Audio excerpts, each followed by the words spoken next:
I'm glad she announces that now. That way I know. Makes it helpful. Yeah.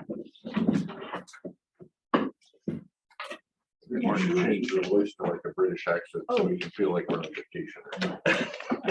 That's what my phone does.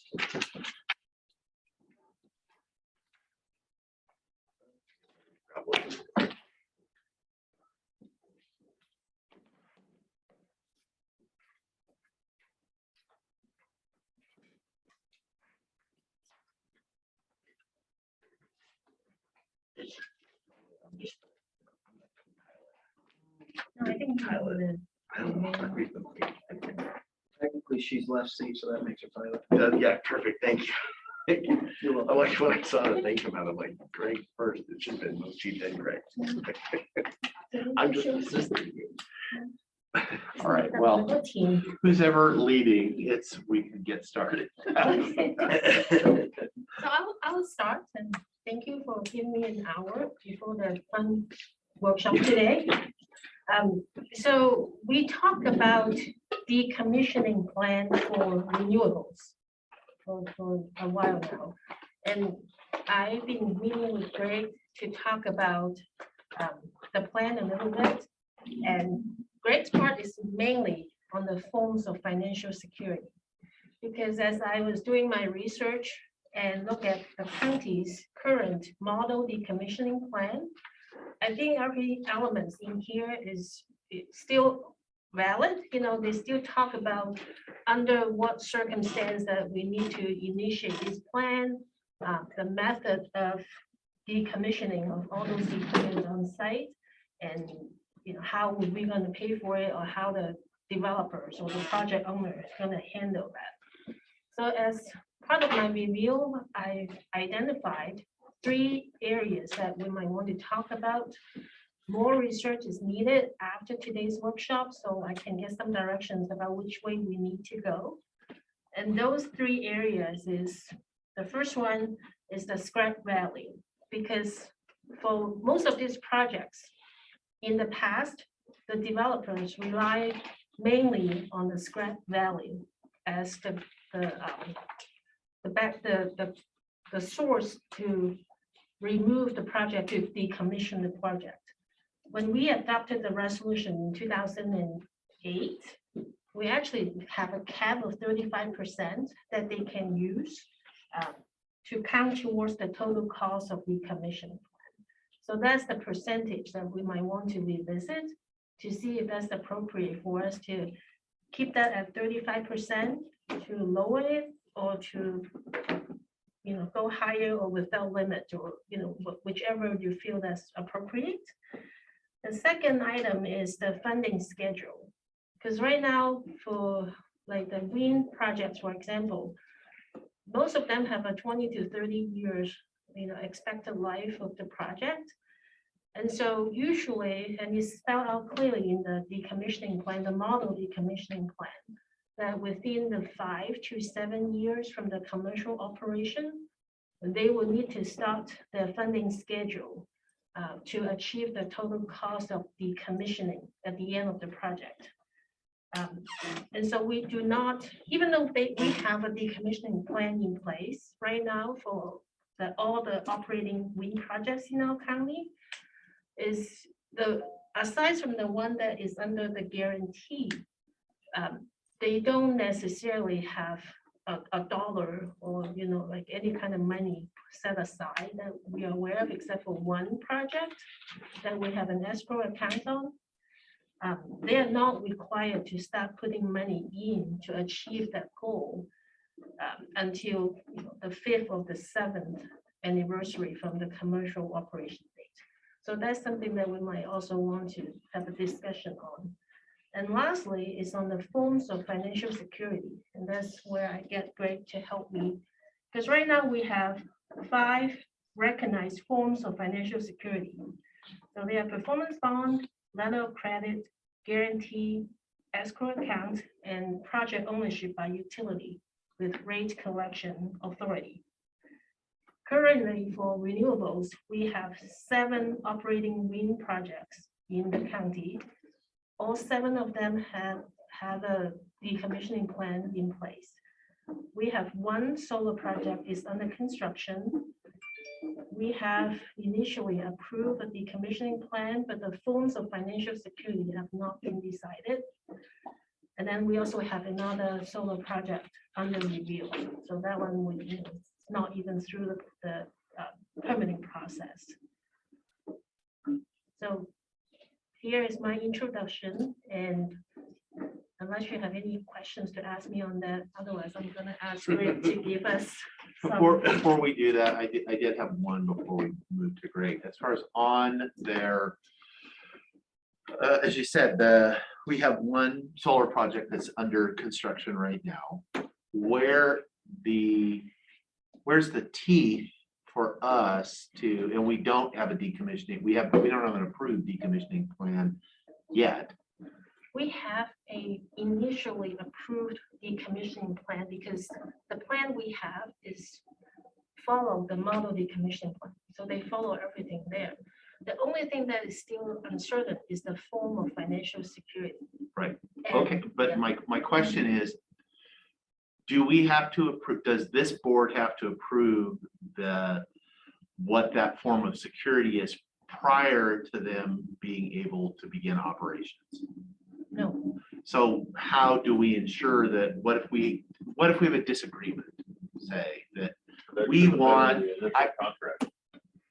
as far as the form of security, where the treasurer says, I want 10 gold bars that I can put in my vault upstairs, that is and they say, no, it's,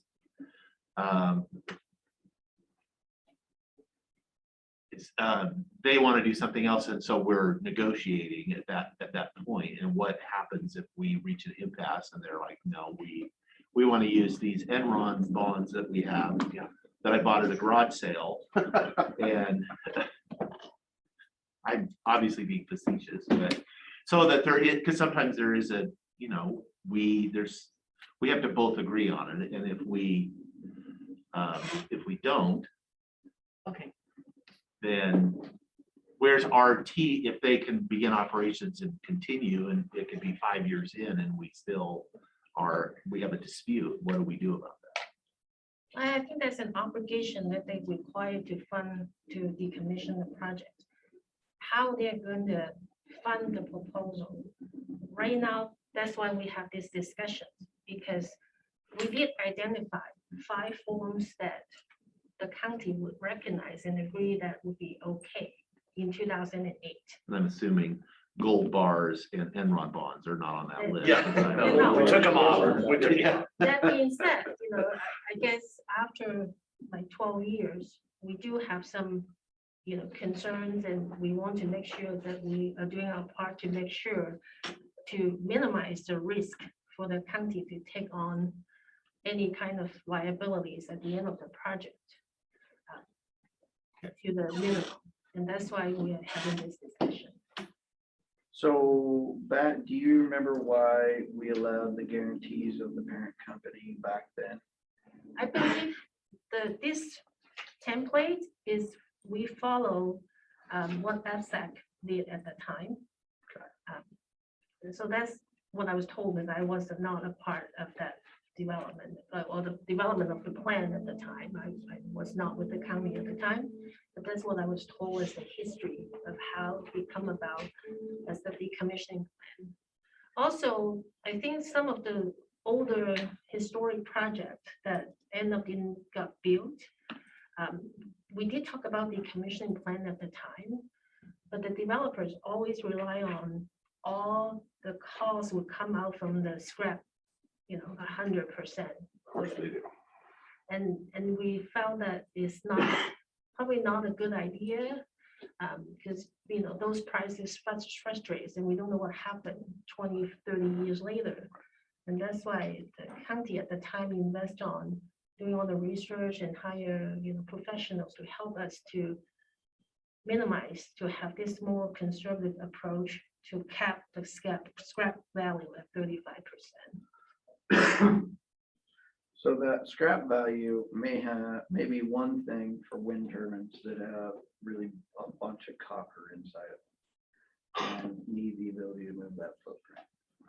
solar project, scrap value may be a lot less.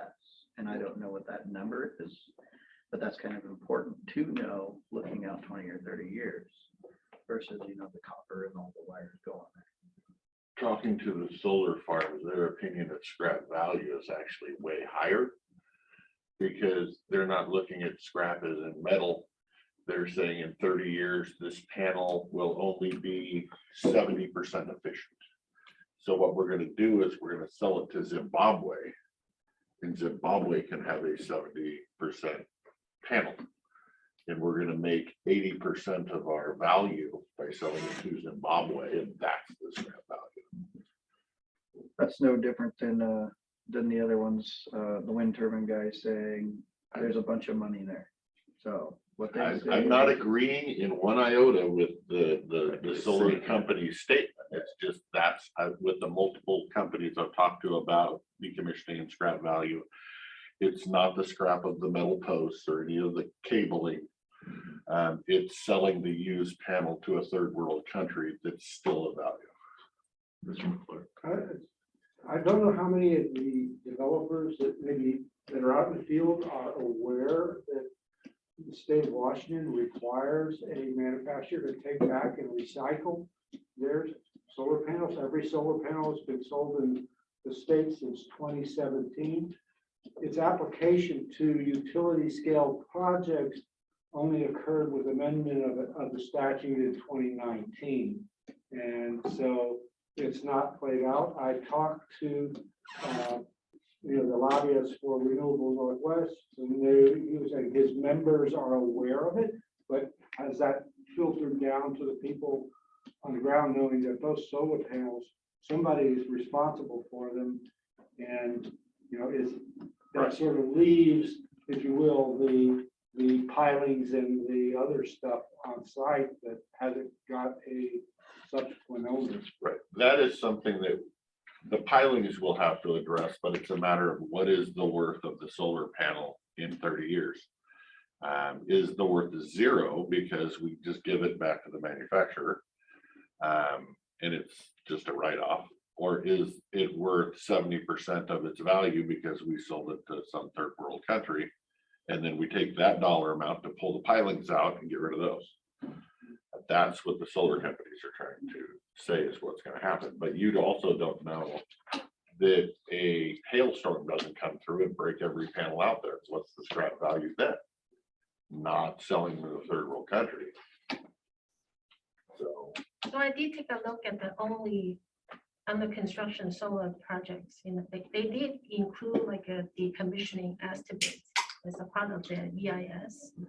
And I believe they actually count the solar panels, the pilings, the wire, anything related to the project. And it gave them a dollar value. And I did a calculation, and I believe the estimated cost with all those scrap, for the projects, right now under that estimate is going to be less than 35% based on the numbers. But of course that will change. But for right now, obviously, they wouldn't even meet the 35% that's stated in our plan. But that's only one project that I look at, but that's in our county. Okay. and was that, sorry, just to clarify, was that to get rid of the panels as well, or just the pilings and the cables? Everything related to the project that they can use as scrap, because like you said, it's not just counting the metal. It could be anything that they can sell to recoup some of the cost. Was your data used resale of value of the panels? Did you use that as part of your data? That is actually something provided to us by the developer, and they have different categories on each items, and then they just gave an estimate value based on today's number and gave us a total of the cost. But in that estimate on that one project, even their estimate is less than 35%, which is what is in our decommissioning. Our current, the model that we provide them. And so, so even under that scenario, they're going to, it doesn't meet, they're going to have to come up with more than 65% in other security besides the scrap Because value. what happened is from, like say, the 5th anniversary, or months before the 5th anniversary, if that's when we decide. Oh, actually, for this project, it's 7th anniversary. They will need to decide on the forms of financial security, and at that time, we'll ask them to provide us an updated cost for decommissioning. And then we can base on those numbers and then decide on, whatever forms of financial security they chose to use, they still need to meet that dollar amount. Because they have a funding date maturity. So we know that we will have those dollars available. And then they will need to build a schedule around to meet that estimate. Why, sorry if I can ask, as you're on the 5 to 7 year thing, when we have a building built or get a road built, they have to show a proof of bond before they get the contract, essentially. Why do we wait with energy companies 5 to 7 years? I mean, what happens in that first 5 to 7 years if something happens before they've even posted a bond? Yeah, I don't know how those numbers got put in the model decommissioning plan, but I did look at some other plans that is available. And that seems to be a very common practice. And so I don't have a good response to that, but I think the risk for the project to not viable is usually really minimal at this point, because a lot of those projects probably won't get built if they don't have like a power purchase agreement in place or anything like that. And keep in mind, in addition to county's requirement, the landowner who has a lease, on the land, they also have, obligations. And I don't know the content of the lease agreement, but at a minimum, I know that will also need to be addressed. If anything happens, they have an obligation there as well. And I would agree that very few of them fail in the first 5 to 7 years. But there are a few that were half built. Right, and that's why I brought that up, because I wanted to make sure that we're still comfortable with the 5 to 7 years from the date of commercial operation. And if we want, we can definitely change that. They might need to start providing those dollars and decide on the form of financial security before they operate, or along those lines. That's why I said I need to do more research based on your directions that you're gonna give. Well, I think you guys know my stance on this from the get-go was 5 to 7 years is way too long, and 35% is it needs to be a bigger retaining, less than 35%, but really it needs more. I think we need to be have more security in place. Well, I will say I'm open to discussion, but I'm also, the discussion is to be based on facts, not, the idea. I think there was some thought given to the 5 to 7 years because the level of risk is very minimal based on the facts that we know. If there's data that shows that there are significant risk or more risks in that 5 to 7 years, absolutely, I'm willing to do that. If it's 5 to 7, if it's less than that because I'm uncomfortable, that's not suitable enough for me. As far as the 35%, I think it is. I think because what we're talking about here, understanding that our past experiences with wind projects, the scrap values, and it's possible that they're different for solar than they are for wind. And I'm happy, as we said, we have one project that we have one example. Even the company has admitted their stuff that they have submitted. It doesn't even reach 35%. So I think that's, if it's like the wind projects, I will say they started when we first did, it's 100%, the scrap will pay for everything 30 years from now. And we ended up at 35% because that was a reasonable, based on the materials. Does that mean there is no risk associated with it? No, we don't. The 35% is still. I'm not asking for no risk. I'm asking to help mitigate the risk. Right. And that's why I said I'm open to that discussion, but I want it to be based on. What was the percentage, if not the 35, what was the percentage you got from the solar company? I look at all over the United States. So in the East Coast, a lot of those local jurisdictions. No, as far as in our one, You said you the said that 35 submit on doesn't the one meet project. the minimum, what was theirs to meet the minimum at that, on that one? So that, you mean, I'm sorry, so Okay, it's, so you said with our 35% that we have in our resolution, when they submitted the information to you, that 35 was even In their EIS. not enough. right, What was the percent in number they gave you essentially when you did the math? I think it's around 20%. And I would definitely ask for update, you know, because those numbers change. Because that's originally what I was kind of thinking was 15 to 20% as opposed to 35. But I was also thinking of shortening the term. I don't know why 7 is there. 3 to 5 is a better number to me, but just off the top of my head where I'm at today. In terms of looking forward with regards to solar panels, we currently should have want that sheet done with a copies, letter sir. of credit guarantee, If you project back it, trust don't worry. account, and project ownership. Do you gentlemen feel that all 5 of these are still valid? Knowing the solar projects in California that went bankrupt a few years ago and how that turned out?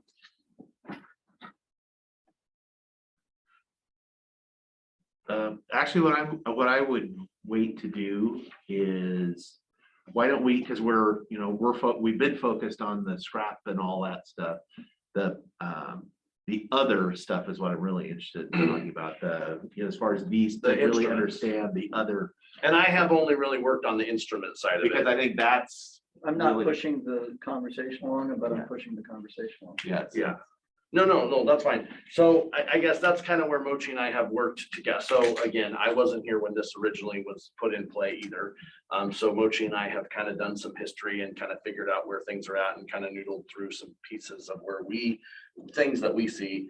The current decommissioning plan has the 5 options. And I put in the memo, and really this is all information that everybody knows. It was just kind of to recap it and have a talking point kind of piece. But I did put in there currently which projects are using which item. So most of them are using the letter of guarantee, which is Bighorn, Juniper, Avangrid, Windy, Flats, and Cannon. And then the White Creek project is using the deposit of trust account, which we have at Wells Fargo, and they work through that accordingly. And then the other 3 projects, the Pacific Core, Scapa, and Harvest Wind with the PUDs use the PUD rate collection authority part to it. So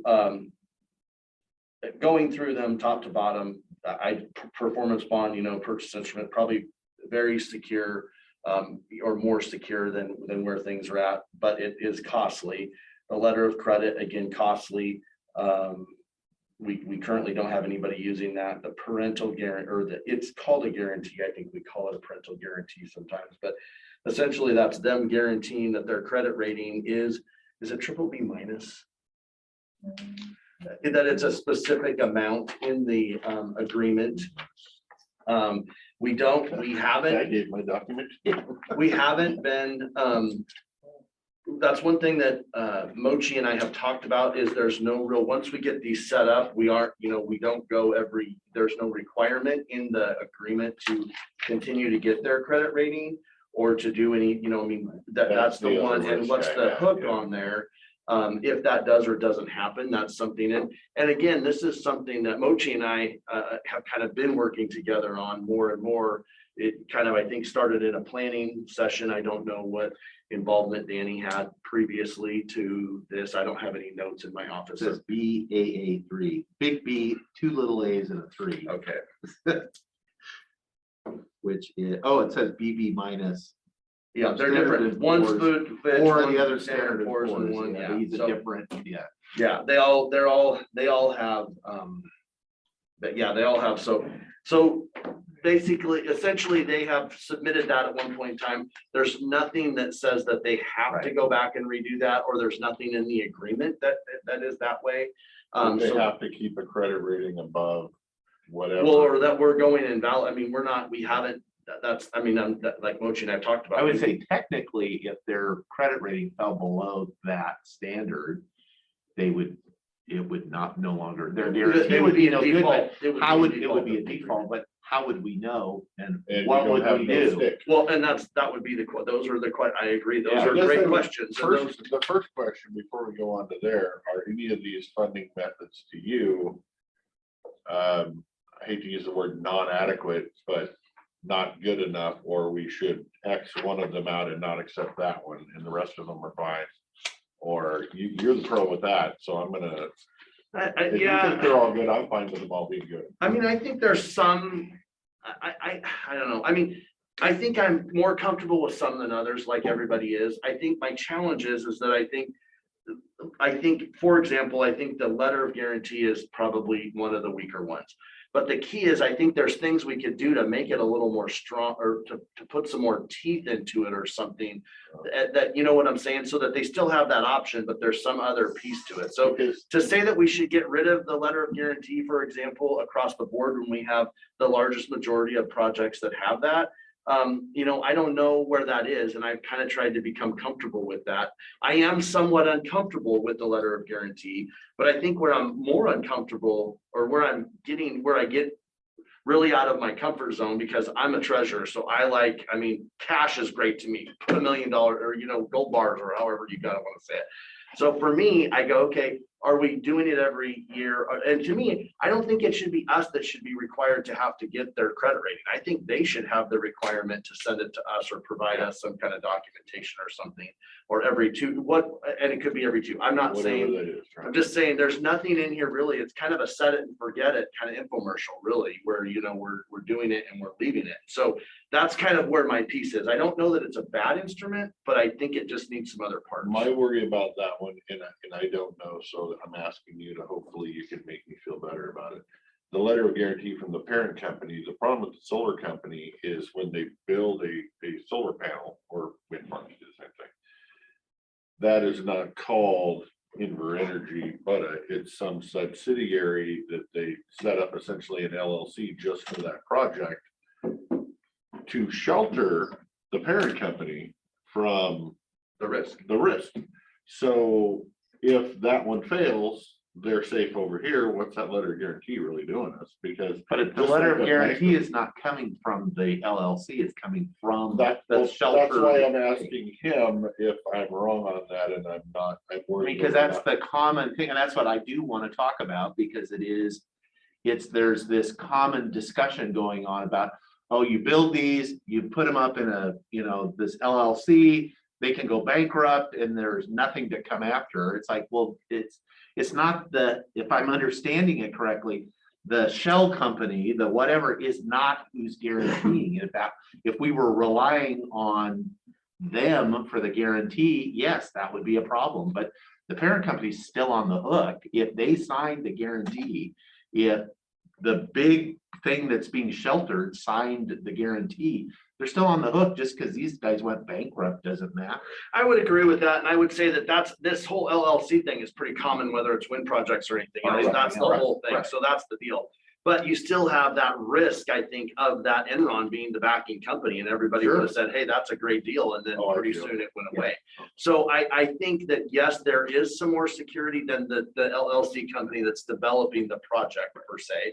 But I'll be honest, I have not, I mean, I kind of got this when I came into office, so I have the sheet that says these are the ones that there. I haven't went and pulled their credit rating, and that's something that after this, that's kind of what I've told Mochi.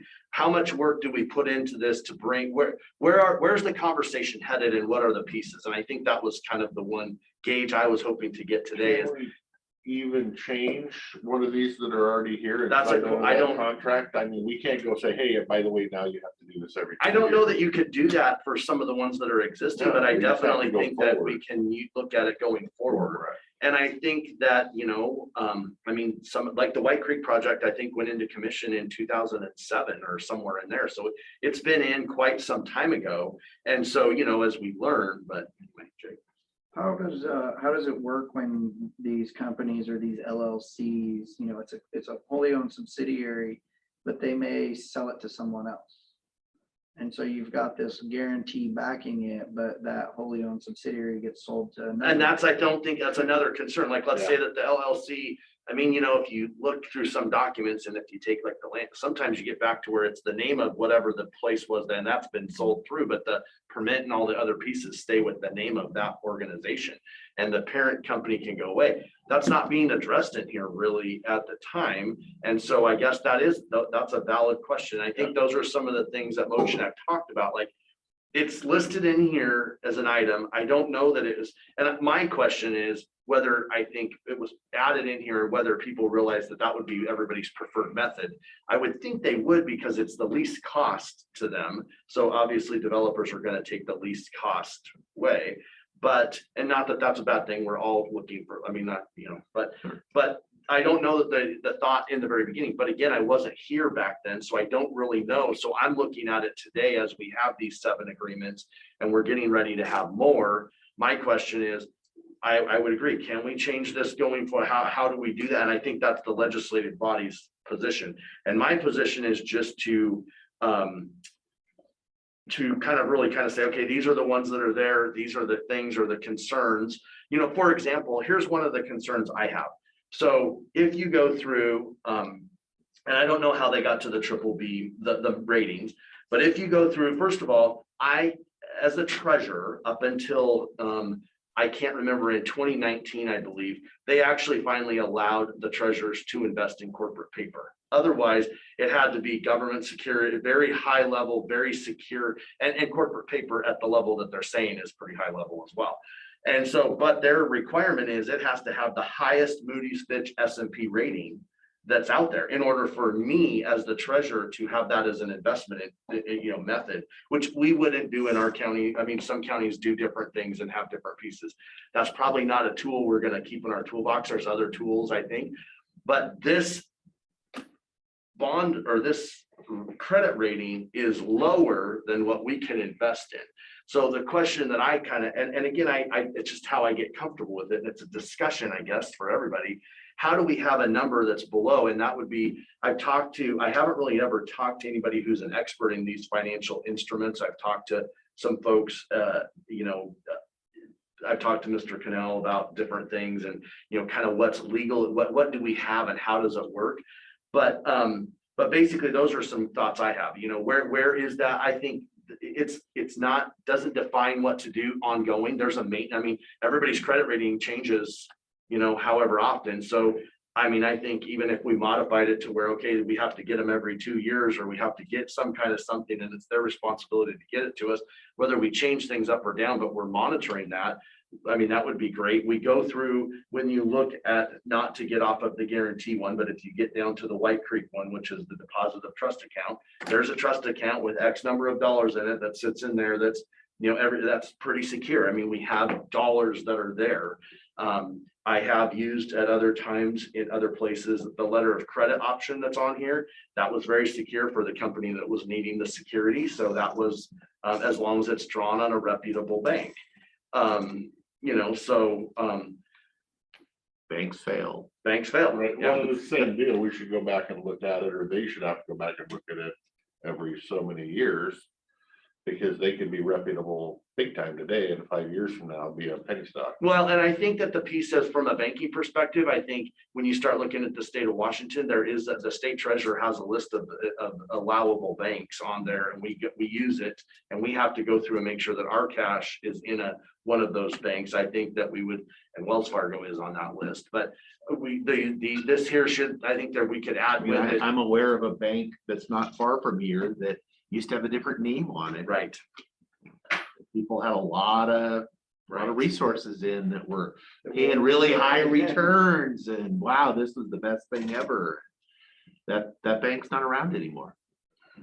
So I do think we should be putting something in the contract that they have to reaffirm or upgrade if they fall below a certain standard.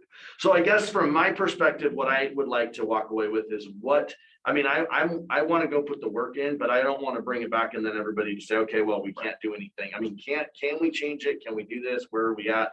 You know, I think that the pieces, I think the things that we're all concerned about are similar. You know, just monitoring it. We need to have some way of monitoring it. There needs to be, I mean, we should get their credit. Well, again, I'm trying to go back to the teeth part. So say we have, and I don't think we can modify anything with existing equipment. I would but agree with going- that. But going forward. So if we keep, we're gonna modify the standard that we're gonna use, or the maximum for scrap value, and so we're gonna need, so that really the security instruments are gonna actually be more important now than they were with the earlier projects. And so we say, yeah, you gotta have this credit rating, and then you're gonna report it to us every 2 years. If you fall below that, is it possible to tie their operating permit to that? Because I want to have something, because if I'm a utility, and because if I'm the parent company, it's like big deal, I don't care. So our credit rating, what are you going to do to me? The power is still flowing, there's nothing for you to do. Is there a way to tie their operations where, just to have some teeth, to say you got to get this fixed within a period of time, or your permit to actually operate is revoked because you are in default of your agreement? And that would be That's that would why be I'm a actually- mochi thing. If that's even a possibility for us, because that's really, governments are generally, our teeth are in those permits, that's what we have to leverage. Because that, to me, if I'm a utility, that's where the real rubber is going to meet the road, because now you're into my business where, because if it's illegal for me to sell power, I can't make any money. I'm gonna have to get this fixed. Right. And again, I hope, and so far, we have, a dozen years of experience. We haven't had any problems with our current agreements. Everything has worked fine. And I, trust but verify, and plan for the worst, hope for the best. And for the most part, I don't think we can necessarily have a plan that we're assuming that every single new project is going to fail in the first 3 years. And we have to protect ourselves toward, I think that is an unrealistic standard. This is, but I think we should, I guess, be somewhat prepared for that. So there was a question in there. So I think first, to answer Commissioner Anderson's questions, is about what if the LLC being sold to another company, another entity? What is going to happen? So in our permitting conditions of approval, we already have a condition stating that if they're going to transfer the ownership, they will need to get county's approval, like planning department's approval. And that happened before. And so what would happen is then we will look at everything, and we would ask the buyer to sign something, acknowledge that they are aware of all the permit conditions, and they are now responsible for all conditions, including the decommissioning, the financial part of it. And so that's how we handle it in the past for at least 2 or 3 wind projects. So that's how. Would they need to put another, so they sign off that, yeah, we accept that. Would they need to sign off another thing with their parent company to make sure it has the right Moody's rating on file? They would, but those field happens to be using the utility company. So it doesn't pertain to them, but if it was somebody else that was using this, they would have to. If it was one of the companies that was using the Bighorn, Juniper, Avangrid, Windy Flats, or Cannon, I would think that the board, before they approved the Right, we would have to have a transition, new you guys would want to see that Right. in form of Okay. security, Oh, and that would be the piece of how that would work, I would think. Well, and I would think just because I'm selling the parent company, the guarantee didn't go away. Unless that's part of the deal. And you have to think that. Like if I co-sign for whatever, and then whatever the thing that they sold it to, I'm still on unless I am signed off of it. So it's not like that. Otherwise, that would be how you would get out of it all the time. It'd be like, oh, I'll guarantee for this. Then we'll sell the LLC to the new blah, blah, blah. And now I don't have a guarantee. I'm not on the hook anymore. No, you're always going to be on the hook until you're either released and either we release you or somebody else steps in that's acceptable to us to take that, the guarantee is still, somebody has to guarantee. It's not somebody like, well, somebody, it's like you're on the hook until you're released or somebody else takes it from you. So I guess my direction on this is that if somebody is going to sell it and the new company is going to take on the decommissioning, they're going to be buying this at a discount, right? Because it's so far into it. At that time, when we go through that and it needs county sign off, this new company is going to have to deal with any new decommissioning requirements that we've set forth. And if you want to buy this project, you're going to have to buy into this decommissioning. You can discount the rate or figure out how you're going to do it, but that would be the time, because we can't go in there and require them to do something different now. We've already agreed to it. Right, but I think if you're gonna do that, that wording would have to be in the contract. Well, in the new one. Right. That's what I'm saying. And then right now, model decommissioning plan, we do talk about plan update and, in the page 6 of the plan, if you have that in front of you, we did talk about if there's any change, then the county can request them to provide, another form because they don't meet those requirements. I do have 7 operating wind projects, a lot of those that we asked them to send in like an annual report showing the scrap value, what that is now and what ratings they're in. So I do have at least a couple companies sending me annual report every year to show that they're still in compliance. I can certainly, follow up with the rest of it and request them to send that to me. It's not something that Greg or I should go out and verify those information. Those should be information that they provide to the county. And even under the current plan, because the decommissioning plan is the conditions of approval that include the forms of financial security. And so if they are not meeting those standards, then the plan is void. So they're not operating in So you answered compliance. my question. So Then- But then what happens if they're not? not operating in compliance? Then what happens? Yeah. Do that's you pull the plug to Bonneville, or how does that work? No, I would assume it'd be like any other thing. It's like, then it becomes a compliance issue and we would have whatever legal remedies we have. Our new code compliance officer. And I think that's such a big financial. And again, this is all speculative, everything. Yeah. This, there are folks, that are, again, we've had no problems. Everything is operating as it's supposed to. We've had no concerns about losing our securities or And I'm not here to, just for clarification, I'm not here to say I'm concerned. It's just my job. I guess I feel as the treasurer that I want to make sure that we're protecting the citizens of the county. That's probably My the way I look thing at it. is not to say that any previous board failed on a decommissioning or this document is old and expired because it's 2008. It's every so often, you probably should relook at your stuff with new ideas and new history behind you to see if there's any ways that you can make it a little bit better. So if we can go over this and make it a little bit better and throw a few more safeguards in there to protect our residents, why wouldn't we? Right.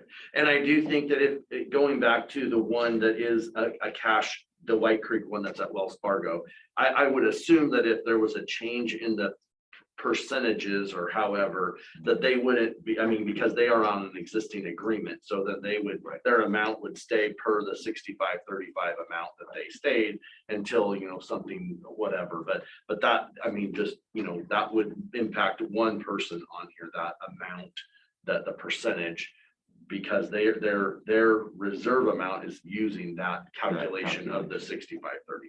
Just, that's the only thing that would impact this. The rest of it, I don't think would. Right, and I'm cautiously worried about the solar or the windmill companies going defunct and leaving us with a cleanup or what have you. But when it comes down to it, that's a pole occupying 20 square feet of land. We're now talking about things taking hundreds of acres. I think we need to do our due diligence for that.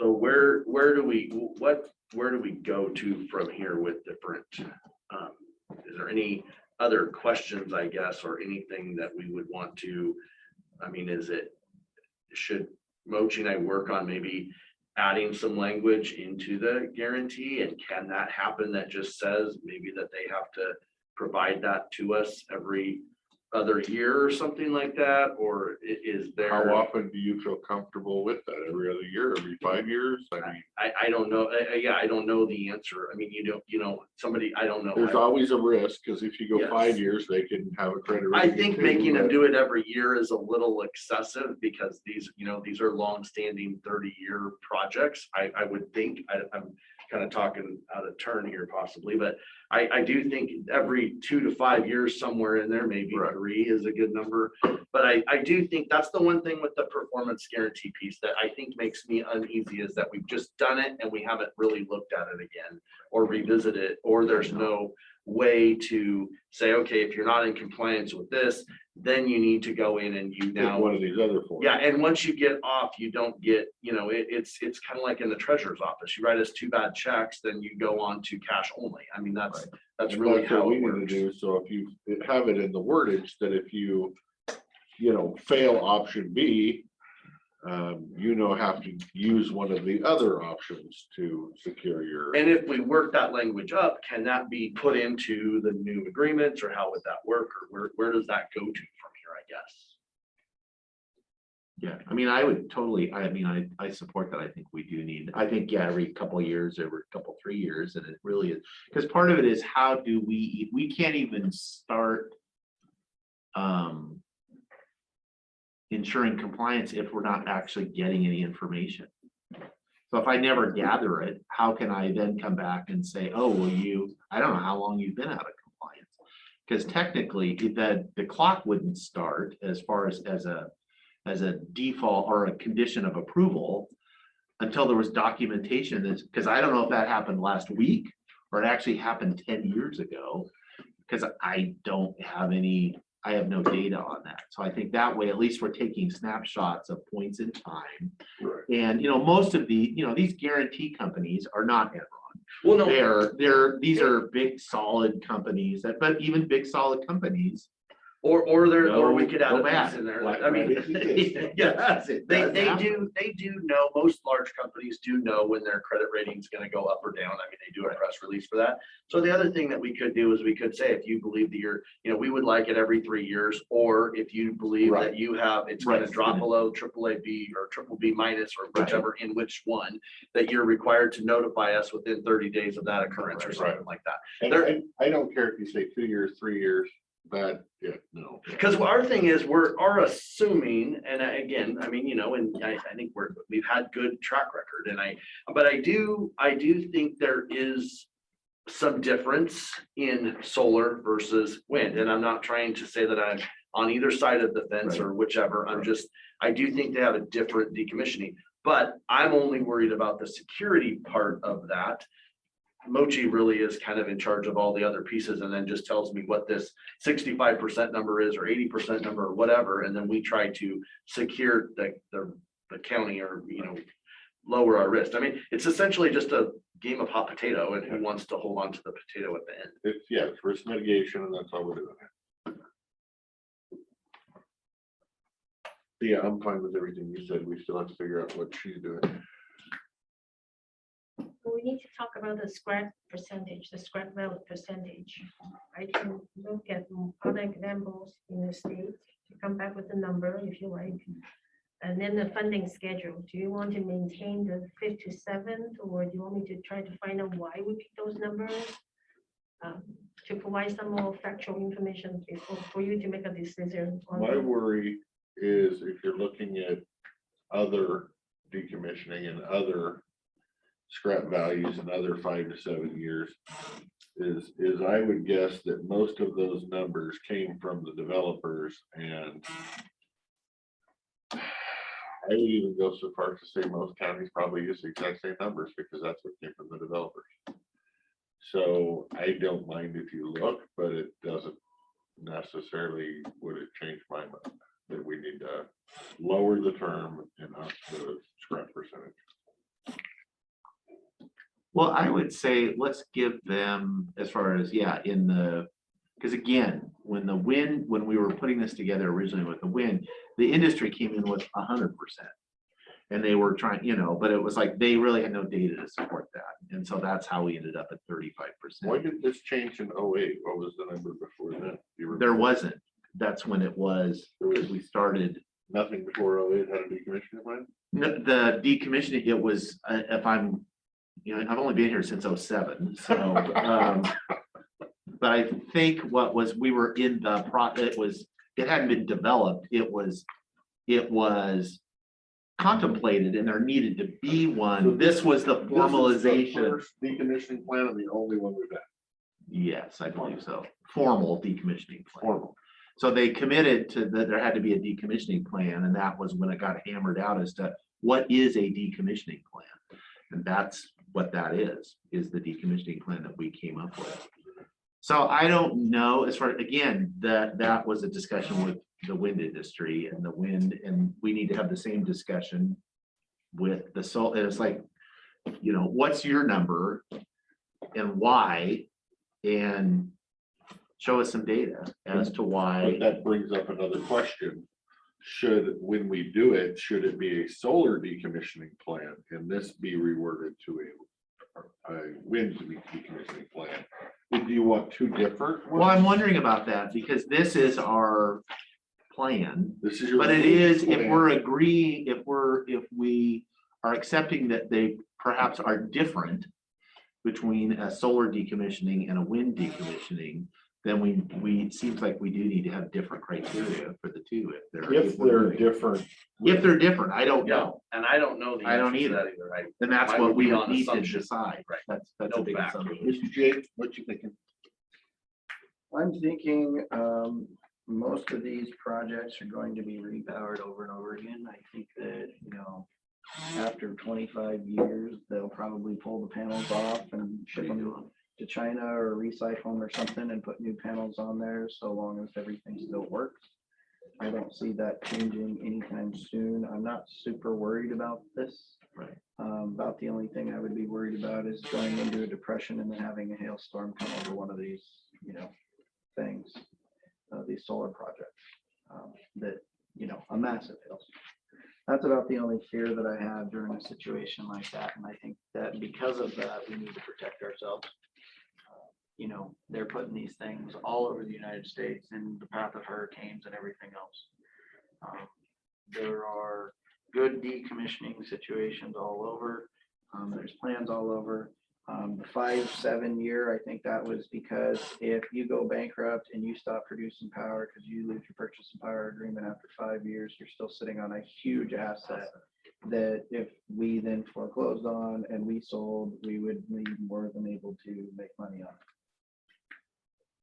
The only part of that I would question is whether they're putting solar panels on in 30 years and whether our technology stays where it is today, or in 30 years from now, we look back at today thinking we're the Stone Age. Because now they have hydrogen production and solar is a thing of the past. So to think that solar is going to be the fresh, clean thing in 30 years, I think we have 2 or 3 different energy sources other than solar. Well, until you figure out, fusion, I think this is going to be the way of the future. So, and that's what's going to get pushed. And with that being said, though, I definitely believe in making sure that the county is protected. And that's why I asked the question about the guarantee, because I think that if you look at, when industrial scale solar first came around and the markets dropped out and a lot of these companies went bankrupt halfway in the middle of building their projects in California, that's usually when I fear it the most. This is a half-built project than a completed project, personally. Yeah, I will. I would agree with that. I mean, and I would agree with Commissioner Anderson on that. I think there's such an enormous investment in infrastructure beyond that those sites have value for whatever, for lots of things.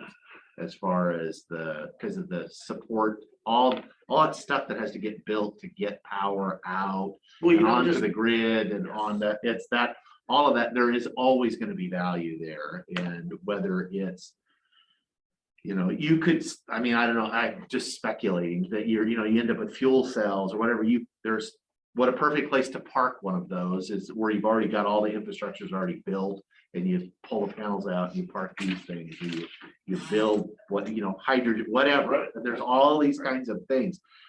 The idea that they're going to become these wastelands of, there's just too much of an investment in there. I just don't see that as, I don't have a lot of concern about that, I guess, as far as I want adequate security that protects the county against eventualities. I think you cannot plan for, the apocalypse. You just can't. It's too expensive. You can't do it. If I have to put if I build a new building that costs $20 million and I have to plan on its eventual replacement and I have to put its replacement 80 years from now into a fund today that will be there for 80 years from now, that's unreasonable to me. But I should be thinking, what's the useful life of it? What am I going to have to do? Buy an insurance plan. Exactly. You buy insurance, you do all these different things, and you mitigate. you mitigate your risk to an acceptable level. That's And that's what we're looking for. So that doesn't mean none. Absolutely doesn't mean that. And it also doesn't mean everything's going to be great and sunny and we don't have to do anything. Somewhere in between. So what do you need from us? What would you like me to do? 35% of this ticket. Do some more research, come back to us, looking at specifically with solar, what we're Yeah. thinking that percentage should be.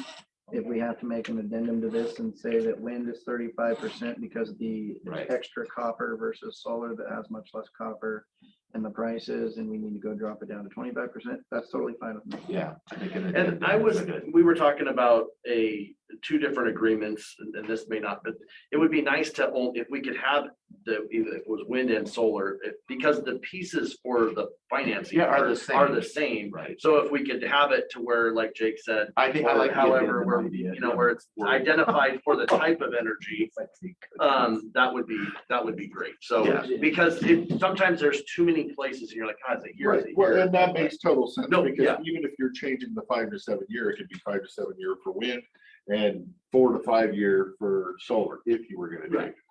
So and that can be in there in the same document as well. Yeah, I like the So addendum. Last word from the. can you also check with everybody else? That's Check good. the That percentage, sounds logical to me. make sure everybody else is 5 to 7, or see if anybody's a lesser term than that.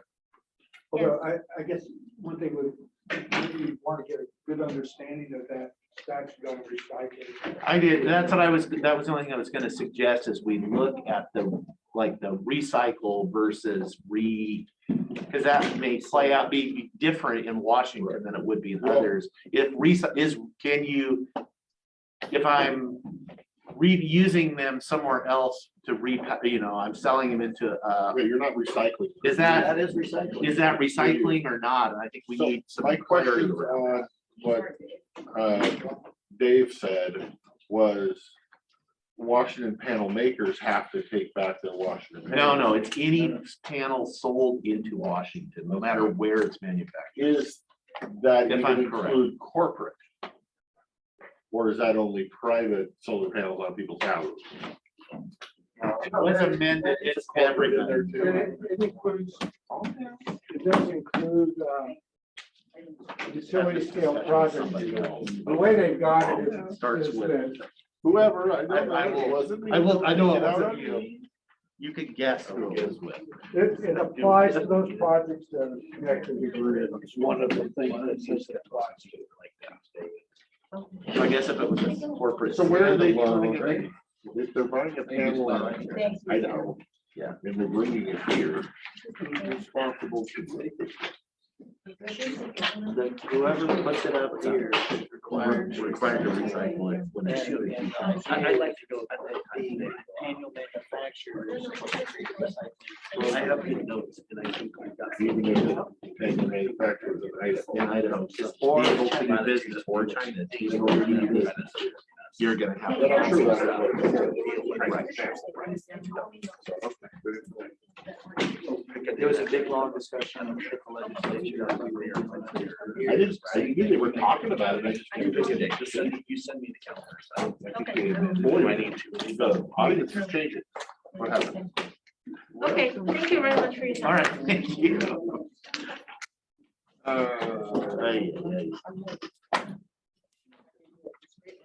Oh, not yet. Oh, yes, yeah. Nobody's grabbing donuts. I'm gonna have one. I just didn't want to have one on the first go round. There's those napkins too, but we might run out of napkins. I used yesterday's mask. Go get yourself a donut. No, I had breakfast at Betty's this morning. At Oh. 6 Does a.m. anybody want a donut? Start off the day. How about cookie? I don't know if they want them, but that doesn't mean we should. That was something. That's most of the fun stuff. Somebody's gonna start it off. Wow, you got the little side table over there. Hey, And nobody's trying to. Are these special I'm eating cookies? free, so. Special brownies? Careful. There's one right there. I trust you. Down there. Can't use our clothes. Let's say come apart. Somewhere. Show your rent, Rob. There's tons of time. There's one, another one right there. I'll take the other one. Starting already.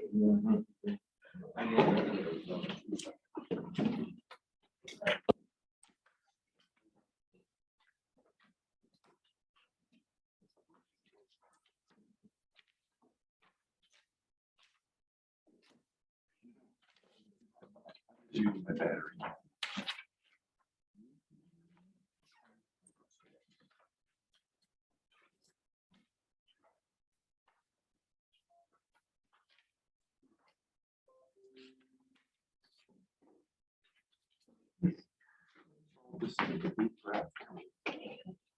Shift gears from our previous.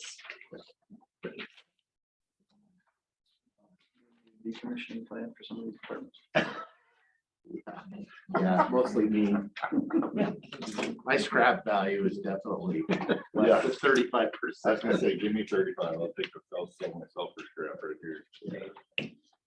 Yes. You guys have this Mhm. packet on your desk, there are notes in there, Yep. and, as well as a pie chart and for the general fund. Pie chart, like, budgeted expenditures versus 2020 budgeted expenditures versus the 2020 actual revenues. There's also the chart on the table. That's not in order.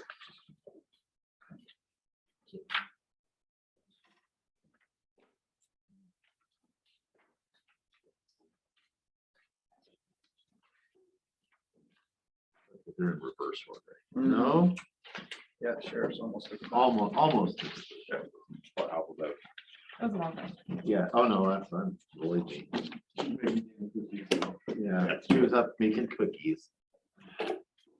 No, wait, see how many people bring cookies. I have my hopes up. All right, well, good morning all. We will get started to our first budget workshop of the season in September. I'm excited. Yeah. It's okay. I'm looking beyond you. So we will get started. We've allotted a lot more time because we felt like, particularly this year with the challenges that we've kind of laid out, our goals that we're trying to meet, and with a relatively new board, or at least 2/3 us. Although if we averaged us out, I guess it would not be as much of an issue, but You can be new to it. I can be new to, I feel New new and fresh. because I have forgotten most of what I knew, so that's okay. So why don't, I suspect we will do it as we have traditionally done. The department, you want to just come up and you can kind of go through your budget. Welcome, Mr. Sheriff. Nice to see you. Morning. Good morning. Good morning. And we will just go through it and we have lots of time for questions.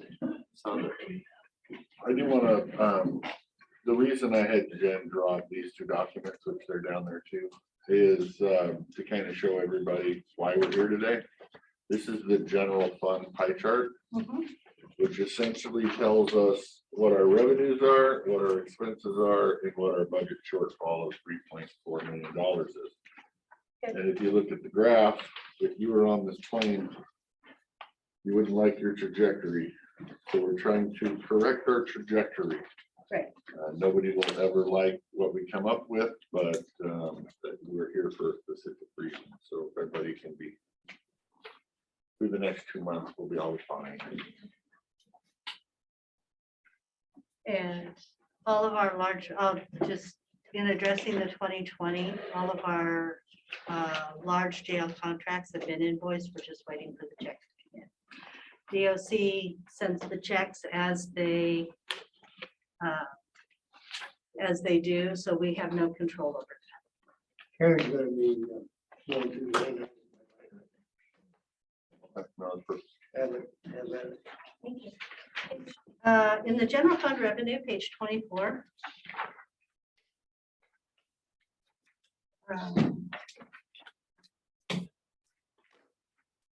And I have, and you're all ready, because I have notes for every line item here. I just had vehicles Okay. before everything else, so we'll do that later. Pardon? I said I'm in my book, vehicles are before page 24. Oh, We'll do okay. numbers later. Well, I figured let's talk about the general fund revenue, because that's what's on everyone's mind. So for 2022, bars number 3229110. Mine doesn't have line items, so I don't know what line that item. number works fine. And so that is our sheriff's licenses and permits. The revenue derived from that is strictly from CPLs and dealer licenses. And those rates are set by the RCWs. And an original CPL, we gain $49.25 for it. $18 of that is kept in the county, $13.25 goes to WSP, and $18 goes to the Department of Licensing. So we have a very small piece of that pie. When referring to renewals or late renewals, they're $32 or $42. The county gets 14 of a $32 renewal, and we get $21 of a late renewal. So these are citizen driven. We don't have a report that says, oh, this many people in your county need to renew, or this many people in your county need to have CPLs. So it is at the mercy of the public as to how many want to come in and get these. So I budget conservatively on these, which is where we have the $10,000 because we don't know how many people are going to be coming in. And I'd rather budget under for this than budget over and then have you wondering where money is. If that makes sense. Does,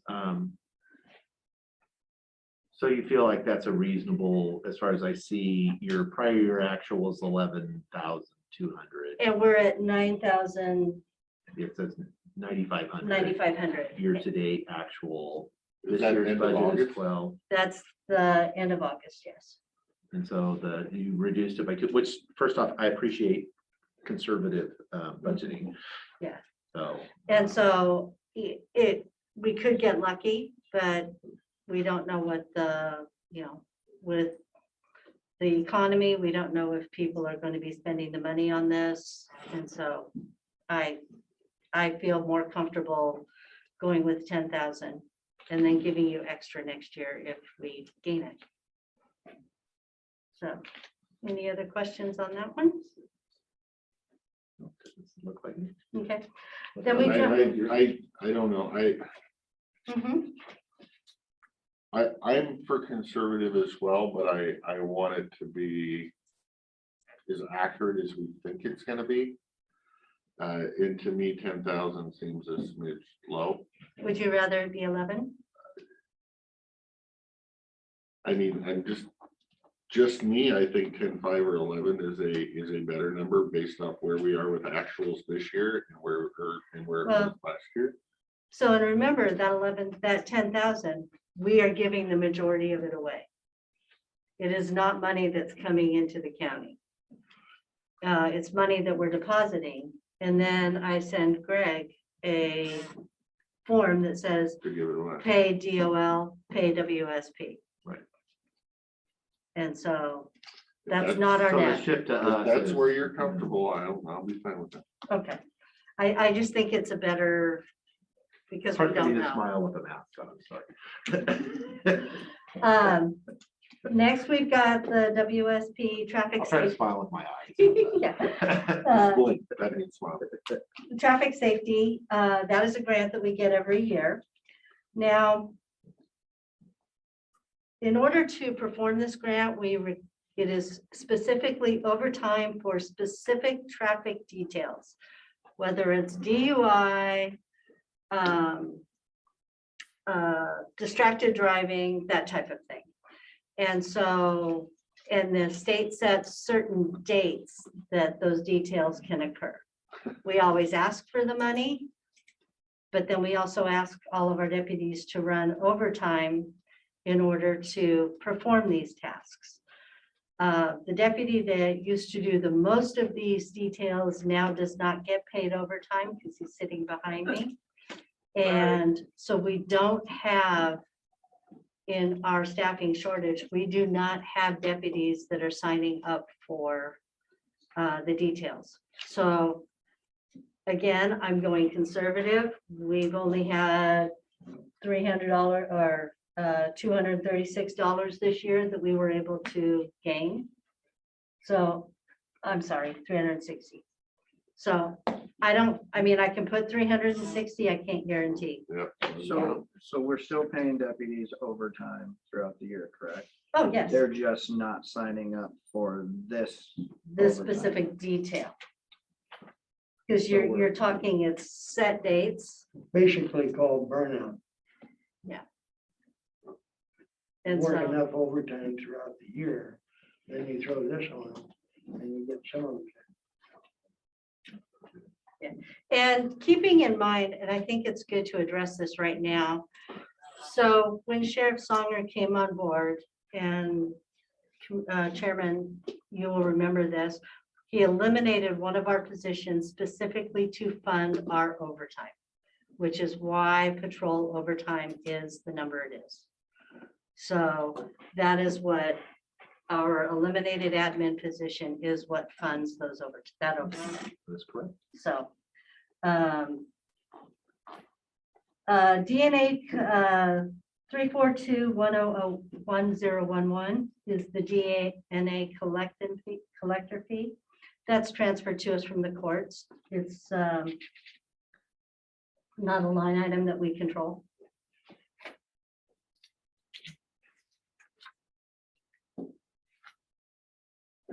Now, if we move to page 25, there's other miscellaneous revenue.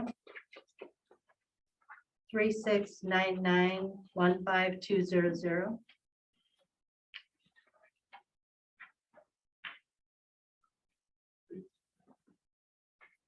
I thought it was page 25. I think it's the Page next. 24. Oh, it is the page next 24, policy. sorry. Oh, okay.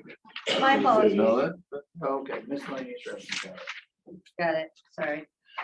That includes deposits from all of our timber companies and cattlemen. And then any of the BVFF, the Board of Volunteer Firefighter, the reserve payments that the reserves pay into for their pension. And so those are the two revenue sources. And timber contracts have been ongoing since Sheriff Songer came on board, and we are re-looking at each of the timber companies, their footprint on our county, because we're having, like, as you probably know, SDS is liquidating some of theirs, so we're getting accurate numbers of acreage, and then we'll renegotiate with them. Timber contracts are for additional services provided. They get the basic county service that everybody else gets, but then we've got specific deputies that go behind their gates, keep an eye on making sure that trespassers aren't there. You can probably speak more to that. Cattle rush and timber theft. Yeah, and so that is their specific. Is this regular deputies or just the timber deputies? Timber deputies. Just the timber. And this line item is not meant to offset the timber deputies. It's just a contribution to cover some of the costs. It would be great if we could get 100%, but that's not going to happen at this time. So are we anticipating, because I noticed your, your next year proposed is, down significantly from current. And Yeah. that's because of the reduction in the footprint. And No, I would, well, no. and I also it's- see the prior year actual and the current year. I assume there was some folks were behind in their payment and they caught up. Yep. That was my guess. That is correct. And So- then also those reserve payments. So we had some reserves who came on board. We started the program of, they could buy back to their previous, to their start date. So, I see. Okay. so there was a higher payment coming from the reserves as well.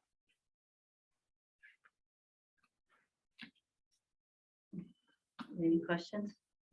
Okay.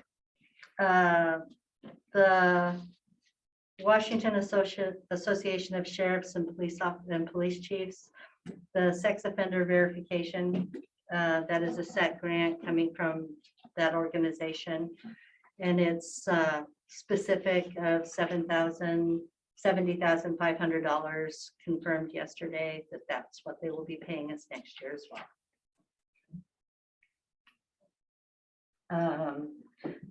Then your line item 34211 law services. That is our revenue from paper service, writs, all of that. And so again, it's a variable, depending on how people are doing.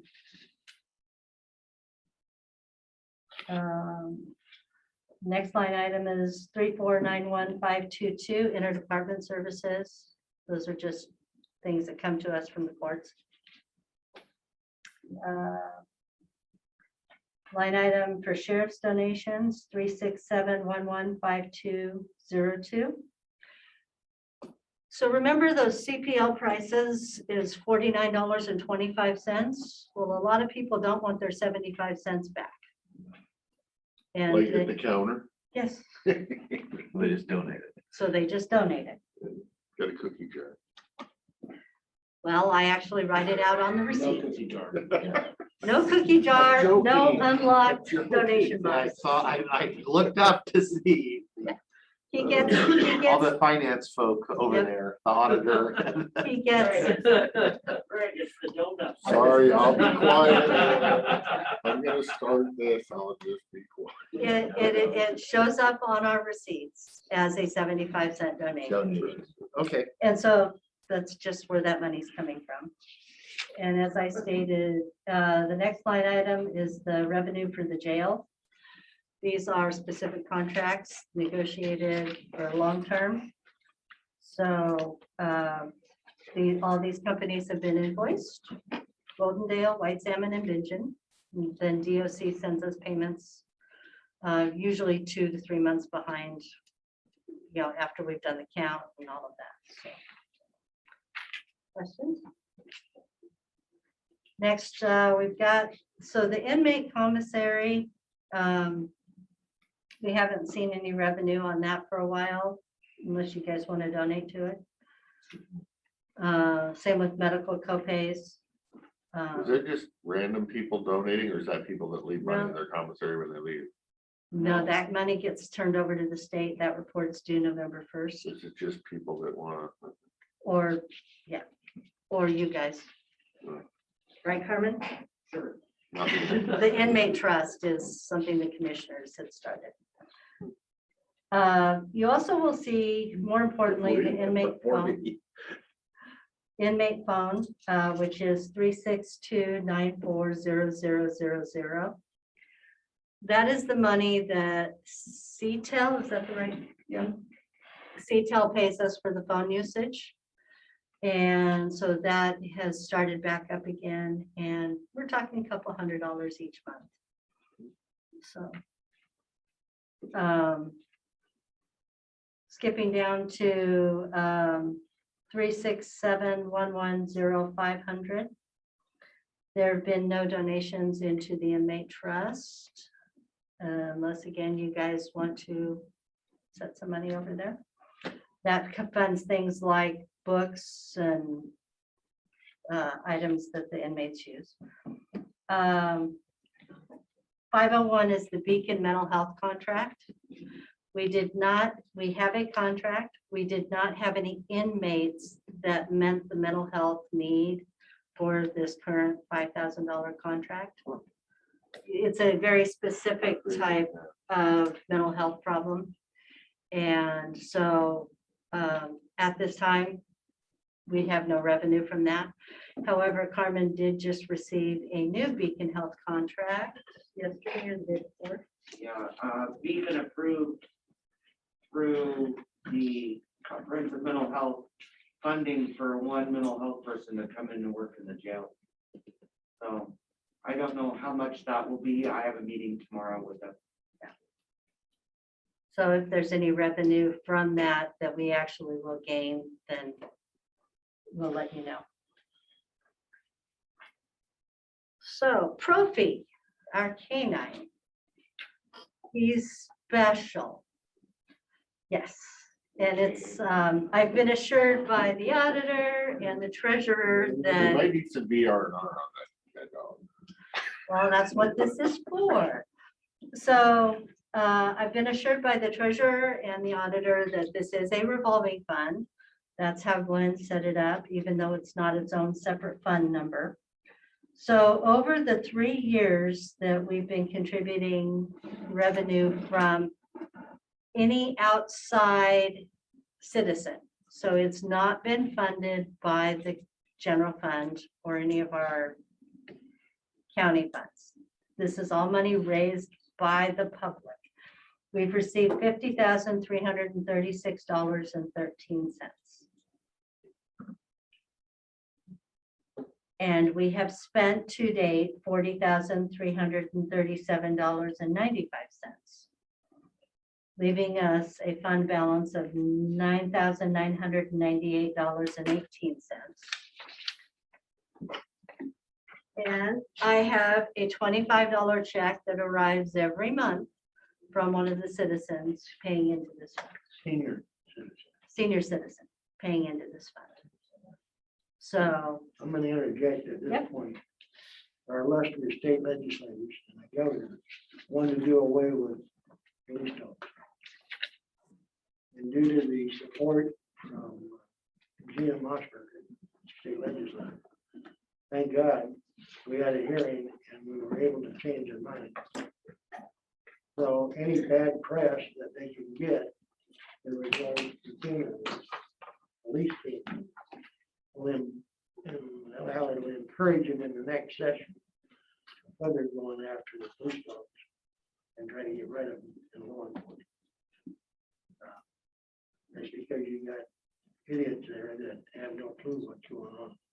That dog is a valuable tool and is a lifesaver to officers and the public. So just let you know that our department is very, very supportive of the canine program. And the community obviously is too. They donated around $50,000 for that project. That dog belongs to the community. And we're proud of Profi. He does an outstanding job. He apprehended a number of suspects that fall within the guidelines where a dog can be used. I'll shut up. Oh, you're good. Any questions on the K-9 program? We'll thank Brophy for his service. We do. And all of his food is paid for, is donated from a dog food company. So You got a grant for that or? No. you just do it? the company said we would like to donate, so they've got a lifetime supply of food for the dog.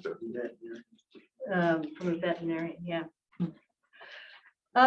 Next item, 3901 is the posse donations. These are also citizens donating to the posse program.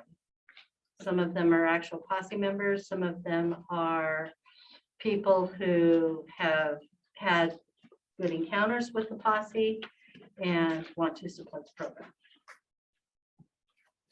Any questions? Go ahead. So now if we shift over to page 40, which is our general fund expenses. Does this flow work for you guys? Whatever works for you. works for me. You're good.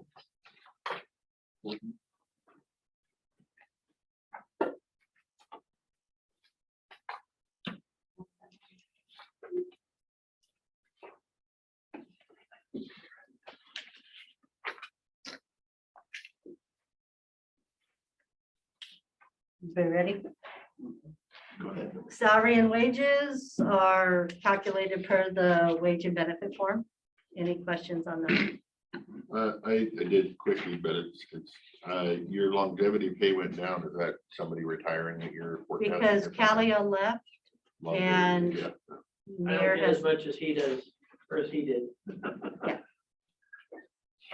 Let's not change that. You already make way more than I do. all right, so as you can see in the admin section, we run pretty lean. The uniform supplies that we have under 2131, which is the 521102131. Jake's looking around, so I want to make sure. we're- Sorry, I'm missing page 26.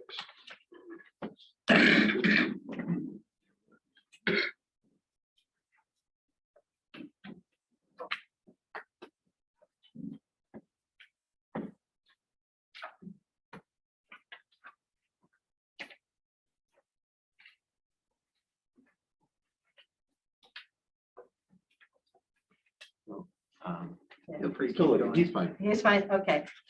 So we've got two vendors that we use, Extreme Products and Summit Embroidery. Summit's been doing the polos for us, which is what I'm wearing here, kind of giving us, especially when we're out in the community, rather than civilian wear, readily identifiable wear. And then 3,100 operating supplies and office supplies. That's pretty much just our printing for business cards and letterhead. And we still need to purchase some tables and chairs for the POTS building, which is part of what is built into this line item. Any questions? Ammunition.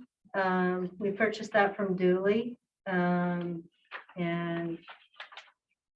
we're being very respectful of supply costs right now and ability to gain any ammunition we can get.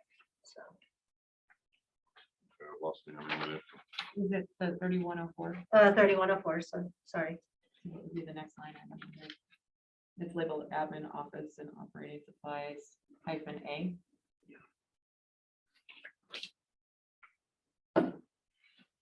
Page again. 40. 40.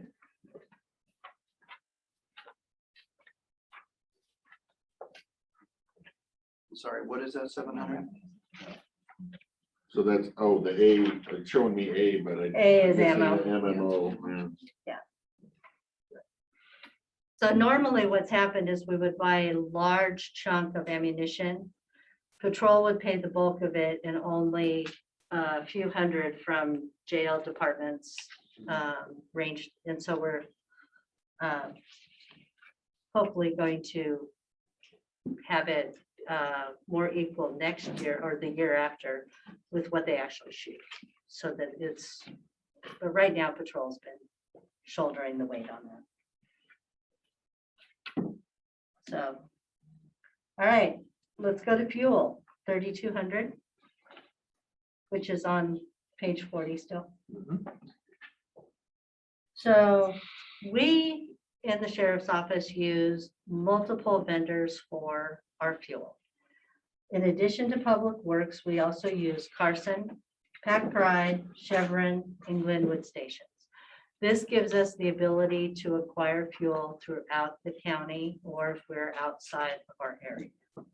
I do look on a regular basis what the fuel rates are. So I'm not just going to one vendor out of convenience. If I see one vendor jump up in price, I let the deputies know, hey, this vendor is more expensive right now. Try to use the others, that type of thing. So, Is that This is dollar for amount? Administration, I'm sorry. What was- Go ahead with him. so is this only for the administration side of the budget though? This isn't, I mean, fuel. Everybody in all of our different sections, we all have the fuel cards for all of these areas. So is this all of the regular gas stations that aren't Public Works? Already? Yes. So Glenwood Station, they can walk in, charge to it, and then we get. the Right, but bill. there's no Glenwood station somewhere else in the budget?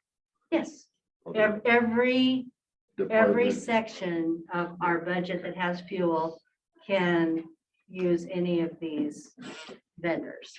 So are you expecting to drive less? I mean, the price of fuel is up way more than 11%. Depends on when the calls are, where the calls are, and What we've done in the past, I don't know so much here, but in the past, Park County and some other agencies, when the budget got tight on fuel, the officer would go to the central district and park. And you only responded to calls. You didn't do routine patrol. As a routine patrol is what's eating up your fuel. So citizens are gonna see less of the officers because they're not driving on the communities, but they will be responding to. And that does cut down on fuel consumption. Absolutely. We'll have to see how that works out as far as. I was just, but this is under the admin side, so it's you guys for the most Yep. part, right? But it applies And- to the whole department. But it applies to the whole department, and I'm seeing, an 11% increase, but I know the price of fuel from 2020 to 21 has went up significantly more than that. So, well, I drive the most. okay. Because I'm coming from White Salmon. So this is not deputy patrol numbers This in is here. admin. That's just And that. so those will show up in the. Yeah. In the deputy patrol. Right. Right. I'm just hoping for like an accurate understanding of what we think the fuel expenses are gonna be over the course of the next year with where fuel prices have went up versus 2020's actual. Well, earlier last year, fuel prices were higher. And we were able to maintain within our budget, so. We stay accurate with, and But if you're comfortable with them, I'm comfortable with them. If you need a few Yeah, dollars we more, if you try need a to few dollars watch. more. My whole goal of this is to be as close as possible to accurate, that we don't have a lot of supplemental to fix things next year. So it's like, me and Jake are both thinking that number might be a smidge low, that we're trying to give you a few dollars. well, no, And you told me so as our department gets back up to full staff, a lot of the admin driving, I won't be driving back and forth every day. Oh, so that'll. slow So I down. stay in White Salmon so that we maintain coverage in White Salmon. And I might add, not to pat myself on the back, because I never do that. I might add that I use my vehicle, which has a police radio, private vehicle, and I pay for my own gas. And I do that on a number of occasions. The patrol car is assigned to me, which is a used one, I don't take new patrol card. That is, when somebody's gotta go to the academy and they need a car, they use my patrol card to do so. So we're looking at cutting costs. Perfect, thank you. Yeah. We did, as we approached this budget preparation, we kept in mind your need for us to be very frugal in the upcoming year. And who knows where the fuel prices will be next year. Right.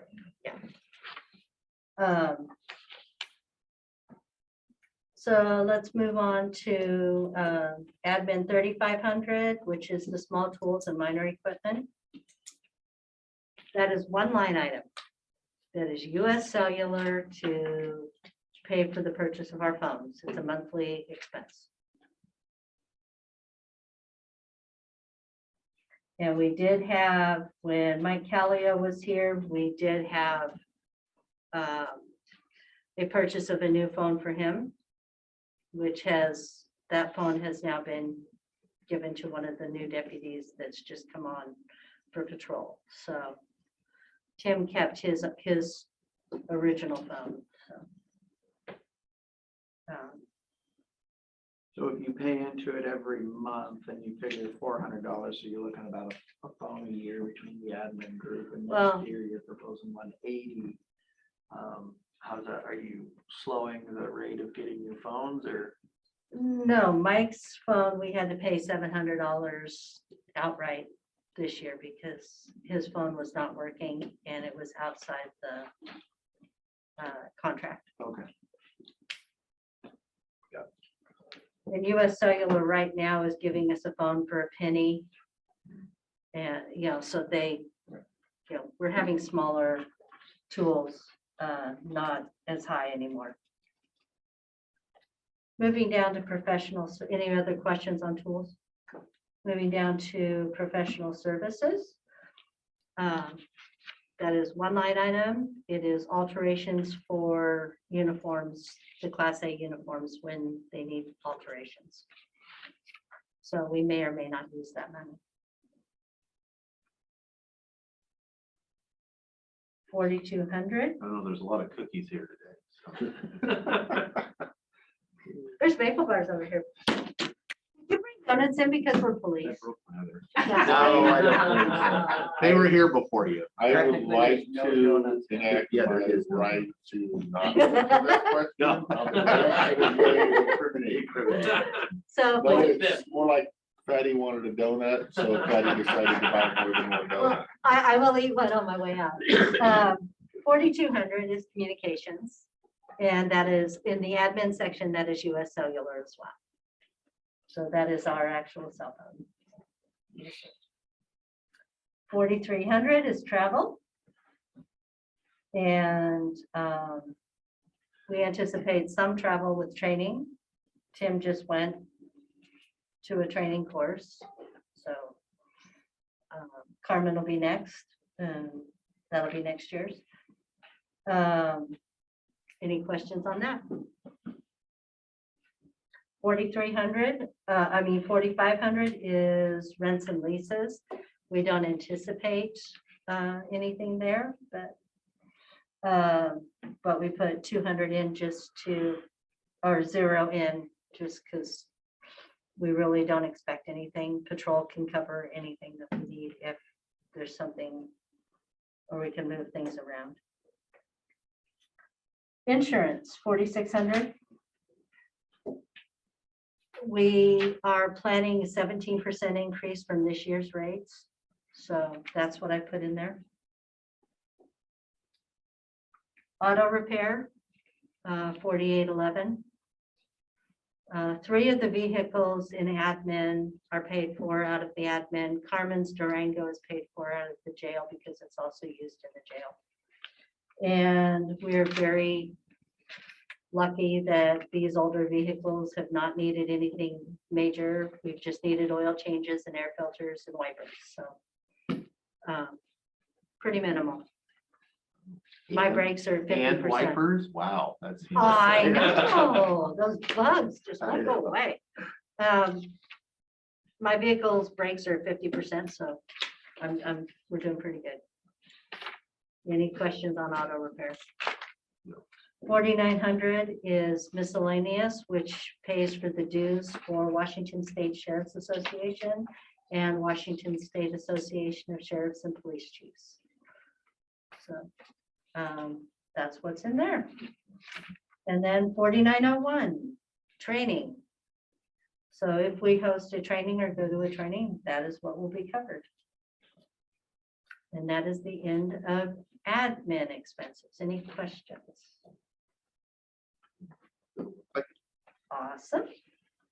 Jumping right into patrol. 42,122, 52,122. Same comments for salary and wages that they're on the benefits form. Any questions on those? All step increases have been accounted for. Okay, that was gonna be my That was question. kind of, yeah. And then I also 2020 added step increases or new step increases for 2021 also in here. also in there. And then I also, Understanding that we don't, obviously this is a negotiation year, that there will likely That's be. part of the impact. also. that's Also, the also. that's the also. So that bottom line item on the patrol where it says increase.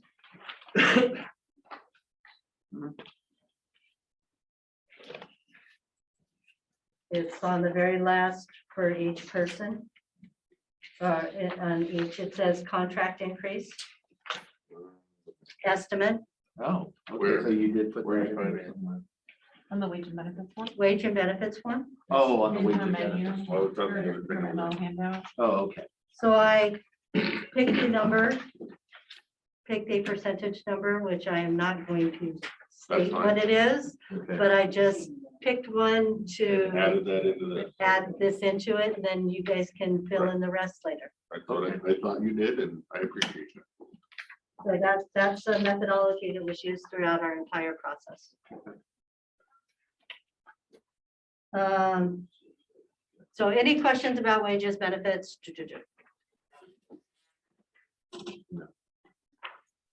So let's go down to 2131, which is the left one medical.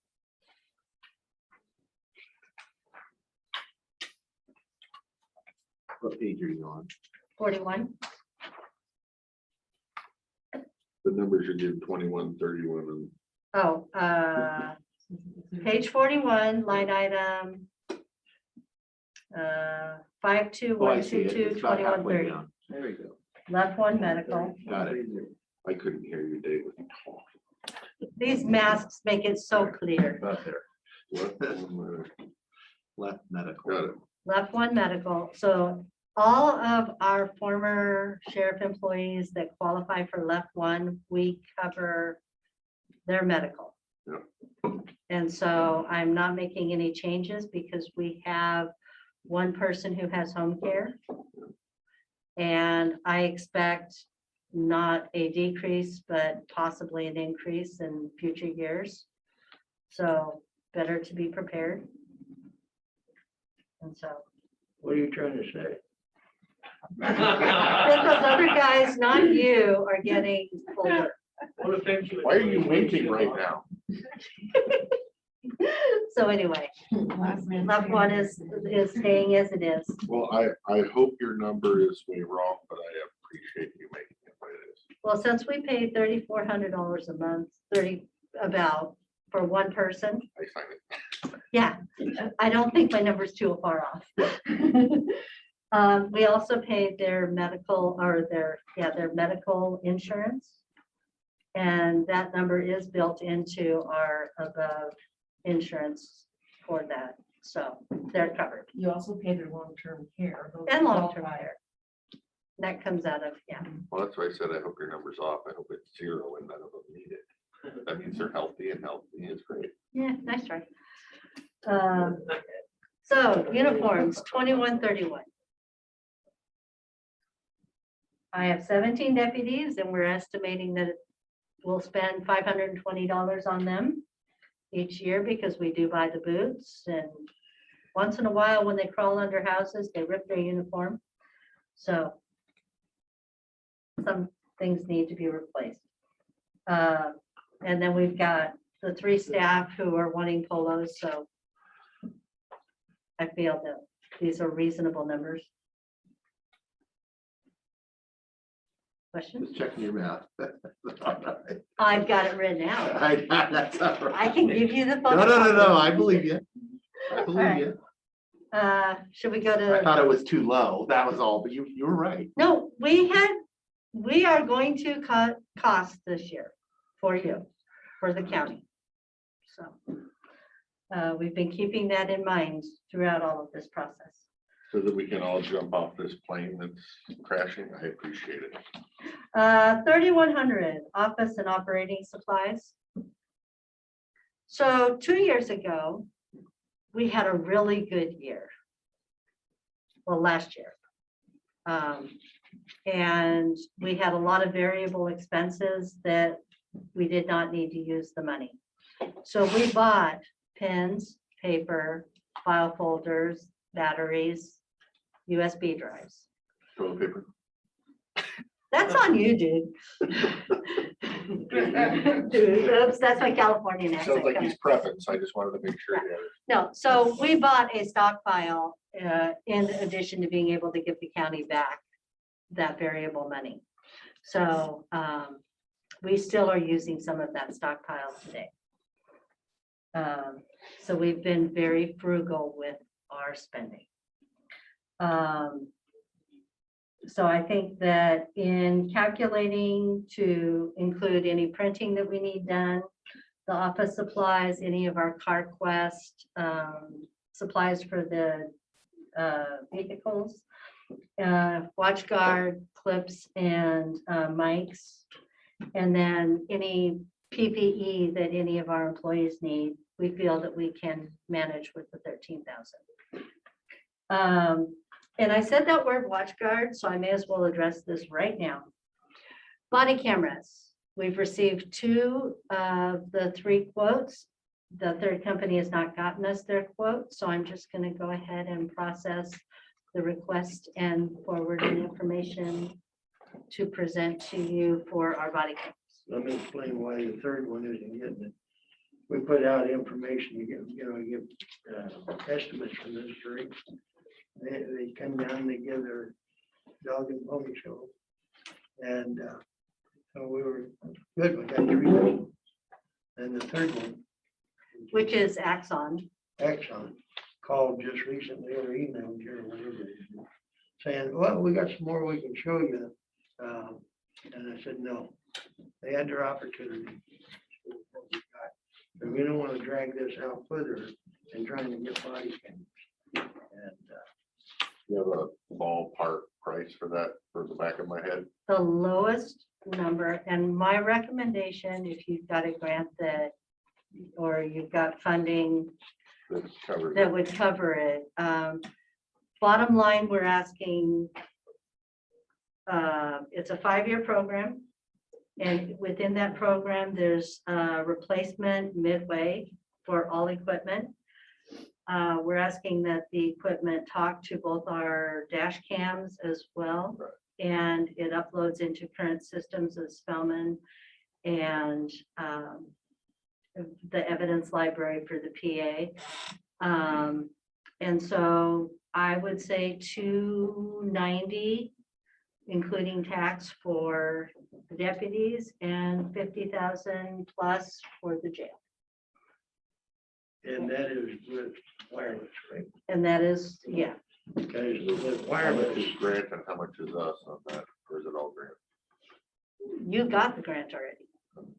So it's all. So unfortunately, we do not have a high enough violent crime rate. Unfortunately. To get it. Fortunately. Depends on how you look at it. To get Yeah. any From a budget funding I from, would rather pay my own way. and I have that agree, problem. yeah. Yes. But we do not qualify for the justice grants because we do not have a high enough violent crime rate, which is a great thing, but Have you That spoken means we're with buying- other we're buying. jurisdictions and how they're managing it? Their, body cameras and moving forward? most of them are using money that, what is the name of that funding that we got. The COVID The CRF or the ARP fund? ARP, yeah. But I mean, I was just talking to the Hood River County Sheriff and I asked him, because he was wearing his body camera and I talked to, everywhere I go, I talk to them about their body cameras, what they like, they don't like, which brands and all that. And the Hood River County Sheriff said they actually got rid of their dash cams and went straight body cams. And that was their decision to save money in order to make it. Well, the dash cams have been incredibly valuable, especially when if the deputy is away from his vehicle and he's dealing with somebody over here and his body camera is here and somebody else is over in front of his car, at least the dash cam can then catch that as well. So I've watched both dash cam and body camera, and neither one are 100%. Right. But when you combine the two and you get that extra information, especially from a prosecution standpoint, the amount of time you could save the prosecutor, if you have both the body camera and the dash camera, if it's a little bit extra expense up front, you're gonna save a lot in the long run. You really are. You're gonna get a better view of everything that goes on. And having this system so that the two of them tie in together, you're gonna get all the audio and all the video. And so it's worth the money. It is. So that is coming. You will get the proposals You before have the to have next. that up and running by the first of the year too, right? Yes. So by our next update, I'll have that all typed up and ready for you. So, but WatchGuard right now, the microphone clips are linked strictly to our vehicles. So that we fund through here. Ammunition, we've got 17 deputies and $150 per rounds per person. So, which comes out to $25.50. Let me also point out on the ammunition, and pared down, we used to qualify quarterly. Now we're once a year. And if several factors come into that, is the price of ammunition. So in order to bring them kind of balance out in the budget, we're now qualifying once a year. And that's minimum, because if we don't, we're going to, if there's a shooting, first thing these defense attorneys are going to do is pull all the training records. And when did this officer qualify last? Oh, well, hell, he's not qualified for a year or so. And get the checkbook out, because that's where they're headed. Liability wise, they need to, Yeah. we actually need to be qualified more than we do, but at least once a year will get us by. Now, Do you have to buy your ammo from certain places by law? No. it's just got to Does be it have to be- federal rounds that they carry on duty, not training rounds. It's federal. No, you can buy your ammunition. Yeah. You have to carry a specific Mhm. bullet for street work, but you can train with whatever you want. Right. Mhm. But you don't have to buy your ammo from a specific dealer or a specific kind. It just can't be reloads from down the road. You can use those for training, but not while you're on duty. So we shop around right now. Dooley Enterprises down in California has the best prices. If you don't mind if I address 3501 firearms at the same time, and we're talking about ammo. We have put on hold purchasing new pistols. That was originally slated for this year, but we are not purchasing our new pistols in light of the budget. And Those are the Springfields. which ones were we gonna go with? Glocks. Glocks? Lots. And we were looking at the Glocks, not only for performance, et cetera, but ammunition was easier to acquire at a lower price. But Are you going to a different caliber? 9 millimeter, 9 mil. What do you carry now? 40? 45. Wow. And so, but we put that on hold, so our ammunition will be a little bit more expensive than the regular 9 mil. Have you guys always carried 45 since you were here, or was that a? It's very, we've usually gone to 45 because of the knockdown power. Right. But the 9mm ammo now is sufficient, and they've improved it.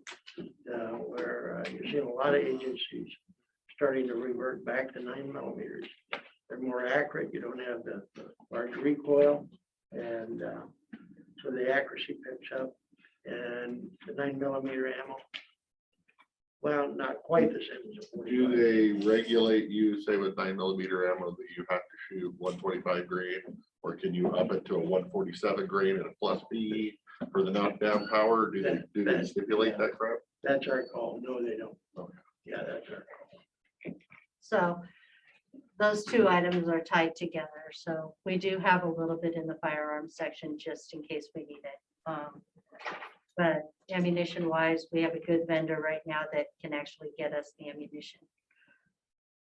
But we're not proud. We'll go anywhere we can get a good price. 3,200 is our fuel. We have 17 deputies plus 2 reserves. One reserve is on the west end and he has his car with him. The other reserve vehicle is parked behind the courthouse. We've budgeted $5,600 per deputy for fuel. The one reserve over on the west end, we budgeted $4,800 for him for fuel, and then $2,500 for the other reserve vehicle here. So we should be able to get all around the county. Any questions? No. 3,500 small tools. This includes US Cellular for all of our cell phones, Day Wireless for the radios within the vehicles and any of the lights and sirens, etc. Axon's contract is $17,464 a year. Those are our tasers that we lease. Pix 4D, Grammarly, Crossmatch, which is our fingerprint system. If we have to buy any vests for anyone, and just any other small tools. Question? Kind of. I'm going through the bills and I see the price of Grammarly. Do you use that often enough to justify the $4,000 and the extra? Okay, so the $4,000 bill, Got all sorts of hands. That must be a yes. the $4,000 bill has been corrected. Oh, okay. It was 27 people. We were asking you guys for 27 licenses, Oh, but we only used 17. And then 2 or 19. And so it's not 4,000, it's less, it's 27. I just hate Grammarly. You might remember I was critiqued for my spelling once. That was ran through Grammarly. I think that just shows it was, even it couldn't fix it. No, I use a different one now and it works just fine. Not everybody uses it. So. Yeah, not But everyone the uses it. number ones is that down. do use It's it not very often. 4,000 plus, because there was 4,000 plus another 5 users or something for another 500. That number's down from that. We have managed to bring the number down to what's actually being used, not. I think that's something we're projection. looking forward to, is they're looking for, is just like, Double it's check fine if your- you need it. Yeah. But let's not have license, because we have, that's later with other folks. Other Sometimes that we just buy licenses for everybody and it's like, okay, 3 people use this. The other 12 never even open it, or once a Right. year. Yes. And that's what we did. So one of the, we've been addressing who is listed actively on Grammarly. I work closely with Shelby. Grammarly still sends me pop-backs on employees that have already left, but Shelby doesn't show them as active. So it is an ongoing process to make sure that we are only paying for the actual correct number of licenses. So it's As something long as we you're do- keeping up on that and Absolutely. then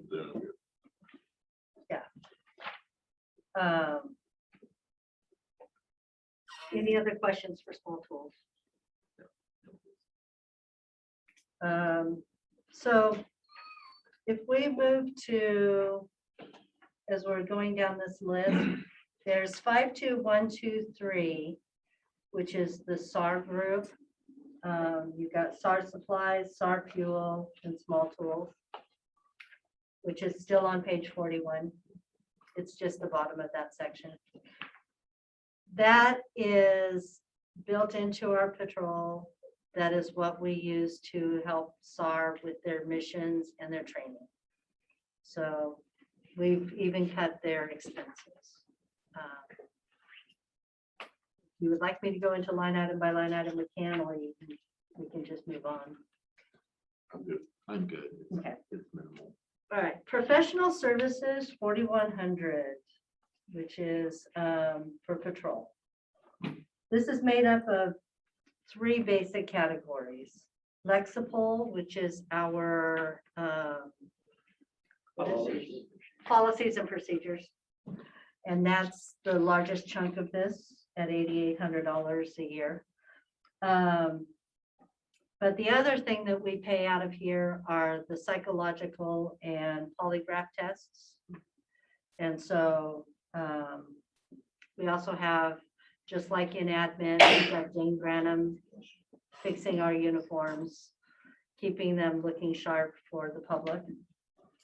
And then small other expenses as needed. Any questions?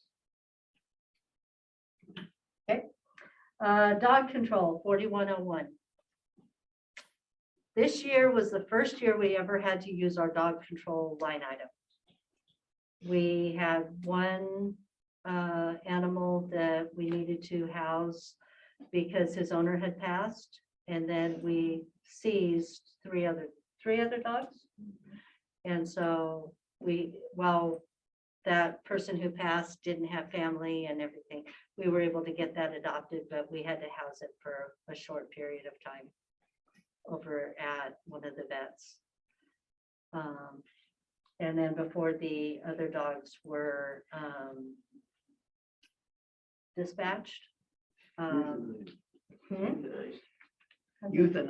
Euthanized, then they were housed there as well. So that's the only time we've had to use that fund.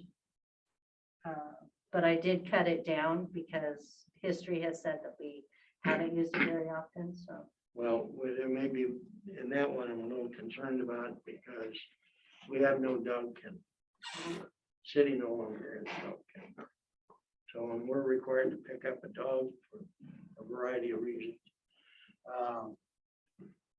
Mary Ann over here, Willowdale vet, has been very gracious about allowing us to put it for short periods, especially even if it's a dangerous dog, for very short periods, until we can either get them fostered out, or if it comes to it, euthanized, or whatever avenue we need to take to get the dog out of the veterinarian. But it does give us a place temporarily because we don't have a shelter. Are you using this for a phone call of just a random stray dog running down the street? Or are you only using this for violent dogs that really shouldn't be running around the street? Yeah, usually dangerous dog type deal. I So mean, are there you- may be occasion where that's an exception, but the majority of the time it's going to be in regards to dangerous animals. And I can, Jim, you might want to, I can see where on a traffic stop, guys arrested for DUI, you got no relatives in the area, got a dog in the, yeah, under those circumstances, we'd probably see a Mary Ann where. And that's a majority of what we use the Golden Oak Kennel for in the past, was we would make those types of arrests. You can't just leave the dog in this hot car Right. for it to die. Well, There's and some that's- liability on the county. That's exactly why I'm asking the question. You got this from 1,000 to 500. Is your concern that it should probably stay at 1,000 too? Well, my concern is it may, depending on how many animal calls we can. You could burn up $500 on one dog. That's kind of my We can thinking. increase it if you guys. We may have. Since the other kennels shut down, I can't imagine you're only gonna deal with one dog this year or 2 dogs this year. Until that other kennel gets up and running, if we actually want an accurate number, I think we need to keep that at 1,000. That So- might be something wrong. I can, I mean, if you I don't will- care about it being off by 500, I'd fine leaving it too. I'm just- The only thing is, we might have to come back for a request on the supplemental. Yeah, although understanding that you can move dollars around within the Yeah. category, Right. so Yeah, without coming back in. I Right. mean, it's Yeah. not, it's like, oh, well, you spent, this, but striving for, we always want good numbers Yeah. in every line item. Mhm. So So going back up to 1,000? that's fine. Okay. I'd be fine with that. Makes you feel better. Done. Trying. But I wasn't here for this part. 4105 is the search and rescue coordinators contract. And that has stayed the same for years.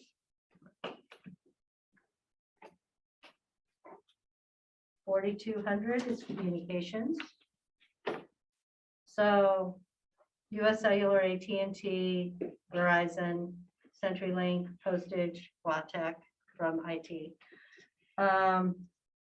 Verizon and AT&T. Those are the cards that are installed into our computers to give us internet. And Verizon has been out of control in far as lots of cards and being unable to identify who's actually got those cards, because it's not like you can call the cell phone and say, who's holding this right now? And Tim has been instrumental in getting every deputy's ID from their computers. We're down to about 6 items that we can't identify. And as of early last week, we were able to identify 2 of them being actually on IT's account. So we've been working with IT and we'll move those 2 over so that it's not on our bill.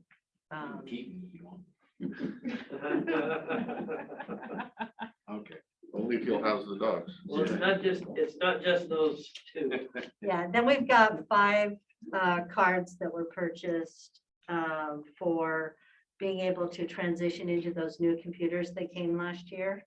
But those cards are still active. We pay $40 a month for each card, so we really want to get those shut down. We've got a plan with IT that we're going to shut down in a staged, systematic manner, so that if they get a call that somebody will, I'll suspend the account, and if somebody calls and says, hey, mine's not We working, know which one it was. at least we which know one where it to was. look, and then I can quickly reactivate it and they can transfer that to someone else's bill. And write their name next to that number. Oh, so they yeah. know who it is. Yeah. So we're actively trying to decrease our $1,400 a month Verizon bill. AT&T was supposed to be a trial for the same type of service for our Cradle Points. It was supposed to be a trial, not a 2-year contract. It is a 2-year contract. We've got 2 people who are on that. We didn't even know as the sheriff's office that the account had been opened until we got a past due bill. And that's when I found out that it was opened. And so we've resolved that with IT that, hey, let us know if you do that again, so that we can maintain your good credit with the vendors. And they thought that we had been told, so it's not.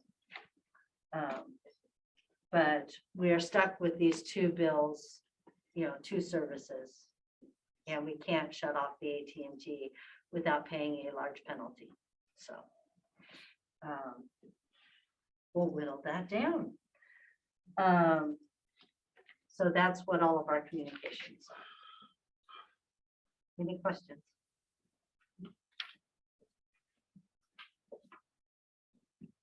$4,300 is travel that's associated with training, and the sheriff has a great idea for training for this next year. If you'd like to talk about the online. Well, yeah, I think most people are aware that you get a lot of training, free training online. So I think we need, as an agency, we need to take advantage of that. And it cuts down on the travel, cuts down on people being gone and so forth. So we're gonna target that pretty heavily coming up. Advertising, we've got $200 in the budget for advertising, and that's just in case we have an RFP that needs to go out or something, we can pay for it. 4,500 is rental and lease. That is all of our Canon printers and copiers, etc. So that is nothing that we have any other expenses on. Our current balance for the Canon copiers is $4,849. So I feel that 10,000, that was at the 6-month mark, so. Moving down to insurance, again, we put in the 17% increase. Line item 4,700 is new, newer this year. And that is utilities for the Potts building. We divide the electric for the Potts building into 3 different categories. SAR pays for 40%, the marine, our marine fund pays for 30%, and patrol pays for 30%. So, any questions? Repairs and replacements, 4,800. That's also associated with the Canon copiers and printers. 4,811 is our vehicle repair and maintenance. I should mention on the Canon copiers Oh. for all departments, that lease is up in 2022. Cost will go up. We just don't know how much. So, Thanks for that good news. It's an unknown for everybody. Is that a locked in rate for the term of the contract or something? Contract, your contract. Right, that was, when we did the contract, was it? You know, you have you know what your rate is over a period of time. Right. When it expires, we'll know what our rate is for a period of time. 30%. It will likely be, we don't know that. Depends on the term of the contract. Might be time to have more than one. Where are you going with those cookies, by the way? What's up with that? So vehicle repairs and replacements. Repairs and maintenance, we're at 60,000. Any problems with them? We have multiple vendors that we use for all of our services. We mentioned that, I don't know if this is a good time to jump in on that. Sure. One of our range deputies, well, both vehicles the range deputies have, was given to us to an understanding we patrol wildlife lands, which we do anyway. And these are used vehicles they donated to the department to pick up trucks. Actually, in pretty nice shape. Well, one of them blew an engine just recently.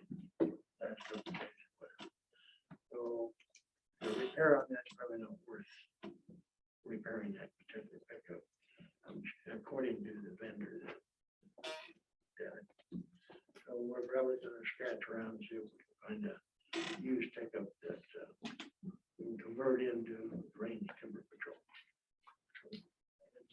That's our issue that we have going there. Keep in mind, they're over 200,000 miles on these vehicles. The only thing in it, I don't believe it pertains to you. I don't remember which department I was finding the receipts for. Was, and again, it's pennies and nickels, but I'm the guy that wrote 2 pennies together. Synthetic oil changes, doing them every 5,000 miles. So Is that you guys? we do use synthetic oil, but these are emergency vehicles that do require, in order to maintain the long idle time, the high speeds, the Because- manufacturer requires synthetic oil. And it's not 5,000, I think, is it? It's closer to 10. I was gonna say, like 7,500 or 9,000 10, I'm something like fine that. with. There's some departments that are doing it at 3,000. No.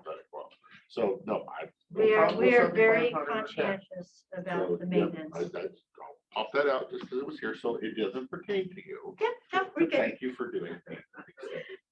Time duration. The range timber deputy vehicles that, the interceptor that deputy is driving right now, she's taking off in areas that the interceptor, it's stretching it even. And so we may have, until we get that vehicle, a new pickup truck for her, the new used pickup truck, we may see more repairs on the used vehicle she's driving now. Put a lift kit on it. She had a screw in her tire about that big the other day, so. Miscellaneous, 4,900. That is to cover things like our access to WSP, the program access. We pay $2,400 a year for that. Scale certifications, watch guard, storage.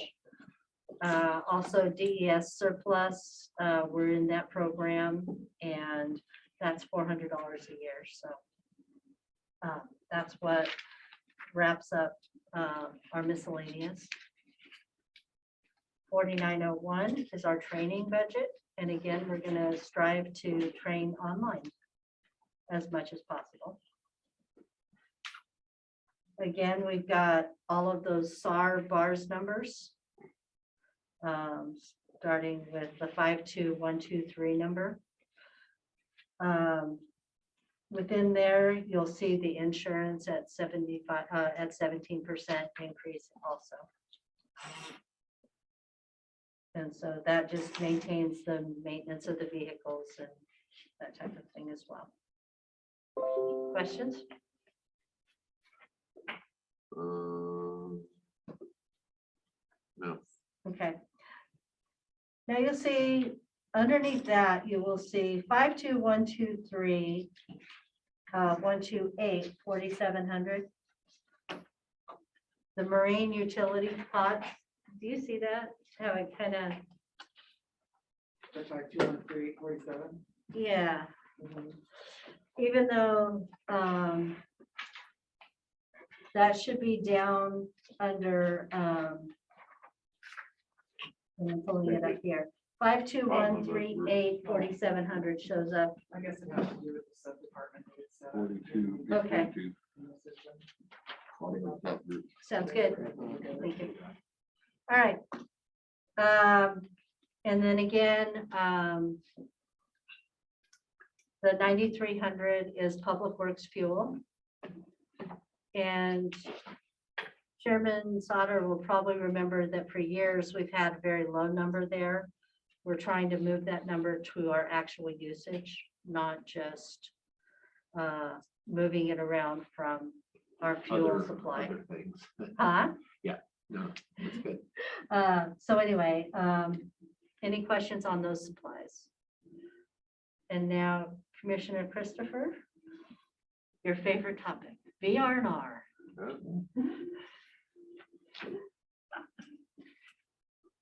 Questions? You're the chuckler over there.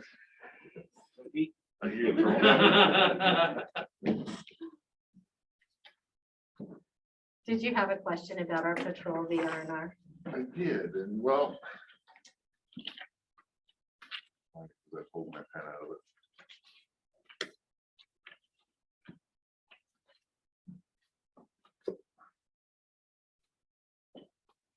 Actually got a couple. Do you have the sheet in front of you?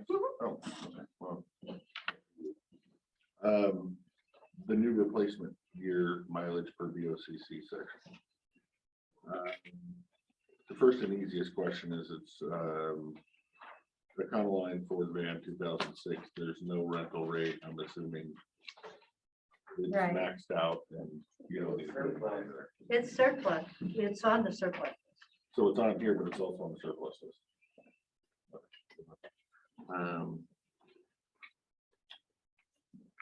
The only other thing on that list that I was questioning is the Polaris side by side.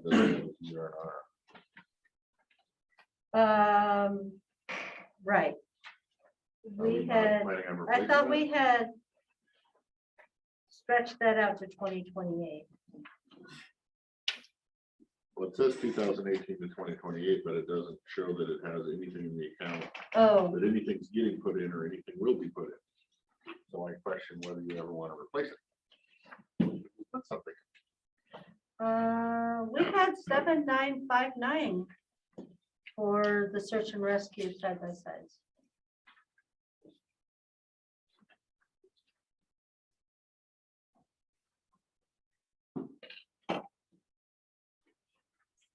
Did that change then? I see a number So 2021 replacement year mileage. There's a VRNR number 4887, but neither the original or the new shows a number.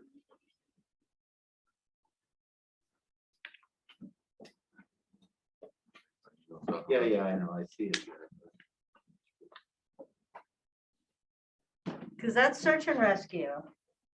And when I'm going to, when I look at page 42, I'm seeing $7,959 So for all maybe the it just search and didn't get rescue. put into So- this.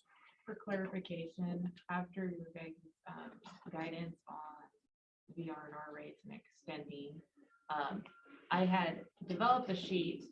I emailed it to you guys, but I didn't adjust their budget numbers for them. So they had already budgeted VRNR at prior rates and prior methodology. But because it was in your memo line, I didn't make the adjustment like I did in a couple other departments. Yeah. So for clarification, then to make sure I'm on the same page, you're accounting for it. It's just not in my graph. Correct. We'll circle back and make. Yeah. sure we are on Circle the back. same page here. Make sure there was nothing else I was looking at. As far as patrol vehicles go, we didn't stretch out replacement years. But in other areas, we did stretch out some of the replacement years. Oh, only other thing I was looking at was an F-350, Ford F-350 at 2002 model year doesn't have a replacement cost. It doesn't have a 2020 rental rate. Is that a surplus as well? That is under 502-174. 174. Yeah, 502-174. That's a SAR also. And When so, they're dead, yeah, they go. And is the 173 star as well, the E350? yes.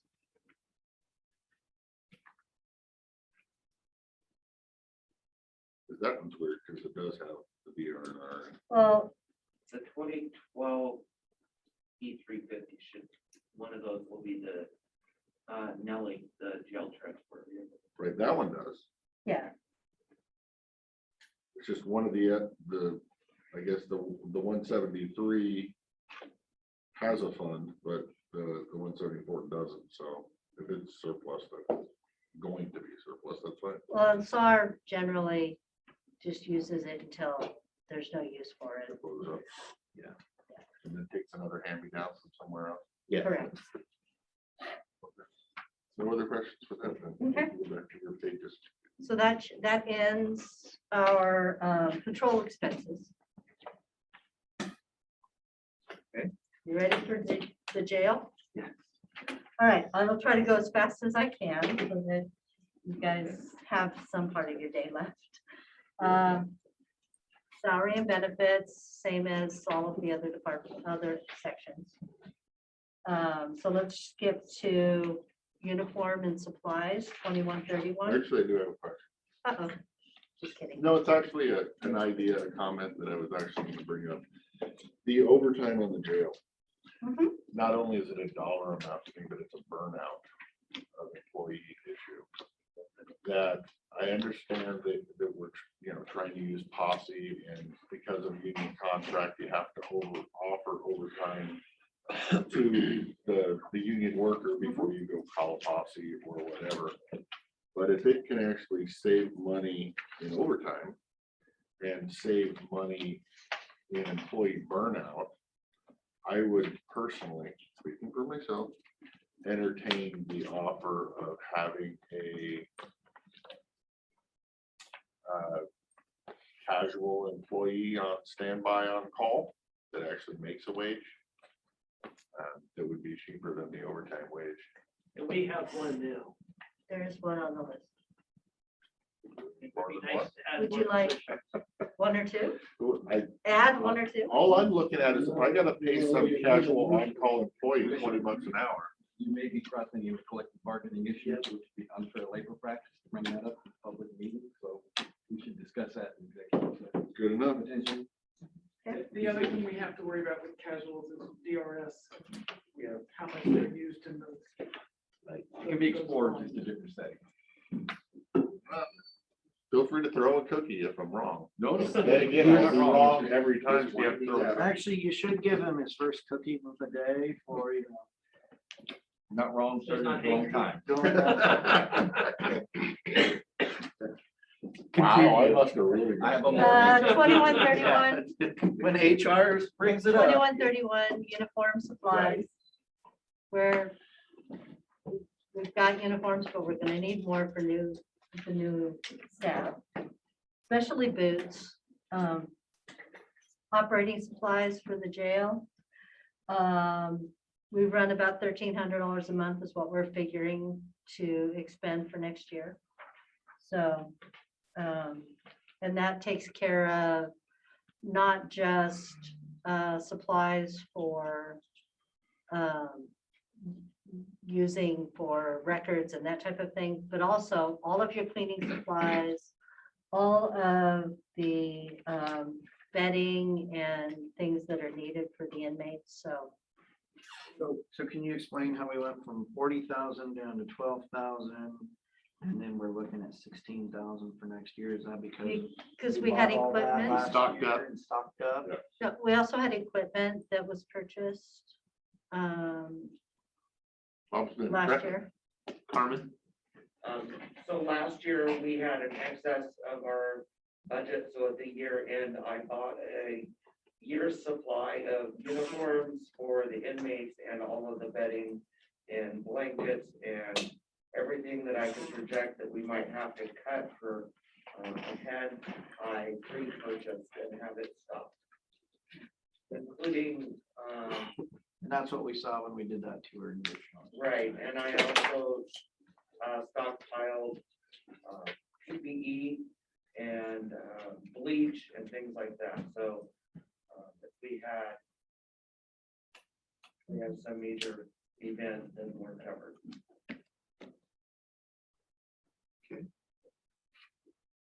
Any other questions? And did you also stockpile the special medicine, the spec med? Because I see that's going from almost 10,000. That's a specific inmate medical, the next line item, which is 3101. And that is specific to an inmate. So if an To inmate an actual needs, individual, pardon? to an individual Yes. inmate. And so that's if we go to the pharmacy and get their prescription, that type of thing. And that's a variable expense according to the population, how healthy the population is, and that type of thing. Carmen? I found some current RFPs on pharmaceuticals that the jails across the state have done. So I'm going to be working on putting together a pharmaceutical RFP so that maybe we can set some costs, direct costs with a pharmacy and hopefully save some dollars in the next year on pharmaceuticals. Because it gets really, really expensive on some, especially things like insulin. Mhm.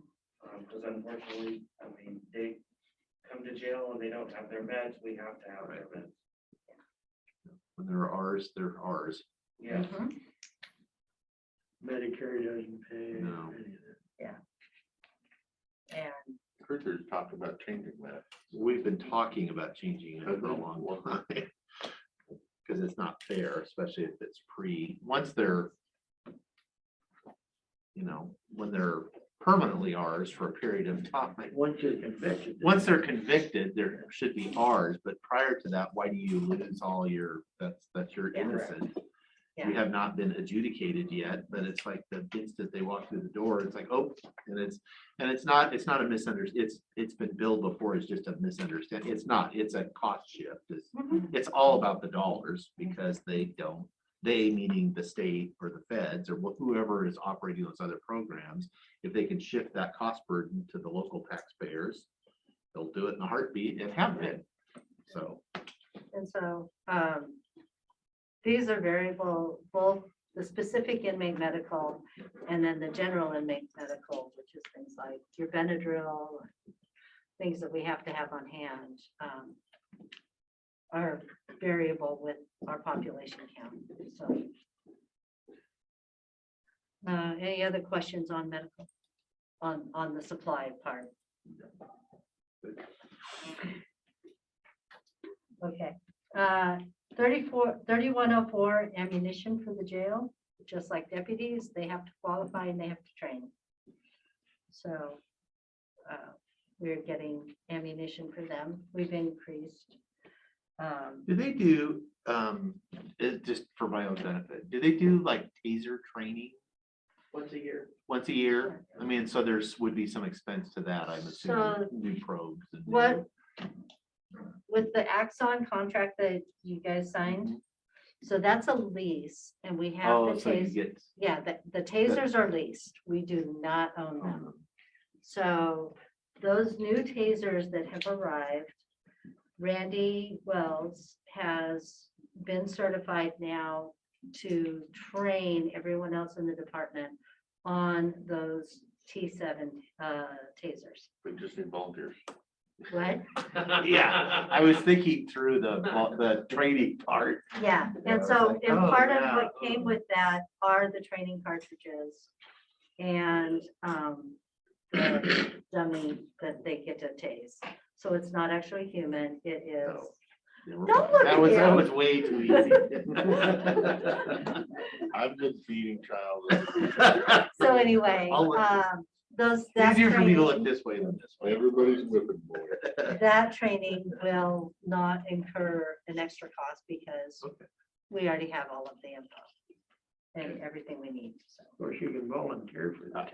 He was Yeah. looking at you when he said. He that. was. So anyway, It takes 4 people to get me off the ground, though. I can manage. fuel for the jail, 3,200. I would do it if you do it. Fuel for the jail, you know, a lot of the video courts have cut down on running back and forth to the other end of the county. However, we do want to maintain, when we need to have transport to Norcor, some of the other facilities. So this is probably, 6,000 is probably a very doable number for them. 3,500 small tools, budgeting 5,000 for Grammarly and US Cellular. The bulk of Grammarly comes out of the jail. 3501, I've already talked about firearms, but we've got 2,000 in case they need something. Then we've got more inmate trust, 52362, 3,100 and 3,500. Again, if you want to toss some money in there, we would not turn it down for books and that type of thing for the inmates.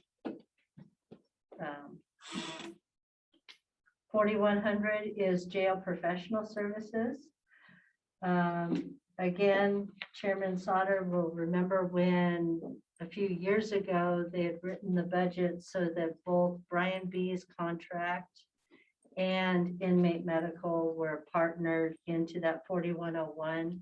We split it out so that we can keep an eye on what our actual inmate medical is versus his contract. So his contract is $42,000 a year, leaving the remainder for anything else that we need. Inmate medical is 4,101. that is variable with the population. We've moved it down to 50,000 for right now. To basically give the county that tax budget cut that they needed.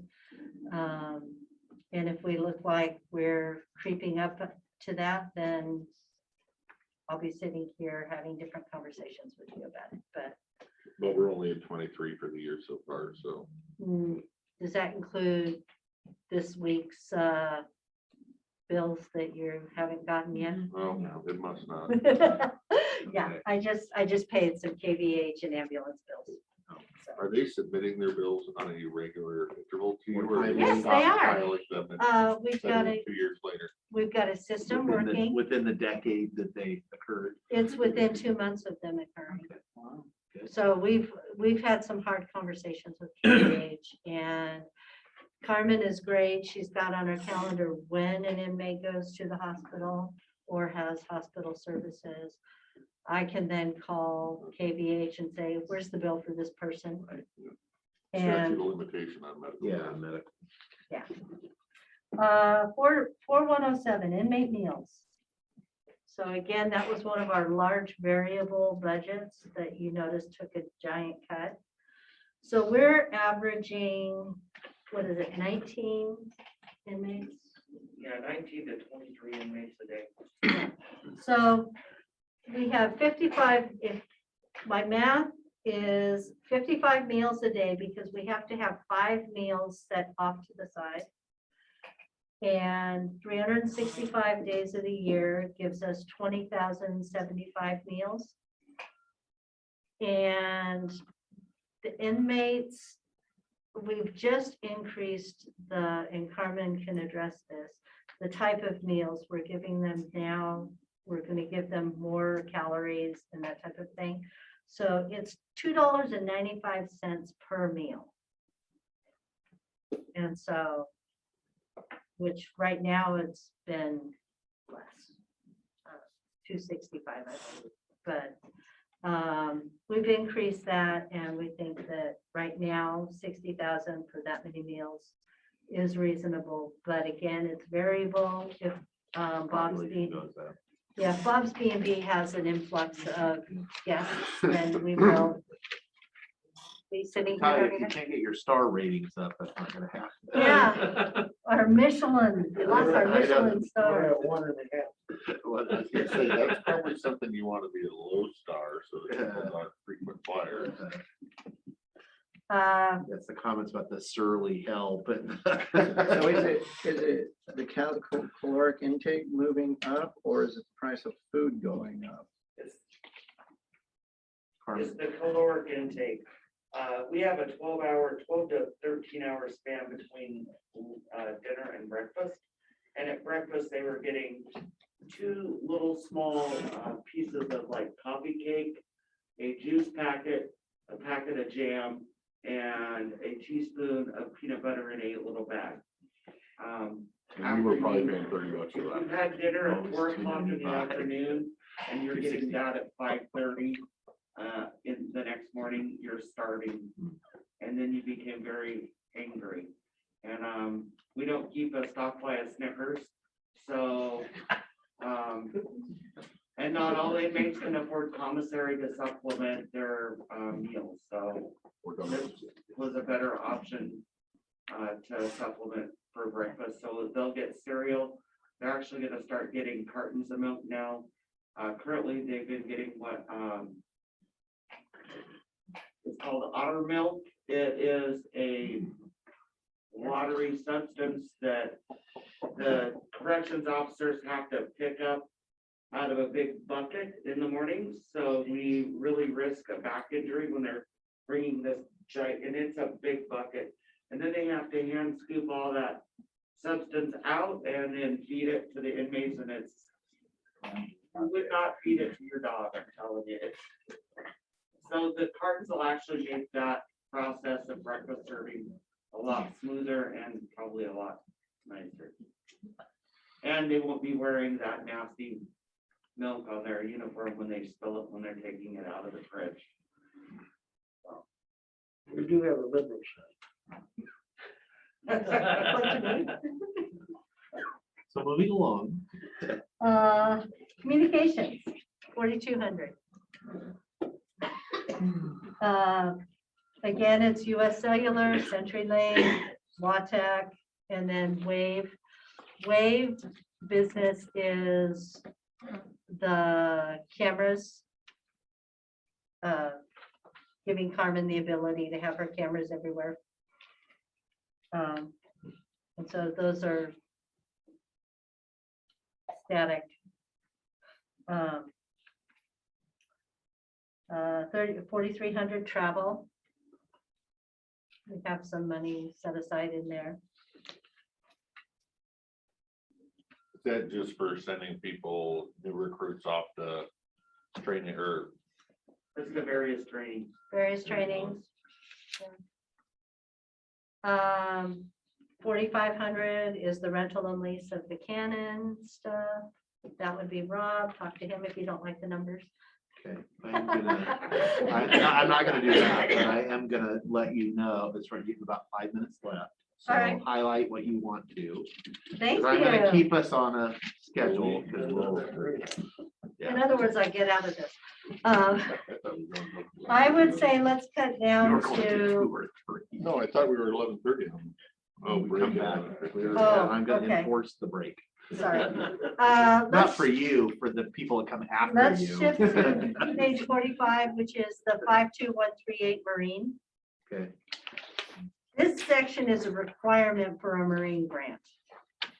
This is our matching funds that meet the requirement for the Marine grant. So it's all basic standard expenses.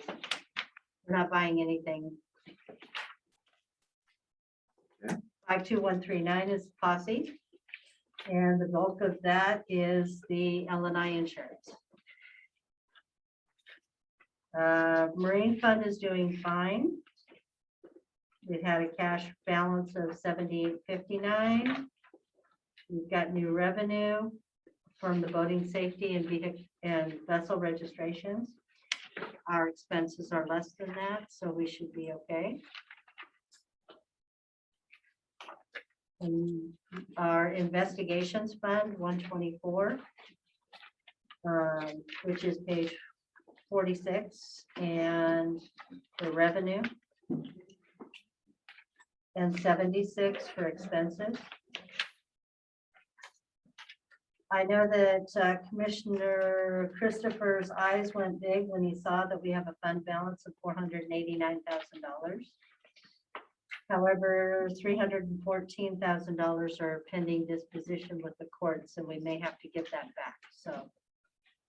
And this is drug money, which means that balance of 174,000 is drug and investigations use only. Any other questions?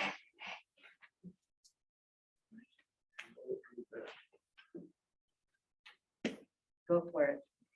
I understood that there was turning property in for the sale. That there is an interest in the used bulletproof vest that we have. The only thing I would caution is open public sales. It would be a little embarrassing to have one of our local guys run around with a vest on. He got from the county and was in a shootout with one of our. It just went, and I think, if I'm not mistaken, convicted felons can't. That's correct. We would have to verify that they didn't end up in the hands of a convicted felon by state law. I mean, I'm just saying, as a word of caution, I wouldn't. Now, there are places. So when you go to a gun show and buy a bulletproof vest, they do a background check to make sure you're not a felon? I've never bought one the only way that I've ever bought in a bulletproof vest is through the department. And that may apply only to Washington State. Some of the vendors will only sell to law enforcement. So I don't know what the rules on other states are.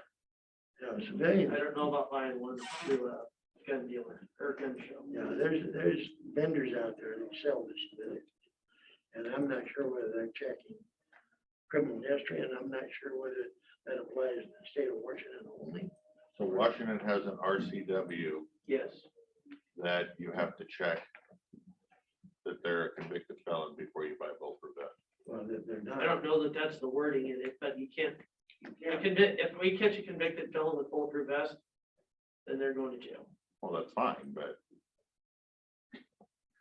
you're saying we have to be careful who we sell it to. Absolutely. Well, and You're running a especially- liability. Especially for expired vests, because you're selling somebody expired products. So Like you're someone who assuming the used liability. There were places in the past that they could be checked out. Military was asking when they're overseas and stuff, asking law enforcement agencies to send their expired bulletproof vests. And I think what they use, sure, it may not be as great as the brand new vest and stopping bullets, but it's something to throw on the seat and set on in case you're getting shrapnel and stuff. I mean, it still stops, so there's no doubt about it. But there are outfits that probably would take these vests and donate it to. But you're right, it's county property, and so whatever you guys want to do with it, but I'm just throwing that something to consider. I'll look into it. We'll discuss Okay. it more later. Okay, any other questions for Karen and the sheriff? No?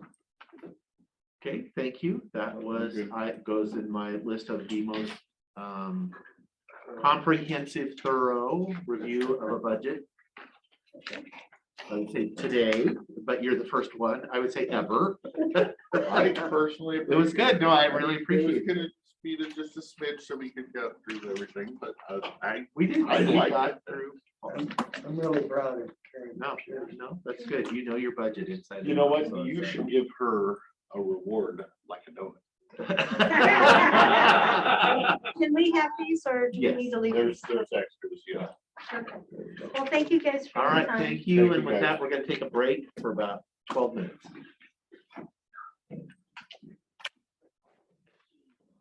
You guys need a stuffed animal or something so that you can throw it at me if I speak out. The cookie works. This is my. That would work. I'll bring you one for a later date. I have plenty. Your email to Tim, Yep. where you, I believe, were trying to say unanimously. Probably with Germany. You, I knew what you meant. said Went through unanimously Grammarly. actually needs to have something. What did it say? But I knew what you meant. Karen. Coming. I'll be down. All right.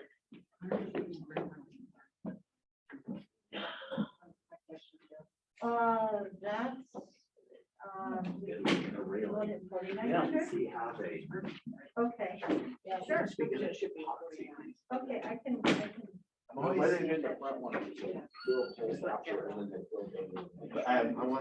curious what they felt with. Yeah, That's what I because, want to know what that is. This is an issue. If I'm always afraid of doing, I always storing my stuff. Oh, okay, I will talk down a little bit. okay. Slide out this way behind you. Yeah, no, the rifles were. I mean, I see people do it, so I know, so I don't know if it's possible. I don't know, I hope that they did a better job on the property.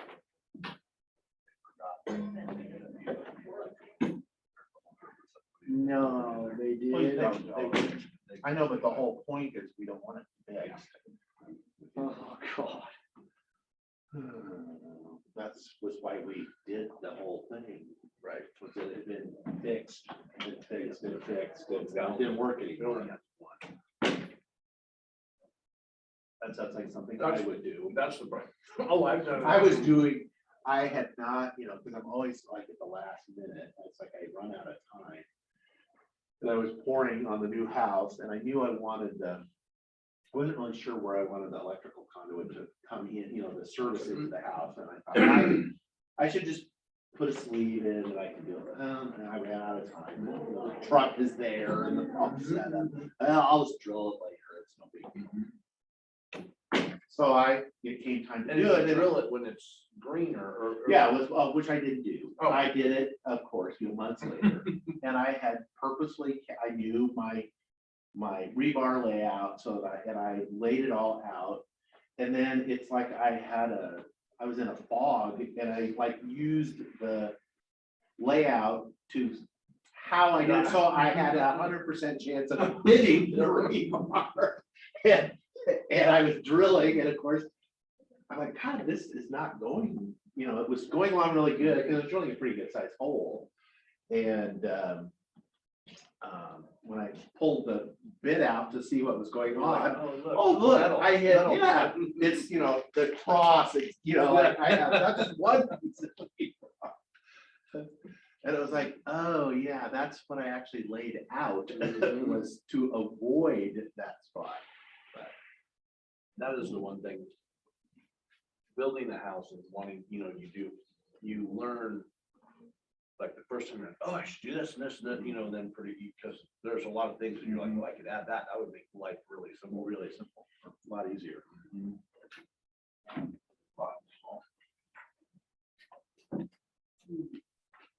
Good cookie, huh? It is a good cookie. The cookie, the donuts are good too. Say from now on, it's nothing but maple bars. Cause I got 7 maple bars and 4 other. My wife took an other.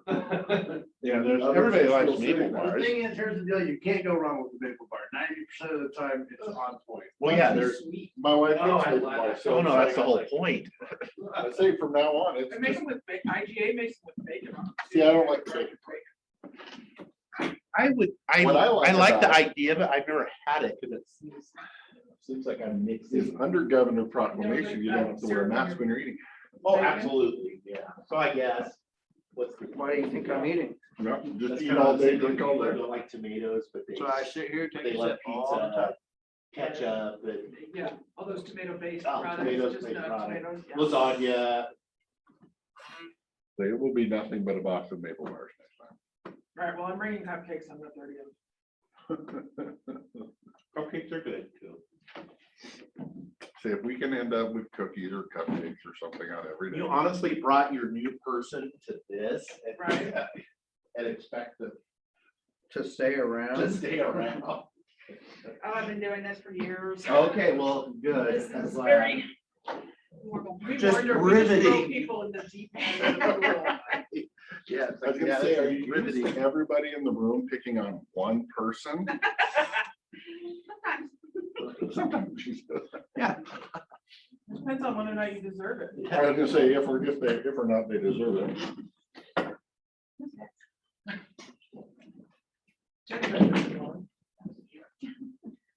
You know, what the best part of this, I didn't make any notes.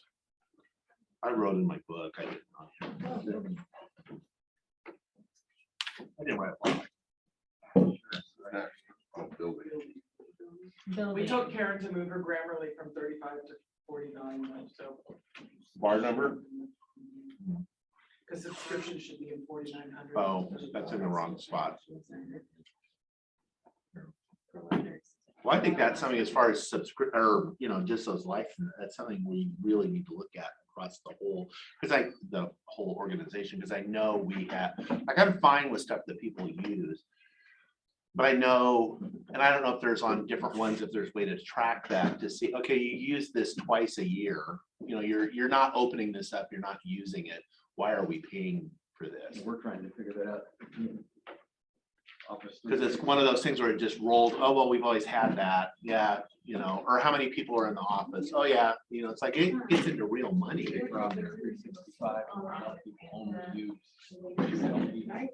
Right, can you break that out and just use and only pay for that?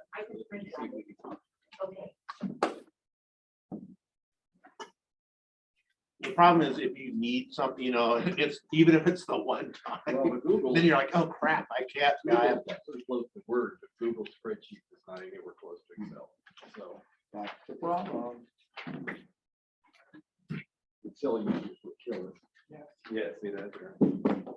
Yeah. The only nice feature of the Google Sheets is its collaborative nature. Other than that.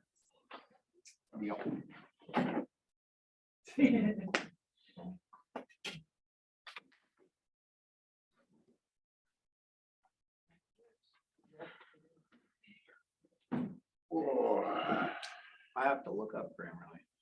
Oh, can't even be reached. Hmm. Hold on. Free, right? Free, does that have a little asterisk by free? Free trial. Free trial. It says instantly find and correct over 250 types of grammatical mistakes. Of I the, stand by my earlier comment. of the big three, spell That's what I was checker, going. Grammarly's huge. Horrendous. Who's who the other? I'd have to go through my search engine. I was just curious. I don't know off the top of my head. Check your tone, want to sound more confident. Sorry, I had to bring up the union thing. No, Phil, yes, no, I'm not an expert. Do it I fast. was getting uncomfortable. I was getting ready to. No, but it No. You know, throw something at me, turn around and. You weren't there yet. You were, but you were Hold up a getting red there. card, give me a yellow card first, and then the red card for the objection. Reverso. The referee flag. is the spell checker that's better than. Reverso? Reverso.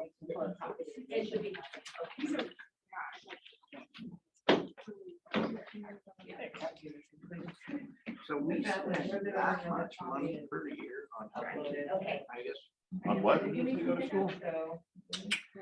You get the grammar and you get it. I had 7 years of English class in high school. Did you? I did. Through all 7 years of high school. No, there was only 5 years, there was only 4 years of life. There was just 2 years of freshman English, 2 years of sophomore English, 2 years of junior English, Oh, yeah? and 1 year of senior. And then you hit your head. And there you go. And there you go. Maybe we should have went to every other Thursday. Well, we are this time. We are this time. Yeah. We haven't even made it through half of it. Yeah, just the first break. She got different, and I was using information. Said you should be happy. Sure, it is happy. It's gonna be hard to find. I'm just saying, because No, It's gonna be hard to find a million. I mean, I pulled up her report, I copied it and reran it. And yeah, but like I said, if you look at the number this year at the end of that, the number next year versus the number last year, it's roughly the same. But yet the COLA's already in there. So I opened hers, copied it. The new money is kind of in there. That makes a big difference. it really can't be, because 2021 was Didn't even the prior year, so much years, but there's no way they can match 2020 to 2022. 7 to 9% raises for 18 people. You cut enough $50,000 miscellaneous. I mean, I'm not questioning their numbers. Well, no, they may have done it by accident. Maybe he wondered. That was The the fact challenge. that they freely removed the. Looks like we're not gonna have a ticket writer. Oh, I don't see how you do it. They did a good job. Sheriff's office. Karen knows her stuff. Karen knows her stuff. She knows. But I mean, yeah, cutting 3 or 4%, you know, part of the 3 or 4% doesn't make a bit of a difference. Well, it's, I'd say death by 1,000 cuts, but when the majority of your money comes in something that's going up, all your cuts aren't even gonna come close to matching just that increase. yes, yeah, exactly. And like school district and other where people, and you know, budget is predominantly. Yes. The salary, it's salary. Unless you're gonna actually get rid of bodies, you're not. well, yeah, but that then becomes a policy discussion Well, that's the whole because thing. you are capable of trimming the pork. Pork Yeah, comes you have to first. do that. Pork comes Yes, first, right, then there's a right, policy yeah. discussion. Right. We've done all this stuff and Here's the pork. here's our problem. Now what do we do? Now we're into the next tier of things. I've never had a problem with that, but you've But, got 2 you pens know, there. since everybody's So so I voted don't up know the if sheriff, that was was- the pen. that was my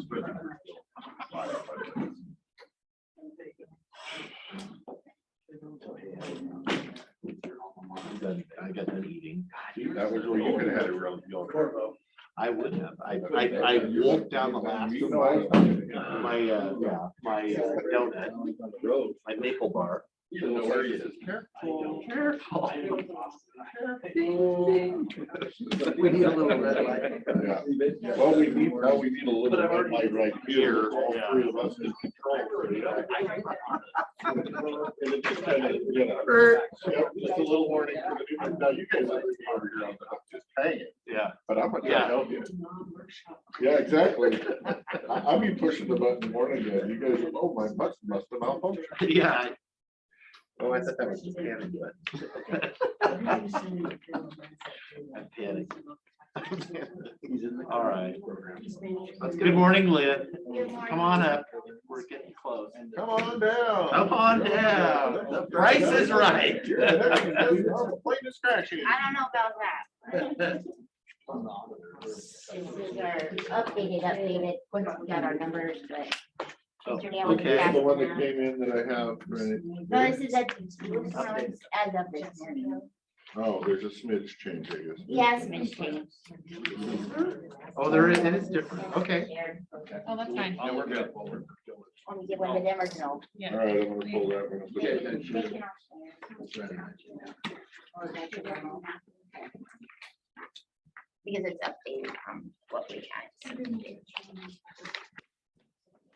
Okay, It doesn't have a 3-ring hole punch. darn it, How am I supposed to put it in my book?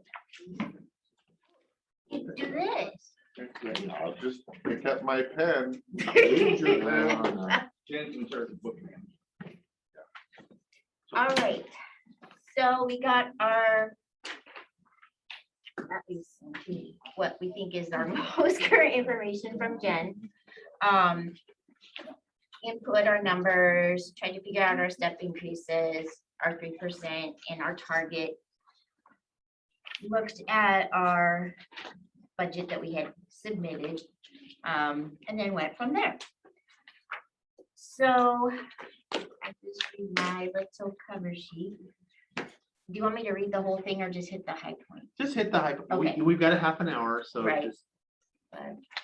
So part of our reduction will be, we won't be going to our continuing education conference that we have in the past. We'll utilize other avenues to get continuing ed credits. We won't just give out the prescriptive provisions because that adds up to be a lot of paper times many copies, and a lot of people pitch it because they already have it. They're not like me. I like to take them. There are those. Then I use the wrong one because it's changed. That's right, right. For some of our mailings, we're going to try switching to postcards versus, a full sheet of paper in an envelope. Postage is less, materials are less. We'll only send out certified mail for the very final mailing on things for, say, certificates of non-compliance, that sort of thing. We did have 2 structural drawing type programs that we were using for Amelia and I. When we switched from Struck Calc to a new one, the new one wasn't user friendly or reliable for a while. So we added in another one, but now that it's working again, we dropped that secondary one that we had. We would propose that we do not pay for large mailings.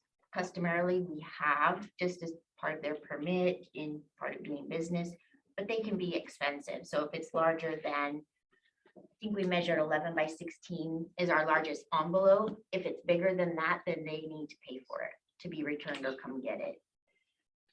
That's just something we were proposing to fully meet the 3% reduction. We would unfortunately have to look at 11 furlough hours per employee each month. That would be the only way to hit the actual 3% target reduction number. It would be hard, with as busy as we are, to try to absorb that many hours. But if we only do 8 hours each employee per month, we would be short by $4,888. And for the furloughing, I would like to not all do it on the same day, just so that we can keep the inspections and plan reviews and all of that flowing. This year's just been busy enough. If anything close to that for next year, I would not want to be closed a full day. And it may backfire with a brand new building for the public to see us close a whole day. I think they're gonna expect people to be there when they come in. So that's just my pitch on that part, is that we all amongst the employees, arrange those days off between ourselves. And if we get to it, say like 4 hours off of each or 5 hours off of each pay period, then it's a little easier for the budgeting, for my employees to know what their paychecks will be, for their expenses and their bills in their personal world. But then like, say Cindy and Rebecca and Jean and Amelia who travel to work, if they could take it in, one day that month instead of 2 half days. I mean, as long as we're hitting the hour target. But that's kind of where we're at. From what we could calculate last night and yesterday afternoon.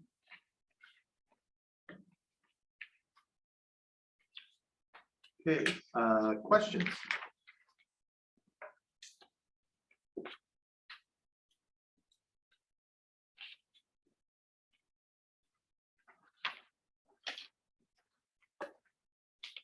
How far are you guys currently behind in plan reviews? 5 weeks. And if you start taking furloughs, how much further are you gonna be behind?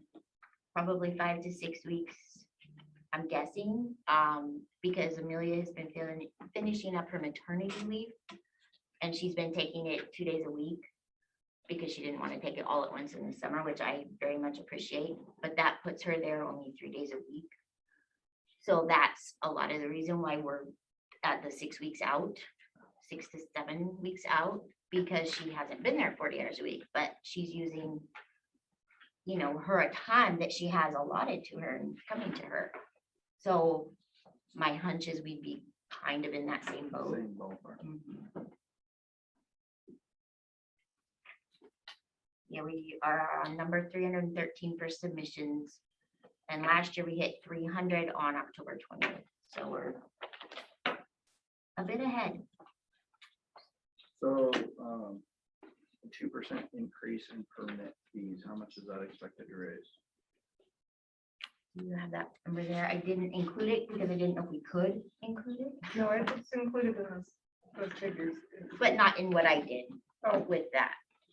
the proposed budget figures includes the 2% increase. So from what 2020 actual was.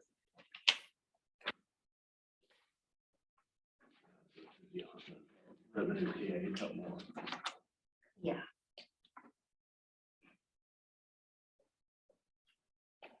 I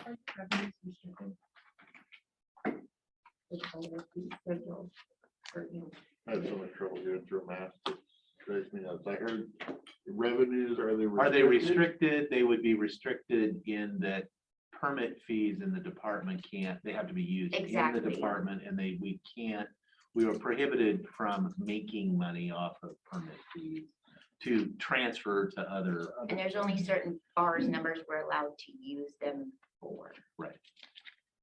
Right, so they would have, yeah, Because that's one thing the state auditors always Right. verify with right, us. because that came from, there was some legislation that, because there was apparently, there were a couple of Yeah. counties that were charging fees in excess of the cost of providing the service, and they were using it as a revenue source that they were Right. transferring to other. So So they're very they're really wary of cranky about that. They haven't audited that, and They it's check like, us every time. yeah, it's really easy to me, Right. because our permit fees don't cover the cost to provide And the plan permit. review throws them for a loop every time. Because they're like, you can't use planning. It's like, no, It's not not planning. planning, it's Plan the plan. Yeah. Call it blueprint review fee. Yeah, or- yeah. So that's been a discussion a few times to educate them. But, short of having more in-depth discussion with everyone here, that's kind of where we ended it last night until today.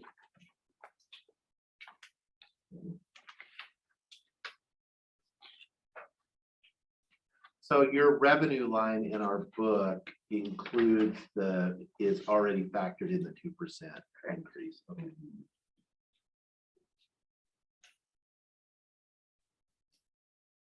With our best guess on Best guess, how 'cause many, it's always- on how many permits, Right. yeah. If I go to Jen's beautiful color.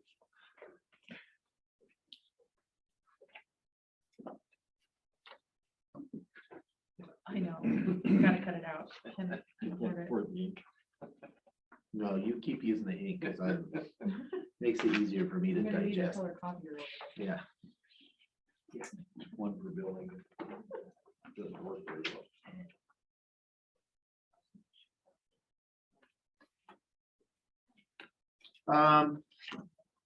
And I don't know, this is your opportunity to, present your budget, and it'll be up to the board later to have the policy discussion on that. The 2% fee increase was, that's an arbitrary thing that the board put in really only, I think, last year or the year before. A couple years ago, but. A Couple of years ago, we waived waived last it year. during COVID. It should be noted that our permit fees are still significantly under Mhm, both the cost to provide the service and our comparable correct, county, other by counties that are quite a bit. quite a bit different than anybody else. And we purposefully subsidize those services. So We're just wondering, is the 2%, what was that number based on? Is that, nothing. okay. The reason we did it is because we. It was 2% more than zero. Right. So that's my question that I've kind of always Well, had. duh. Is I understand the previous boards always subsidized it because we can. But If we can't, that's, I said, we that's can't, a discussion to have. And that would change our fee schedule and, there are jurisdictions that use the fee schedule that's in the IBC and IRC. They're substantially more than what we charged. When we did the study, we knew we were behind, but we would have infrequent increases. And then when it was 8 or 10%, people were like shocked. And so then that's when I came to the board and said, if we do 2% every year, we're at least trying to keep up with the cost of doing business, but we know we're still behind. Actually, yeah, 2%. I think we were trying to target more like the CPI inflation. Thank you. Where it's not an actual increase, but it's a different discussion of, an actual, because that's a tool the board could use to generate more revenue, and it is targeted to the folks that are actually using the service. And not that they're being one of those people, former people, they don't like that, of course. And there has always been, you said we didn't need to, so we didn't, and so it It's was. still $45,000 for a permit in Portland. Right. Here, and, Our fees are very reasonable. We'll try and track these as we go through the Right. process, and when we get to the other side, Right. we'll have. them. When we come out the other side and that number is still not what it needs to be. Yeah, that side. Yeah, that side. But we are, as you said, behind a lot of areas, substantially. I think when we did the study, it was like 18 to 30%, depending upon which county you were looking in. And understanding we're in no danger of running into an audit problem with us generating surplus revenue to the cost to provide the service. We've got 560,000 coming in. And total expenses of 514,000.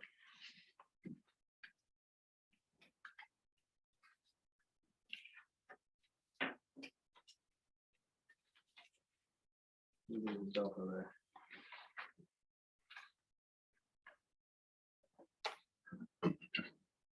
So this is one of those departments, just speaking amongst us, that if they can bring in the money to cover their expenses and everything from the permit fees, and it's budget neutral in essence to the general fund, then I'm totally fine. as long as it's budget neutral and they can cover it. I don't need furloughs. The people that are turning in plan reviews, I'm sure would much rather have a 2-week turnaround and pay a little bit more than a 6-week turnaround. And they're the ones that are covering this budget's expenses. They're paying for their own budget. So if I cut them, what did I really accomplish? I didn't get to put any money in my coffers to put it in a different department. Because you can't. Because you can't. So if they need to raise fees to cover costs, as far as I'm concerned, they just need to let me know what fees they need to raise, and we need to have that discussion and move forward with it. Be my- We've advertised once or twice for the 2%.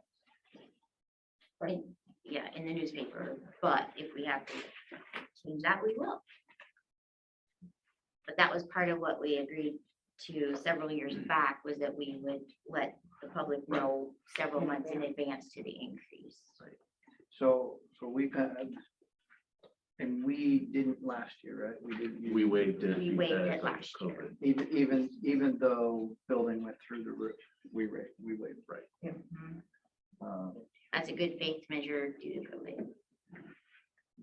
The same as Public Works waived the water increase in Dallas. Everything around where we wanted it, even though, right, it was across the board.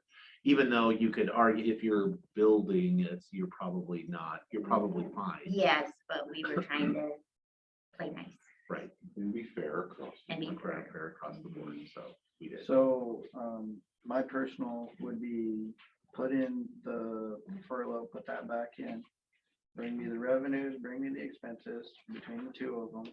And then we look at those numbers, and because we waived it last year when we probably didn't need to, I would be open for making sure if it's another 2% to come whole. I know inflation's 3+%, running higher than that. So 2% isn't even covering it. So, And if you have a pissed off contract, you can send them up. So, yeah, I want actual revenues, actual expenditures, and then tell me what the permit fee increase needs to be to get you whole. okay, so if it's But 4%. to cover, Okay, what does the fee need to be to cover the, so we don't have the furloughs? Because I would agree, I think especially right now, where that's one of those services that public is not, because we're already behind, mhm. where we are getting people complaining, as you know. Yeah, exactly. Because I'm passing those on to you where people are upset. And I think it's one of those situations where the public will reasonably be okay. And we have such a small building window. Right. That we do our best to, get those out in as timely fashion as possible. That if this really is one of the circumstance of where if you do this, it will actually degrade service to the public. And we're already in not a great Pushing spot. Yeah, So yeah, what that would need to be to Okay. cover the staff shortfall. But we also need to also have the conversation that, code compliance used to be in this department. That was part of, building fees and everything kind of went into that code compliance piece. We're pulling that out. We were looking at $480,000 last year. We didn't have a code compliance officer most of that time. Now we're looking at $514,000, 8.5% increase. But we pulled out code compliance. Well, clarification, I did just- we, in the budget, code compliance is still in the budget. and so what, I spoke with the chair, and due to Kayenta and the unknowns of where we were going to try and put this code compliance and the building of a brand new budget to get through this process and work out all of those kinks. There are sub-departments within the building budget. We left it in there. And we left those in there, so they're identifiable under the code and nuisance. Well, that brings up my question that I've had, but I've been waiting for us to get to this point. Do the fees that they charge for permits and whatnot, are they usable on code compliance? They are not. They are not. only for the building, for, inspection and. Right. So she's only able to make herself whole with the fees. We're still covering code compliance. Correct, which is why Jen did the breakout. So we had our 2020 actual, less the code enforcement to get to that subtotal, add our step increases to get that number, and then do our 3%. So we've never been able to use any of that code compliance coming out of the revenues from the department. No, we're We prohibited. can only use it for building permit related stuff. Got it. At least since the RCW was passed 10 years or so ago. Because I think there was 2 counties that were had really high permit, because it was a really easy way to make money, and then they took it here and, we'll use it for whatever. Economic development. Economic development, or better meals in the jail. I don't know. 2 scoops of peanut butter instead of only one. I don't know. So so we can't do it. That's why we get audited too. Mhm. And they do. They do audit that because they want to make sure that's not what we're doing. Even though I would suspect we have, we don't do it for anybody else, but like we don't, and that I don't even want to, never mind. As far as I was thinking of we don't charge any overhead, we don't have, because that's one thing that we don't do. Because I know some counties do that where they try to capture more of that allowable expense. They would build the building to put the building part for a portion of the building and the heating They and would the. lease the building. They would from lease us. the building Yeah. from us, and that could get paid for out of those permit fees. Right. But since we're subsidizing the permit fees already, there's no, we're still gonna be subsidizing know. them. It'll just be less now. So when do you want our new revised numbers to know the percentage of what we need to increase permits by? Well, before we get out the end of our first preliminary shot through, so that we're working, because we're gonna take all this, we're gonna have our workshops with the departments over the next several Thursdays, and when we get done with that, then the board's gonna have to sit down and start. And one of the ways we're gonna fix, we want to see those numbers to So we'll find just out. have, We'll let you give me know a when new the number, a revision new is due. date, okay. We're So you currently, got a little time. we're but- currently slated to raise them the 2% on October 1st.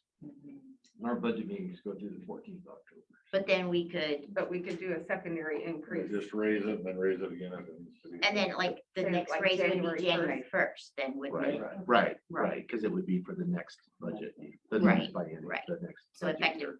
January 1st is First would going be to the be new raise, another, right, an additional percent of whatever. whatever it is. Okay. All right. Put that one. Yeah, that'll probably be, will that be a public hearing item? Or will Yeah, that be a resolution type thing without a public hearing? I'm just, so I know what to prepare for. Raising fees and- Mhm. I would think it would be a public hearing, but it could be anytime we raise fees. Because part of But what, when we do our sewer fees and everything, it's a public hearing during a regular, anytime you're gonna, it's a regular Right. board meeting. So, because it's updating our current fee schedule right, beyond what we had agreed to in the verbiage originally. that we advertise, so we would have to have another public hearing Okay. because we're changing that.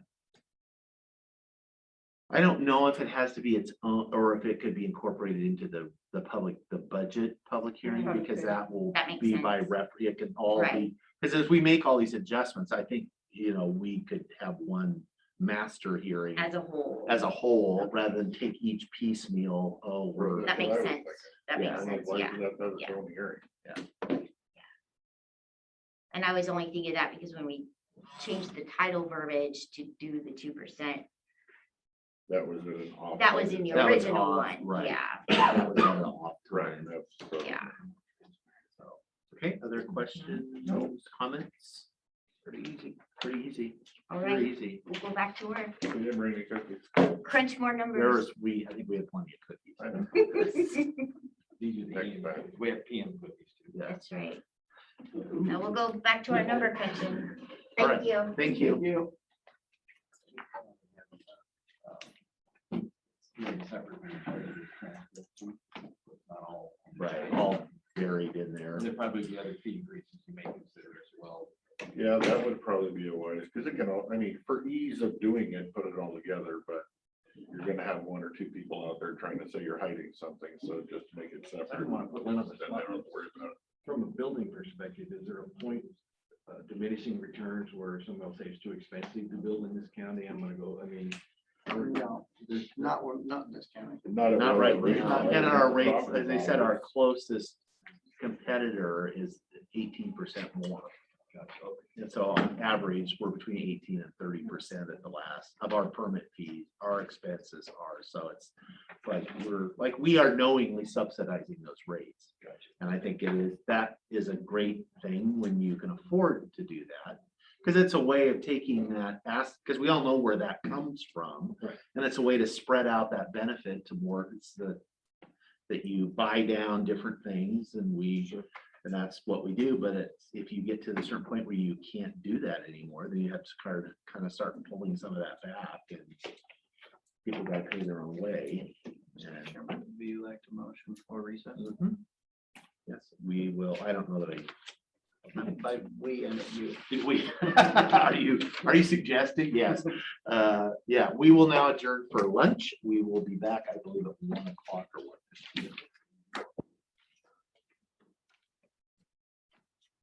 1 o'clock. Riveting. Halfway through the first day, we got a single minute.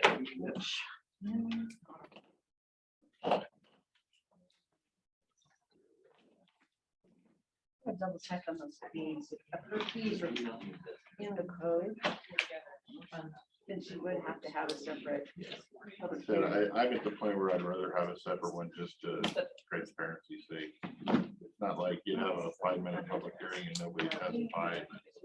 Once you have an automatic 2%, you have that. Right, then it's automatic, but if you're gonna change that, I think you have to have another. For So can It's you? your time of the year.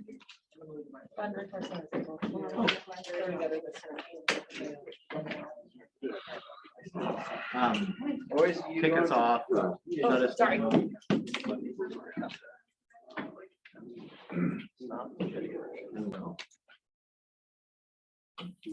give it Check for such a comment, it's real. Oh. Well, and Tuesday. Yeah, I'd love to hear comments from these citizens. So, be good. Well, welcome.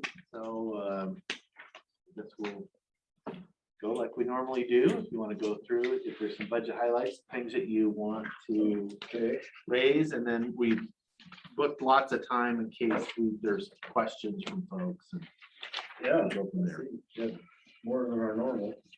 So, the budget memo pretty much explains it that, in addition to the assessment, we do some other weed control projects for other agencies and some for private citizens, to help with their noxious weed troubles. And, it generates about an estimated $35,000 additional above and beyond the assessment revenue. The assessment revenue comes out to pretty much about $103,000 a year, which really doesn't cover our whole department so much. So without the other additional revenue, we would barely be able to function. So.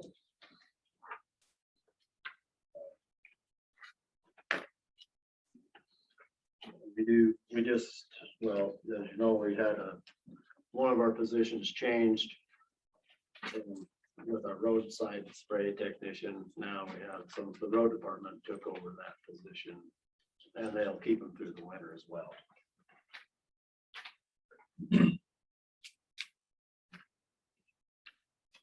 Then our expenses we don't spend more than what we generate or get, so we live within our budget. That's pretty much how. I just want to make sure you understand that, so. We continue to work with landowners across the entire county and agencies. We try to work with everybody. we're involved with the Conservation District and other, well, Conservation District and Natural Resource and Conservation Service with some projects, skeleton weed. We're also involved with Columbia River Gorge Cooperative Weed Management Area. And one of the projects we're going to try to tackle on a larger scale is the skeleton weed. It's just gone rampant across our county. Yes, it has. And so, and it's not just us, all the agencies and everybody in the general area. So we're working together to put together some sort of a management group on that, hopefully. And there's probably some ownership changes and things going on the well, most all of the timber grounds in the county. So we're kind of keeping track of that, trying to make sure we're in the loop on the ownership changes. So we can work with those, whoever takes it over. Would you anticipate with those changes that there could be that maybe they would discontinue some of their services as far as the private folks that we would? contract? No, that they would. Oh, but they would, like, possibly. I mean, it's potentially possible. Yeah. So, but nothing's been communicated yet as far as, so as far as we know, you know, it's just business as usual with the current landowners. Correct.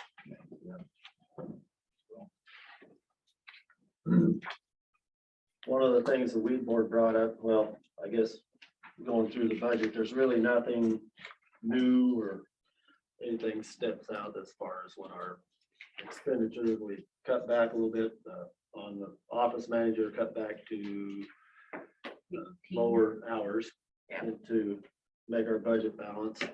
And well, I'm actually the only full-time employee. Then we hired a seasonal worker for the summer. So I wasn't able to utilize the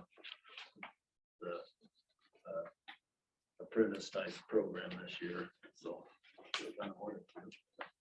Yes. So this budget does roll your hours back. Last year, we rolled them back and we're Last year. keeping them back this Not- year. Yeah. Wasn't a result of the.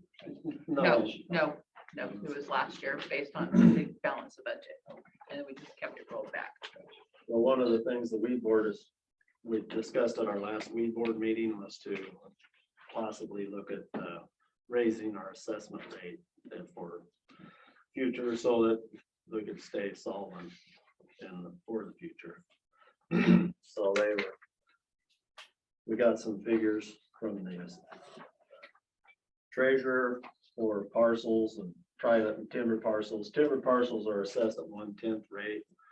And timber acreage is also assessed at 1/10 of the same rate. So we were looking at, we're at $6 a parcel, 4 cents per acre. And so it actually generates about $102,201. And the weed board proposed that we go up to $12 a parcel. And that would, and leave it at 4 cents per acre.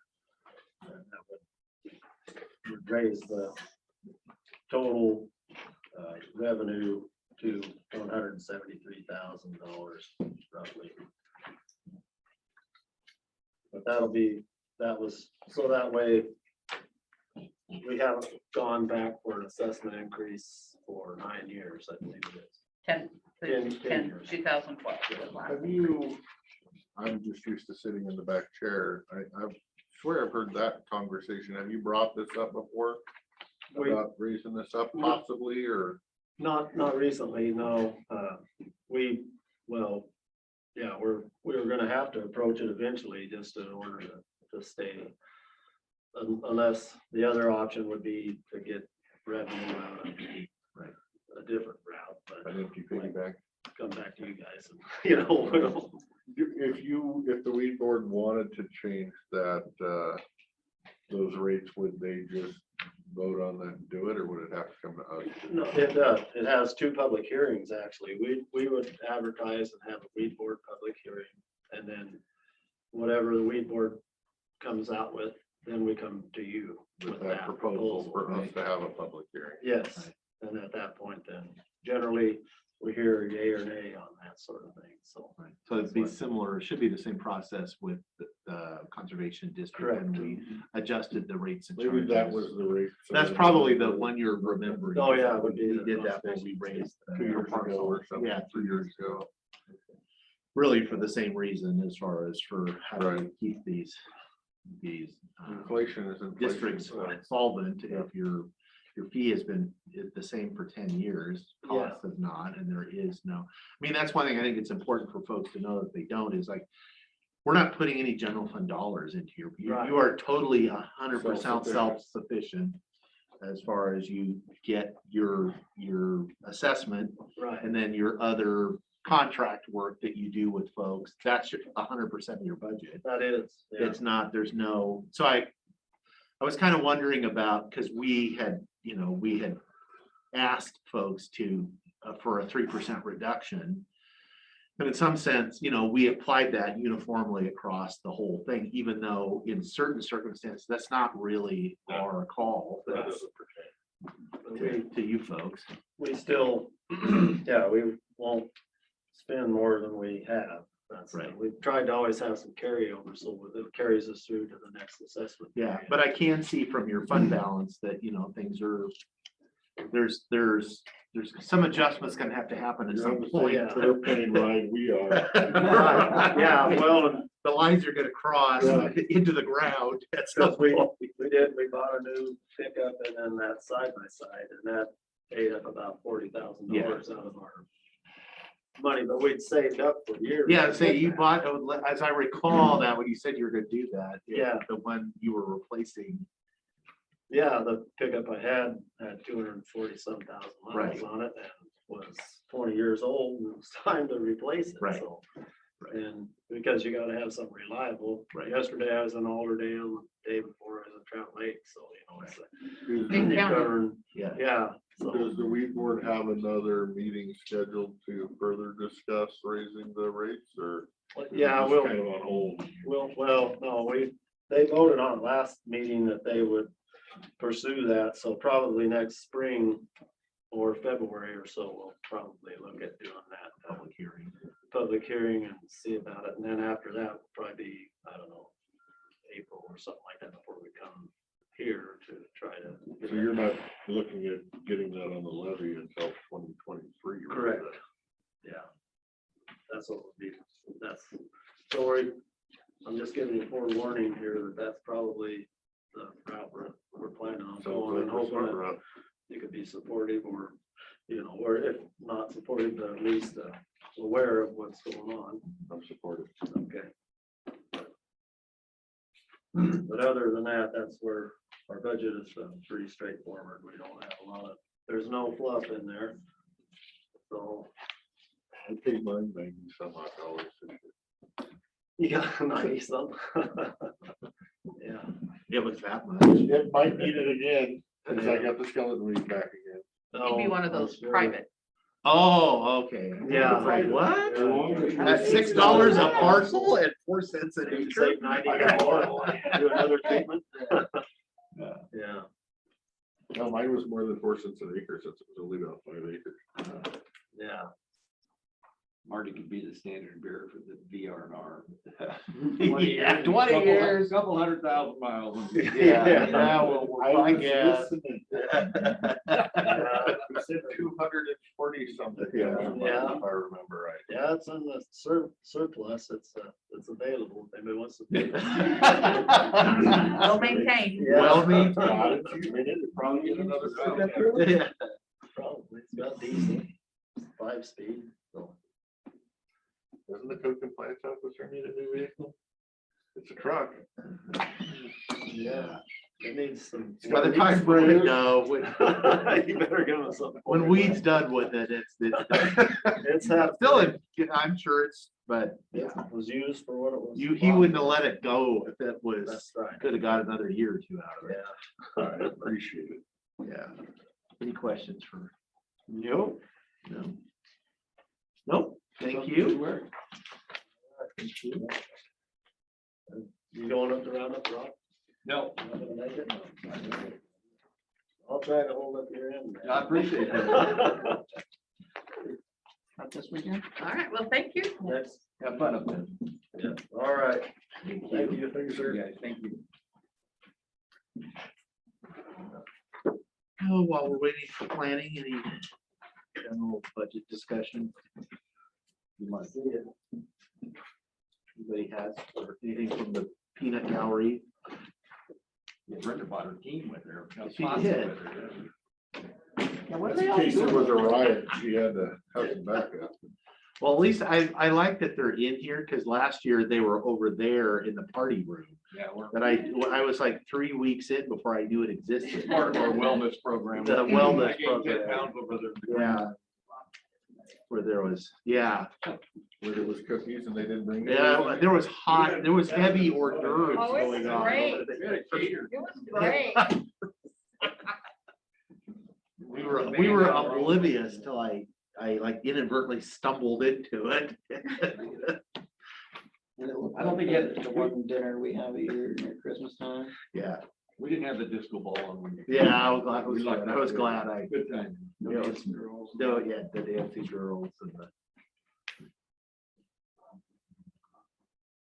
They got coffee across the hall. Yeah, well, we can work on our homework then. I got time to see you over there real quick. Yep. Or if they don't, I have a little single cupper.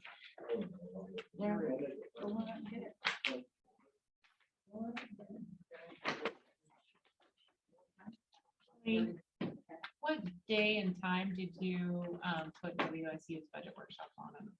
That too. I'll have to look.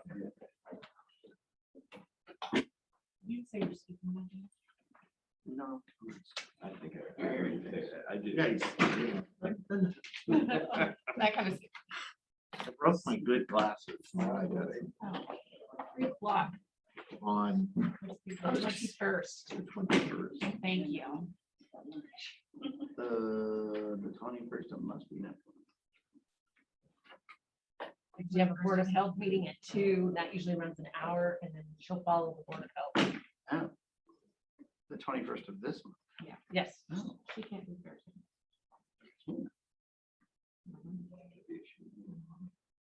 You said 3? 3, thank you. Yeah, I'm Oh, gonna need- Actually, 3:15, because they have a presentation at 3. Okay. It's National 4-H Week.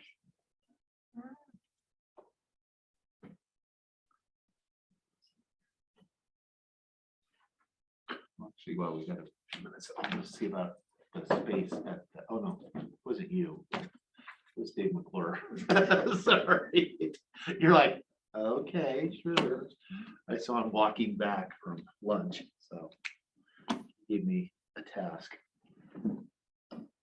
We know in the future that we'd only needs 15 minutes max. Well, yeah, we. Yeah, I knew it gave it a 30, I'm thinking, Marty has Well, for 30 it's- minutes, it's it's not usually- right. You give him 15 and he uses 6. Yeah. This time we gave him 30 and he used. That's more than he talked and you charged 70. Actually, a lot of coffee over there. Oh, did you? No. Went to college with his sister. Yeah. His family's very important to the roundup, very involved. That seems fitting. His dad was a big guy. I mean, his dad was a mountain of a man, just huge. Gentle soul. Not surprising at all. Yeah. I always tell everybody, if Had to come from I ever somebody. met Abe Lincoln, that's how I think he would look like, and sound like. Yeah.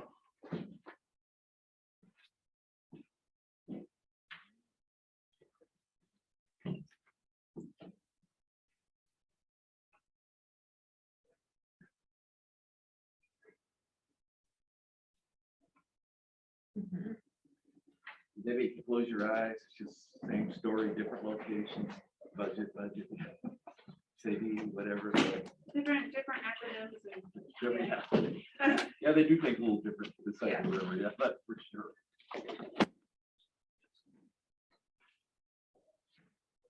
Particularly don't have three. Say you're only gonna have three. I didn't say that. I said I'll have 3 this afternoon. I even went light on the lunch so I could eat more cookies. I didn't even think of that. You should have built a kitchen. You in the didn't, new did building. you? Well, there is a kitchen in the new building. There's a stove up on the break. Yeah, before. And there's gonna be a I was barbecue on the gonna- roof. Yeah, there's actual stove. in You the can open a restaurant. No, online bakery. Really? Just do online bakery, so. Can I have all the steaks? That's how you're gonna. Before COVID, I was. That's gonna help fund our budget. It's gonna balance our budget cookie sales, right? We're gonna call it Jen's Bake Sale. I made Leah in the auditor's office her birthday cake my first year here with a little fondant snowman on top of it. She kept that thing for like 3 years. She might still have They it. say you can use fondant. It's not Yeah, good. it's not. Not my favorite. What's not good? Fondant. Fondant, you know, the stuff they use. for making- Like a No, marshmallow. I don't like that.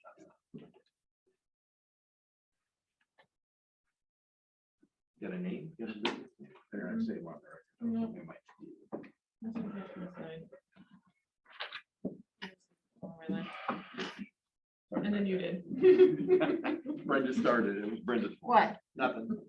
You say you're guilty. Brenda, joking. Okay. Okay. It's an infamous group we're in. Ready to choke.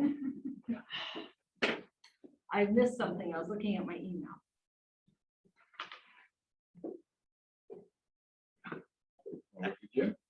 This is like the general fund. Mhm. Yes, it is. But the Shrinking. other side is- I'm shrinking.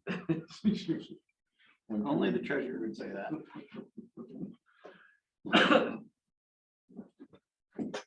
Right.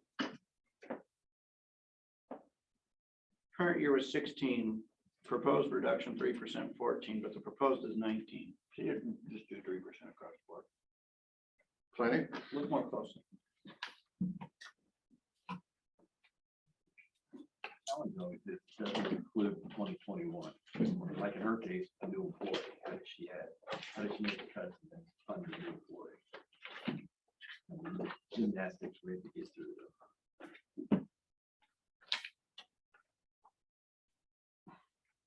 2021. Hey, do we have any applicants yet? 3, Where's your sheet? who have planning experience. Really? Most recent one's in Seattle area.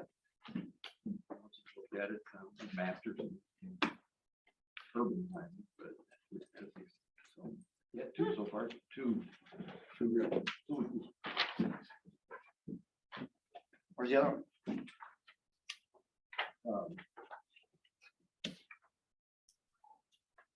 Insurance. Look at your sheet. Unfortunately. Because look at this, insurance, 14, current year 16, next year would be 14, but the proposed is 19. No, that's what I'm saying. This is the 3%. That's it, right, that's. Yeah, she did 2 different. Yeah, but then put the proposed. Well, I understand that. I'm just saying on the Yeah. 3%. Well, she did a line I'm item not of trying to 3%. That it stays that. Because then you can see what it would look like. Does it make sense there? Like, I see. Everywhere. But that wasn't the proposed. Well, the It's a 3% skin is. burn though, when you can corral it. Yeah. How'd you get 3? Could Because I'm too far away. I'm gonna have. You're too far away to go.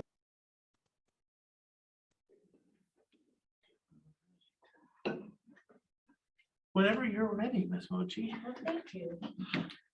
So I don't really know how to make this work. So I'm just gonna blow some numbers out and then. See what go sticks. there. Yeah. So I don't know what's in front of you. I know the information loaded to Kayenta is the one that I prepared based upon the direction that we need to do with like 3% reduction in the 2020 actual. And I provided like a planning department memo and there's a the attachment to it. So in that attachment, it include a 3% reduction. And then also include another column is for the 2022 proposed planning department budget. And my memo is actually focused on the 2022 proposed. That is not following the 3% reduction, but rather that was built in accordance with last year's trend and planning department's priorities for 2022. So the two line items that you may find the numbers are rather large. So one is under the salaries and benefits, but that is a result of we have given additional FTE and also with all the schedule step increase for the current planning staff. And then the second line item that is going to have a substantial increase is professional services. Professional services could be for like the fees that we'll pay the consultant to help planning department to conclude like a couple of state mandated policy and plan, like the shoreline master plan, as well as the critical areas update. So those two are still under work, and we are in the process of getting a draft for the critical areas ordinance out, hopefully in October this year. And then we'll be able to go through the planning process and ideally to get it adopted early 2022. But that's the fees, in conjunction with the consultant fees that we are responsible for. The $90,000 for the professional services, some of those will be covered under a state grant if we choose to accept the grants. And I talked with someone from ecology because the grant is actually from ecology for the SMP update. Most likely the county will receive $84,000 for that. But I don't anticipate we spend the whole $84,000 next year. I think we probably would spend about 55,000 of the 84. And Just the SMP, not critical areas. right, because that is for the SMP. And then, we have our other revenue source would be from application fees. If people wants to get an ordinance from us, if this is electronically, we don't charge them, but if they want paper copies for maps or whatever, then we'll charge. I just want to, make sure you know for professional services, even though the dollar amount is high, but portion of it will be covered under the grant, and a lot of the larger projects, we will have a reimbursement agreement in place. And so anything beyond staff time, like any other expenditures, you'll be covered under the reimbursement agreement. Is that an accurate statement for the current budget year? Meaning, so I'm comparing apples to apples.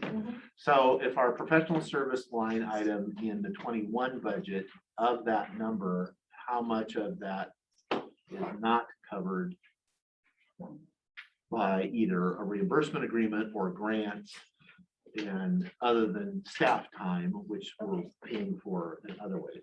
So currently we have 35,000 for 2021. We already spent more than $35,000 for it. But Oh, well, But that's the hearing exam. that's a hearings Of which- examiner. Right. I'm hoping like 25,000 of it will be reimbursed, even though you will not be putting back to the same line item. Right. But it will be covered under the reimbursement agreement. And then we are still paying for our consultant helping us doing the critical areas update, and those are counties. County dollars. Yeah. How deep are we into that CAO update with the consultant? I'm sorry. what's that? How much have we spent on the consultant on critical areas update? So far, it's really minimal because we have a $35,000 contract with them as the on-call consultant. And they are the same consultant doing the SMP updates and critical areas update. And for right now, they've only been charging about maybe 15,000 to date for the CAO update so far.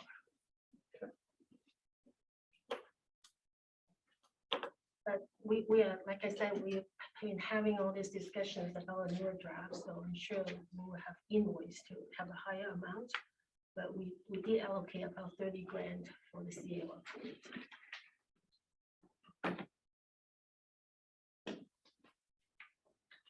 And that's 100% county dollars. Yeah.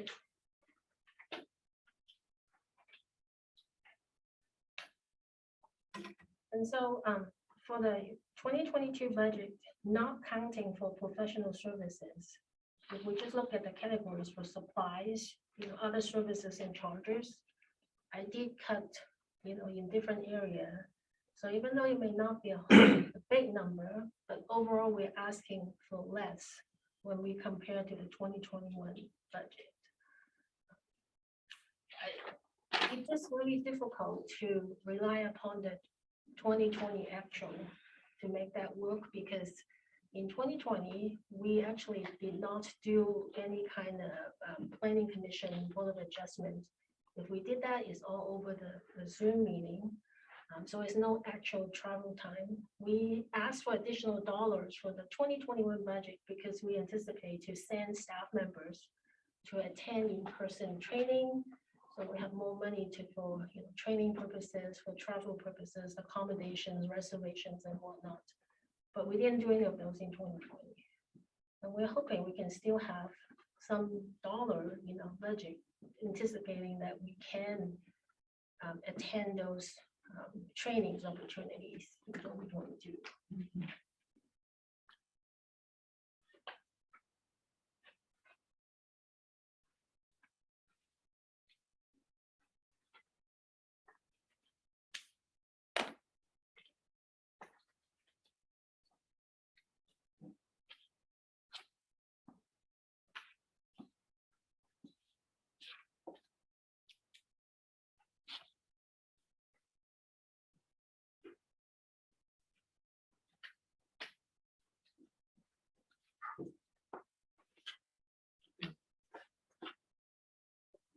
Looking at my notes.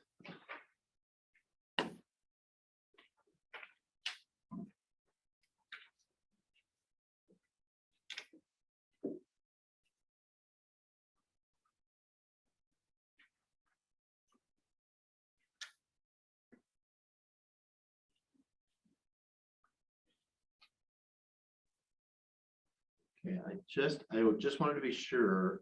So the proposed budget includes the additional, as far as the labor costs of the senior planner.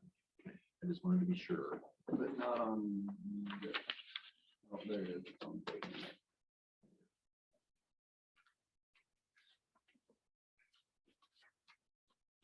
I assume just because of the difference between prior year and proposed year.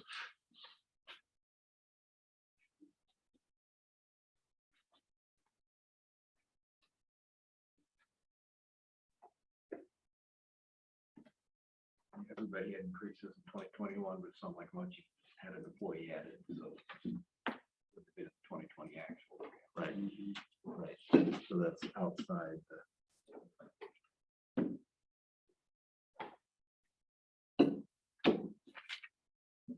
Might have an employee. We're still waiting for that employee. Possible. There's been a couple of unicorns hired in the last. Yeah. We have a unicorn in the room right now. Good thing. Unicorn. You're a Good unicorn. Don't know what It's that a good means. thing. It's a good thing. Yeah. It's a very sought after mythical creature. Hard to find. Hard to find.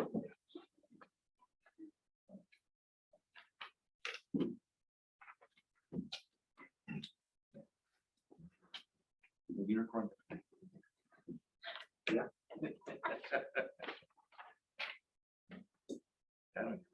Yeah. She's just buttering us up, waiting for us to get to the IT fiscal budget. Down the road. We just butter us up. We get. We're gonna wait till you wore out. Good strategy. Okay, questions for Mochi?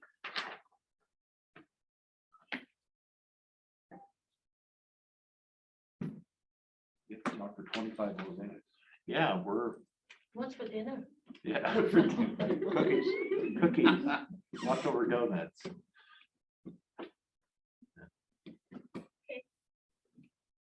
Is there any grants available for the CAO at all? I mean, That's potentially a grant, actually. It just started September 1 and it's going to close mid-October. is a competitive grant from ecology. We can potentially apply for it and do some mapping. But I do have some concerns about, because those mapping would be like SMP or CAO related. So we can try to apply for and ask our consultant to do some mapping, for example, for the channel migration zone or the critical aquifer recharge areas, which will be something that I know like some agencies or tribes that they did express concern about. Right now, currently, county doesn't have a map that is readily available to show those areas. So we can potentially ask for the grant and do those mapping. But once we have those maps, then we have to make use of those maps. And right now, I don't know if we have sufficient resources to implement what we find on those maps. So I'm looking at the details for that grant to see if there's additional things that we have to do after we have those maps created. So I just want to make sure that I know what we're getting ourselves into before we do that. So that's potentially just an additional grant.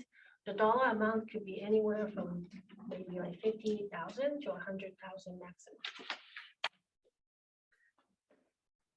So we've already got the draft for what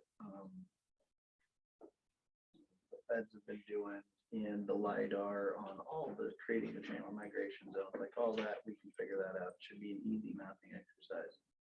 Critical aquifer recharge areas, that one's a little more nebulous in my mind. I did talk with our consultant about that, and they actually is of the opinion about the critical aquifer recharge area, because right now we're just doing protection zone with group A water system. Well, right. So those information is more like an exercise of compiling those and then do some analysis with the soil conditions and whatnot. And so they actually felt the Kara maps will be quicker and easier to do.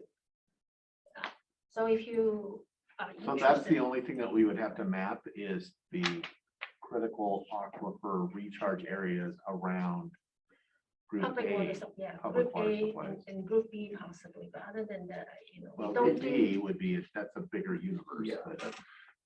But right now, the regulations or for Department of Health is just for group A water system. and don't we already, I mean, when they drilled their wells on most of those group A's, they already have their critical aquifer recharge area. We just have to put that on a map.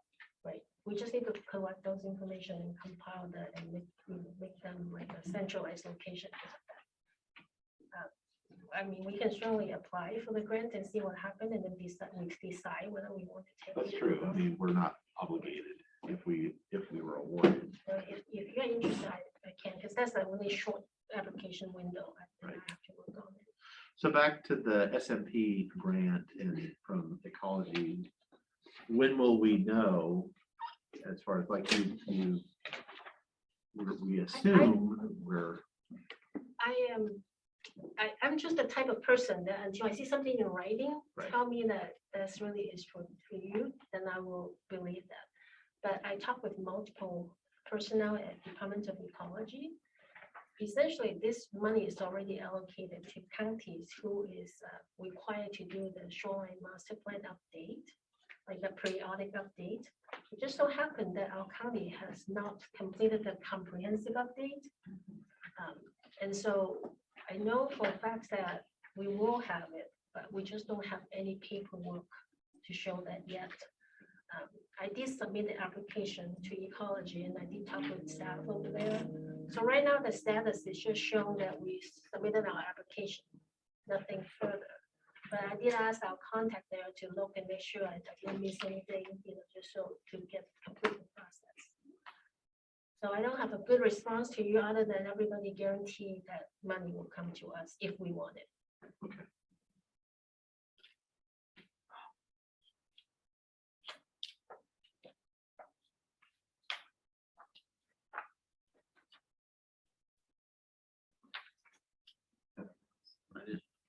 I didn't have many notes on yours, so. Okay. So what will be the next step? Do I need to submit the revised numbers to physical? We'll let all the departments know and all the revised budgets. Bring their, same time. Okay. Okay. All right, There's nothing more. You're good. all right, well, thank you very much. Get out one. Just a more time. So the shorter the time There's you're here, cookies the and probably the donuts. better that is Take for you. the- Not too sleepy. so Oh, thank too you. sleepy. Isn't it weird that the building automatically paid for itself? Planning can't come up with a tenth of the budget. No, because we don't charge for planning fees. Only for planning services.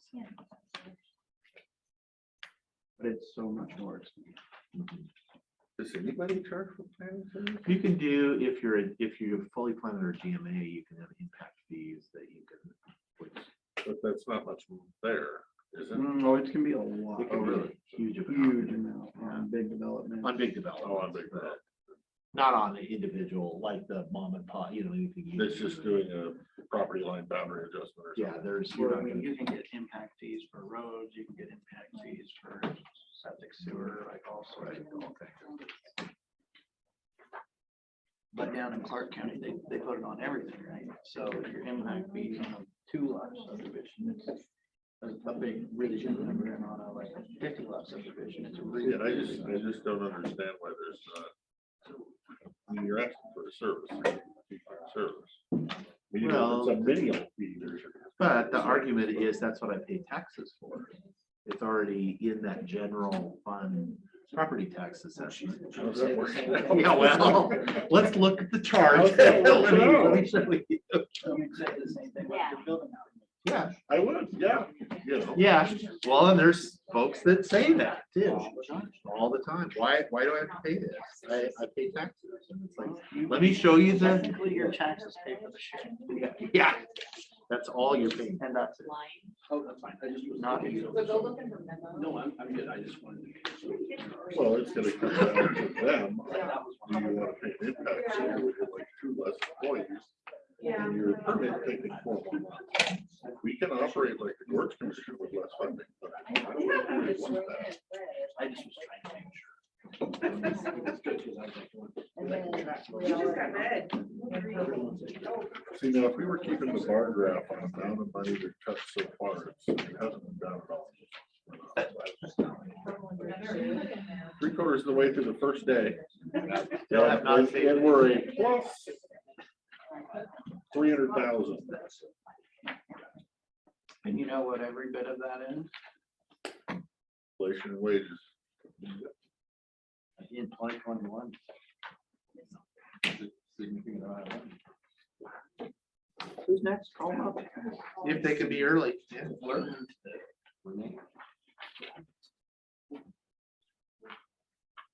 I have no problem leaving before 5. Just trying not to make Renee cry.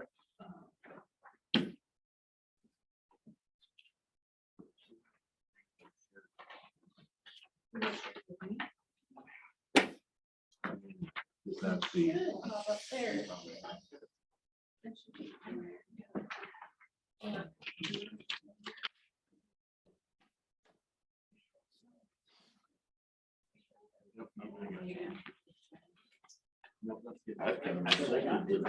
It's in your book, like she put it in your book, she just handed it. You do filing service. Yeah, because it is fileable within my. You shared with. I think it was stuff that you always put in the book before, like, don't be a dumb. Without actually talking about name here on the code enforcement, Mhm. there's a lot of details to be discussed, and I didn't know when you guys talked to us today, but like PC, cell phone. I got temporary housing resolved. I'm not really involved in all that other, I get this stuff, so I don't know where you want me to step away, who else, I don't know. don't we talk about it on Tuesday? Okay. We got that board thing. She will be down shortly. We're working at the policy recording. Is your temporary house, Rob? Sorry, it's okay. And then, You have to behave yourself. yeah, so the next state entitlements, that money, so I reached out to one of the clerks who's been around a while, because I wasn't sure where this money was coming from. I went to the treasurer's office, got a report to show how that money was being receipted. Somewhere I have that report. And so it looks like that. So I was getting $181. So it looks like it changes with the states by fiscal year. So in last year, I think okay, so it changed in July to 155. Prior to that, I was getting 181. And the prior fiscal year, it was 171. So I reduced that amount because I'm not sure. So I know that this first 6 months is going to be 155. And then when they change their fiscal year, I don't know what the next half is going to be. So I just put in 2,000. So I dropped it from the 25 that I had put in there. And when I did my research, that was what I found. And this money goes back to the Becca bill. That's what they think. Nobody really knows how come we get this money. But one of the longtime clerks that I reached out to said that when she talked to one of her juvenile directors, that it had something to do with the Becca bill and the vulnerable youth that we now see in our courts through at-risk youth and children in need of services, truancy cases. And so that's why we get the money, but nobody knows how it's figured, what the criteria is. And I went back and looked at the monthly reports as far back as, they're on the computer, and 2006 is there and we were getting that money. So it's been around for a while, fluctuates based on whatever the criteria is. Yeah, whatever that criteria is. But you had referenced the last 2 or 3 years that it's declining. Well, not necessarily. It was 171, and then it went up to 180 some, and now 181. You're looking. Well, I just, Yeah. because I was. Okay. Yeah. So it I actually. just heard 170 and then, 150 and. Yeah. So, the Well, if I trend could have is- found those reports that I. No, it's fine. It's. Oh, it's right here. Yeah. So it dropped from 181.86 to 155 that I'm currently. So prior to the 181, it was 170.18. So it's fluctuating. Up and down. Yeah, so I don't really know. So I just put a round number in there. The next one, that state entitlement money is LFO grant funding that we get, and that is whether the legislature approves it or not, and it's been approved currently through the year 2022. And so I'll receive $2,150 this year, $1,753 next year. And so beyond that, those are the only grant funding things that kind of have a schedule that they follow. The rest of the revenues that we receive are based on filings, based on what happens in the court. Our revenues have continually gone down over the last several years because of we no longer assess costs for getting the costs that such as jail reimbursement, court appointed attorney fees. There used to be drug court money assessed. So we no longer get those funds. All that's assessed against the defendant anymore is $500 crime victim penalty and $100 DNA test, and that's a one-time slot. Those revenues, the 500 goes to the prosecuting attorney's office, and the $100 I think is split amongst a couple of different line items. So there used to be a $200 criminal filing fee that got assessed on every criminal case. That only gets assessed if the defendant is not found indigent, and that's very rare. Most everybody is on some kind of state assistance. So the revenues are declining. And last year, I know I had increased restitution, and I gave that a lot of thought because you asked me, Mr. Sauter, how come my restitution was up?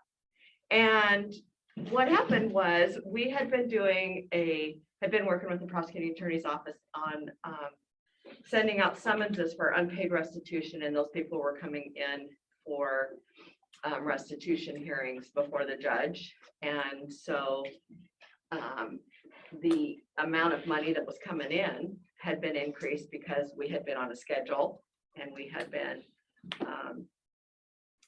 consistently getting letters out to folks. And when there were we'd turn it over to the prosecutor if there was restitution money that was owed. They'd send out a summons, we'd bring them in. And if they didn't appear, then a warrant would get issued. If they did appear, then they get back on a schedule. And so with COVID, that went away. And so, we were still seeing the residuals of restitution money coming in. And I didn't run the numbers on restitution this year because there was a case from 2009 where the defendant paid off probably about $20,000 in restitution and interest. That just happened in July, I think it was. So it would have skewed the numbers. So I didn't run them for the amount that we have. So, and I think the collections process is a very valuable process, because I've had defendants say, oh yeah, I pay my fines at Klickitat County because they'll issue a warrant and I don't want to have a warrant issued. So, I know that the warrants are not necessarily the way that, things are moving forward, but I think there are other options. And now that we have staff, my staff is, since I've had such a turnover of staff, it's been difficult to put any extra processes in place. So I'd like to get back to a process, but getting that off the ground is looking like will happen early next year to get that rolling again. Are you, and this is, it has budget implications, so I guess it's for, or if I'm off base, I'll get the look. From me. Did you give me the last one? No, I was looking more in the back, but, so the Blake decision, and have you seen any folks come in looking to like file a claim or? Yes. Oh, okay, that's not what I was hoping you were gonna say. Well, we had a phone call today, why haven't I got my check? Yeah. And so it's like the process hasn't been established yet, and so just, They're probably not being too nice when they're calling either, so. no, and there's so many complications with that. Yeah. How's that look? I mean, that's something that'll be something we're gonna have to deal with as far as how are we gonna do that, how we set it up, how we process that. Right. I was on a call yesterday because it's, at this point, I mean, there is,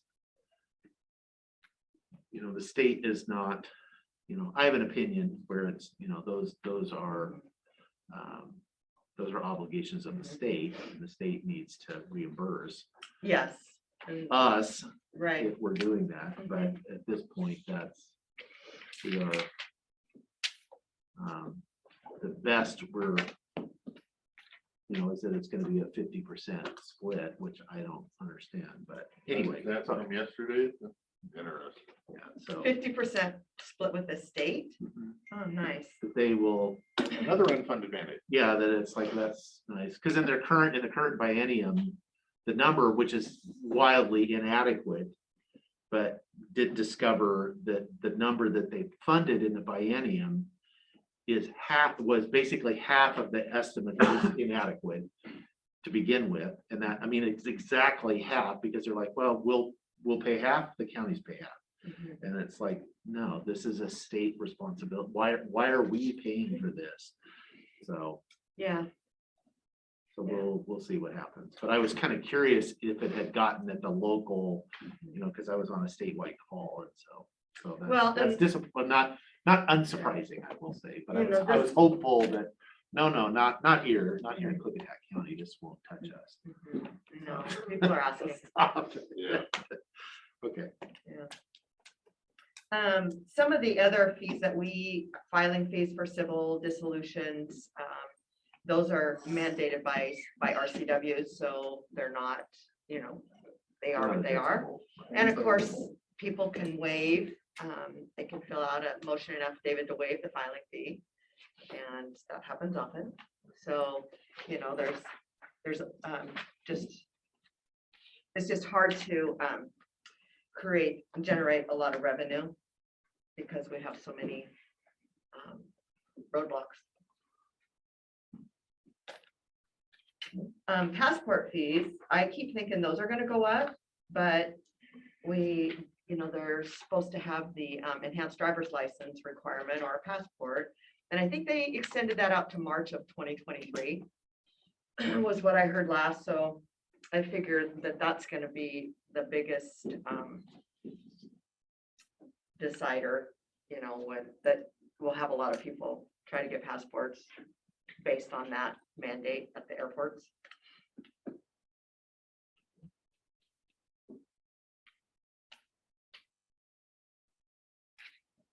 And I don't know if it's in here, but I had a good chunk of public defender fees come in too, and that was based on that case with the high restitution amount. Because he had a public defender and part of the fees, he paid off everything he owed. And it was from a 2009 vehicular homicide case.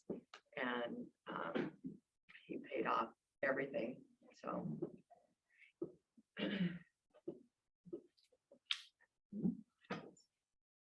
And there are those old cases out there where you do get, money trickles in.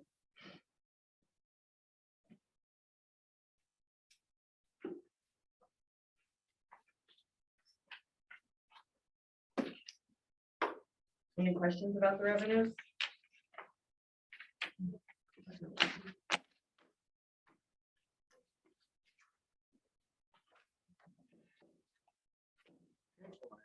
Expenditures.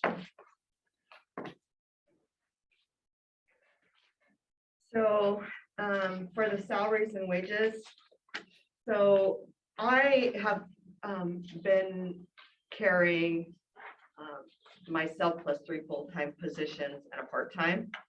And last year, I reduced one of the full-time positions to part-time when I had one of the employees moved to another department. So, and that position is still currently part-time. When I had another employee move to another department, I did increase that from 24 hours a week to 32. So that's where that part-time position is currently sitting. When I did my initial budget, I dropped the part-time position. And then in my memo, I indicated that that position would most likely move to full-time in 2022.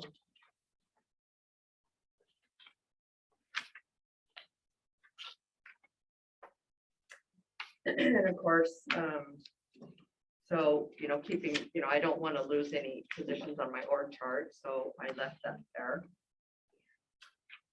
So as I indicated, it's just impossible for me to reach that 3% that was requested. Because I had a lot of vacant positions last year.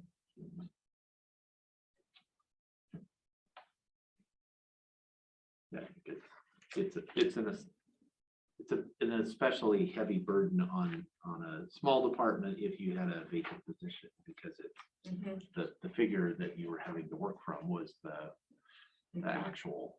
Right. So that was That was not lost, but it also, there was reason behind that. Well, and, it's still there, I mean, I gave back, it was almost $100,000 as I indicated, and there will probably be, maybe close to that this year. I don't know what I didn't really, check to see, because now, my positions have changed. I now have the chief deputy position filled. So, and that one had been vacant, as I indicated, for 8 months. So, I know that I'm gonna come in several $1,000s underneath what I had budgeted.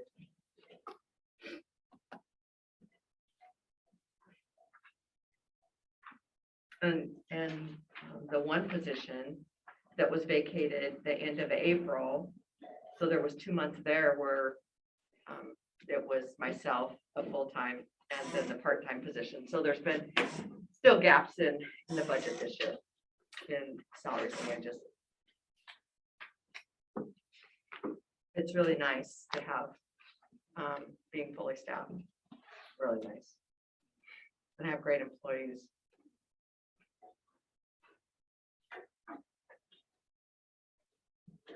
Questions for, I don't have any questions on the personnel budget and all that. I have more questions about the on-base document management, how much that is increasing your efficiency within the department. You're talking about, going in with multiple other counties. What does that do for you in terms of the ability for you to manage the workload? So OnBase is already a system that we are using and have been since I started in 2013, and they were using the system called Liberty, and it's to manage the documents. And then in 2018, we switched from Liberty, which was more a DOS-based system, to the OnBase system. And that was in October of 2018. And at that time,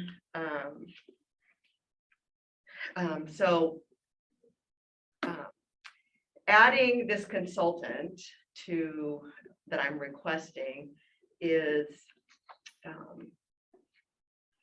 so Nardos was the person who did the conversion from Liberty to OnBase. And one of the other clerks, the Pend Oreille County clerk, and we've all used Nardos to transfer from Liberty to OnBase, and she is very qualified in OnBase, and the system is very technical behind the scenes, and it takes a lot of IT staff time. The system is used by the jail has access to it. Prosecuting attorney's office, juvenile office, all have access to the documents that we scan for the case files that they can have access to. So just in, trying to manage the OnBase system, it's highly technical. I used to be able to add the users and get people signed up in Liberty.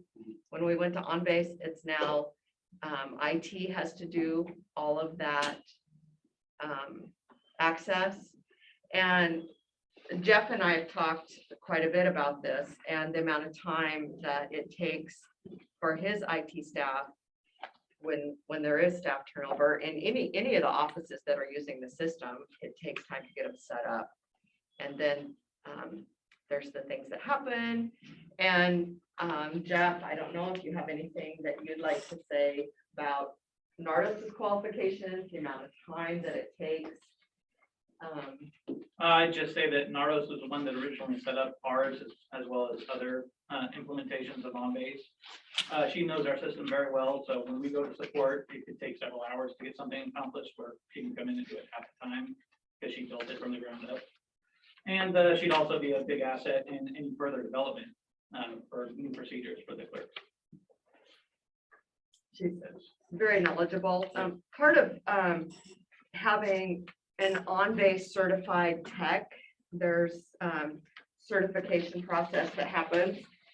And so I called and talked with Tammy Omby, the clerk at Honduras County, who's gonna host the position.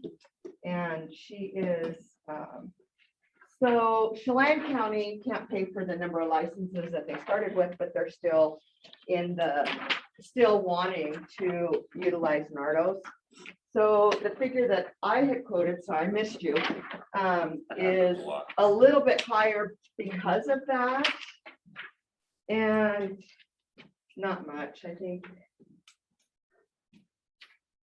You guys. So she would be a valuable asset as a consultant or interlocal agreement, whatever the correct term is for that, for a minimal cost.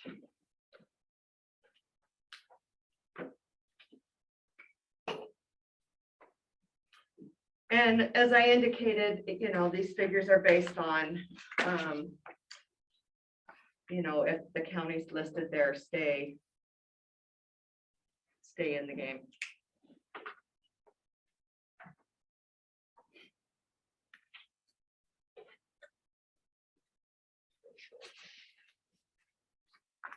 How many people do you usually add? So we have 21 licenses. How many do we usually have to manage, add, subtract in a year? So not all of those licenses are actually, there's different statuses of licenses. And so what did we count? I mean, how many, I don't know how many users, you know, there's users in every office, and I don't keep track of them anymore because I don't have to, because. But you used to do it. I used to, yeah. And back when we had Liberty, we only had, I think, 6. And if so, and then there was 2 outside licenses for view only. And if there was more than 2 users and somebody else tried to jump on, they couldn't get on. So it was, people would get kicked out. And so OnBase has been way more user friendly when it comes to allowing users access to the documents. Who, just for who's using the service? I mean, give me an idea of the users in the courthouse. I'll let Dave You talk. said like a list personally, but Dave could talk to how his office uses it. Okay, so that there's the PA's office uses it. And Obviously, the juvenile, clerk's office. juvenile, yeah, and Juvenile. juvenile department uses it as well. Jail has the ability to look up documents and if need be. There's two of the jail has 2 licenses, and all the users, everybody in juvenile department is set up, and I believe everybody in the prosecuting attorney's office is set up besides, oh, and Superior Court, and the judges use it as well, because that's how they prep for their cases is. that's a list. Pardon? So you're That's a list. creating the list. right? Yeah. So, but still what we need this person is to import whenever we hire someone new or fire someone to change over. That's primarily what we need this person for, or is it updates or what's this 11,000 they're gonna get us? Mhm. So the last, I wish so there was an issue that came up, I think it was on Nikki's OnBase, and she was not able to do something, and Joe, who's been assigned to our department, was not able to correct the problem. So he had to connect with the ImageSoft IT people, and it was at least 2 to 3 hours with the ImageSoft person on the phone. And I can't give you the details because I'm really kind of left out of it because I'm not, you know, it's, I'm not involved. When there's a problem, I get a hold of IT, and then I turn it over to the person who's having problems. And I know that Joe had spent at least an hour trying to identify what the problem was before he got ImageSoft involved. And that happens on a regular basis. It's not just always setting up users. It's, can you think of? I guess that would be my question for IT is how many man hours or woman hours for that matter are spent on this in a whatever calendar week, calendar month, calendar year? I mean, I would have to guess. I don't have firm numbers on that. I mean, typically what we do in situations like this, where it's not like a infrastructure related service, is we go to support. So in the case of issues like this, where Joe had to go to support, OnBase is a development platform, so they know the system, but they don't know how our system is configured, or I should say, ImageSoft doesn't know how our system is configured, and that's why it took so long in this case. And there are other cases like that that come up, but there will also be development of the system in the future, which would we would aid in having Nardos on board for. And I had a software update that cost us $5,000 to do the software update. And part of that was the professional services side, where it took an IT person from, at that time I was using Konica Minolta for my ImageSoft, for my OnBase provider. And because of the service we were getting with Konica Minolta, we switched to ImageSoft. And so the maintenance fees that I pay with ImageSoft. So I thought with Konica that the software update fees was calculated in, because that's usually typically the way the maintenance fees work.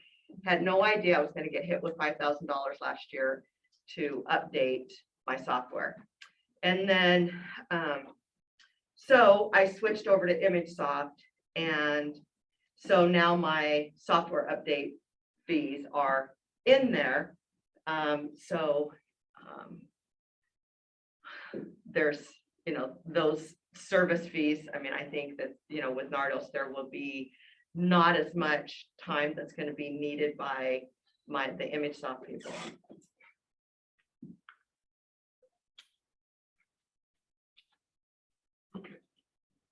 So by hiring this person for this $11,000, how many man hours do you think we're gonna save, and how much are we gonna save on our IT side? I don't have those figures for you. I know that this is the question I've always wondered, if when Joe is working on a on-base issue, which I wouldn't necessarily think in your world is probably critical. I mean, is there other issues that are higher priority that his time is being taken away from to work on base? Well, not high priority, but I mean, there are issues that he could be working on for sure. So it seems to me, and I'm not a technical person as far as on this, but it seems like it's more like we're not going to save any money. This is actually an additional, because we're obviously, we're going to spend if we do this, $12,000 for better support of the on-base system, so that any benefits will be increased productivity as far as in the user, so the system's working better. So it's not the 2 or 3 hours while you're waiting, you can't get anything else done while you're doing it. But we're not going to save any dollars, I don't believe, because we're not going to take $12,000 out of IT's budget because, oh, well, that just freed up Joe from having to go work on that. That's not. It isn't. That is no, not that's the way not. this I is. was just trying to get numbers to make a cost benefit analysis. Yeah, as far as How many hours are we wasting over here, where if we spend 11 grand, we're gonna free up so many hours and sell me the car? And not that I don't like the idea, I just haven't been sold the car yet. One of the other projects that we're working on is e-filing. And I had brought this to the board back. Do you have any more questions about on-base? No, but you're on a No. topic I like now. And so this is when the American, whatever its title is, the one-time funding, I had brought to you the need to establish an e-filing system. And the one that I've been looking at is called True Filing, which is a part of ImageSoft, which is the same company we are utilizing to have on-base. So that being said, I think Nardos who has the ability to, I think she could help us establish the true filing system and have a cost savings there as well, because she understands it. And e-filing is just going to happen. As I indicated, I'm on the Court Recovery Task Force Committee, and the Supreme Court is, and I on the subcommittee, the Technology Committee, and the Supreme Court was asking us to find out the benefits to e-service, e-filing, electronic signatures, and was 4 or 5 other things. And I was assigned to the e-signatures, but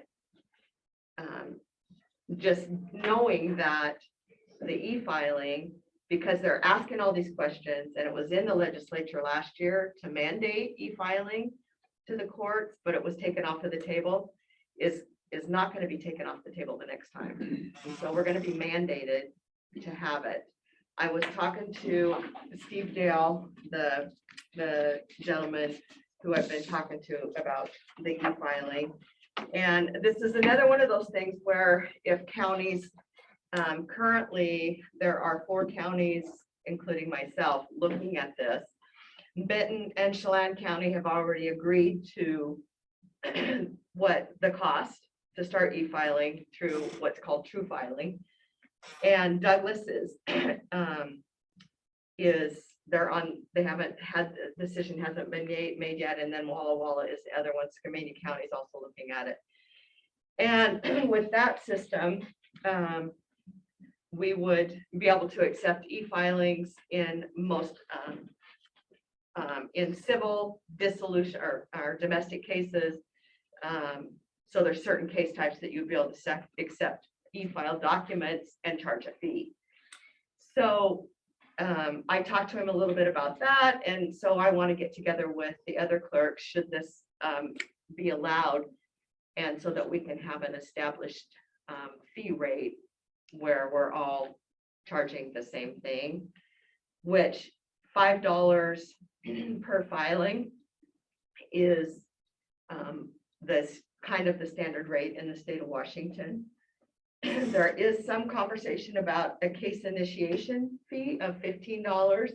That today was the first time I had heard about that. So to get the program established, it's $35,000. And then there's a $7,500 maximum or maintenance fee every year. So I requested $50,000, which would be the startup fee to get it going, plus 2 years of maintenance. And then I would start charging the filing fee. I'm sorry, I'm getting really choked up here with this mask, but so there would be an offset of costs on the maintenance fee. And what that looks like, I don't know for sure. Whether we'll make up the full 7,500 or we'll make up half of it. I don't know how that looks.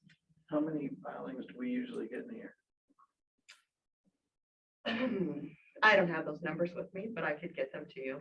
And that would help us figure out what the cost is. Well, it's gonna depend on, so the criminal filings would be out of the picture, the civil filings, and not everybody's gonna use the system. The local attorneys probably wouldn't want to do that. So it's not going to be every case because it's not. It'd be good to know a range so we have an expectation. I mean, Could you get, if you could just talk to some of your other clerks where they have implemented this, how many folks, about shifted over to the e-filing versus the traditional filing? I'm gonna stop us now. Oh, We have a break the coming. schedule. I'm gonna stay on the schedule. And then, unless there's, burning no, questions. Information that way, good, so that we can look at this. Okay. So, Okay, I had Dave Cannell come in just because he thinks that e-filing is just going to happen. So he's here. If he's got any comments quickly to make. Support going. There you go. There you have it.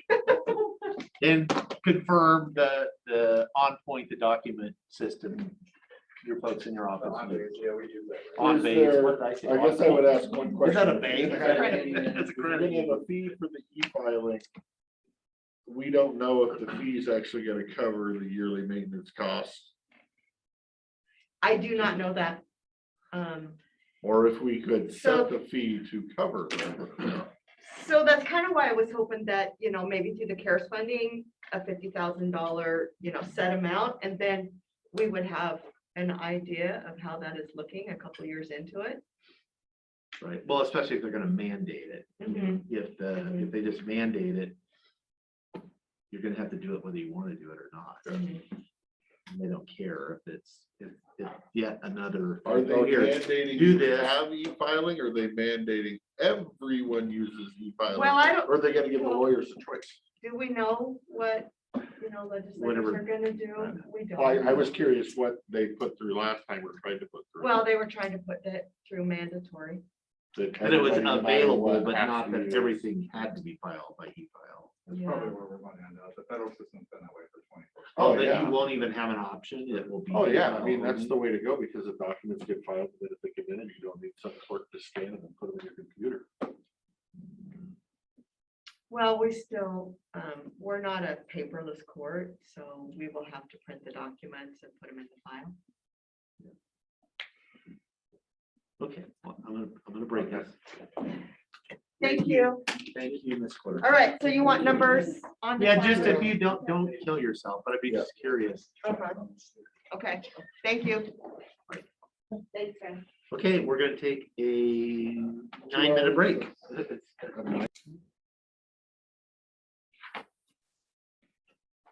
That's a good skill.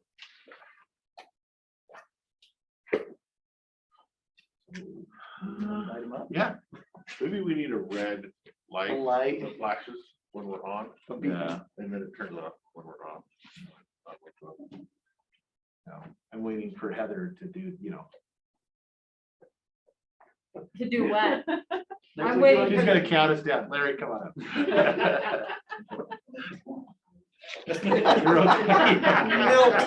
No, not gonna happen. That's all right. Next year she'll get this. Oh. All right. So are we here on the adult budget at this point? That's Whatever one you want, adult. What was that comment? Sorry, what? You said next year she'll have to.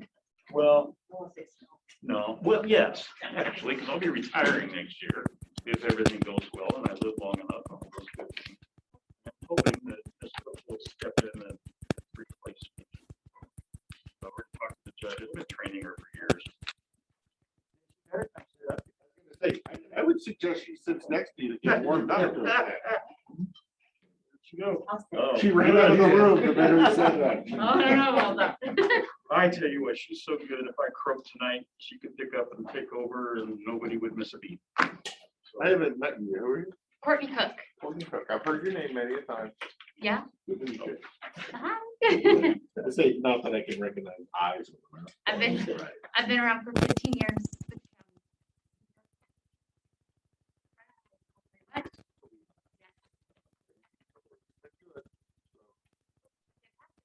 I thought you didn't even know who it was. Yeah. Not my face. Good catch. I've heard. All right, Larry, anytime you want to rescue us. Okay, And, yeah. So.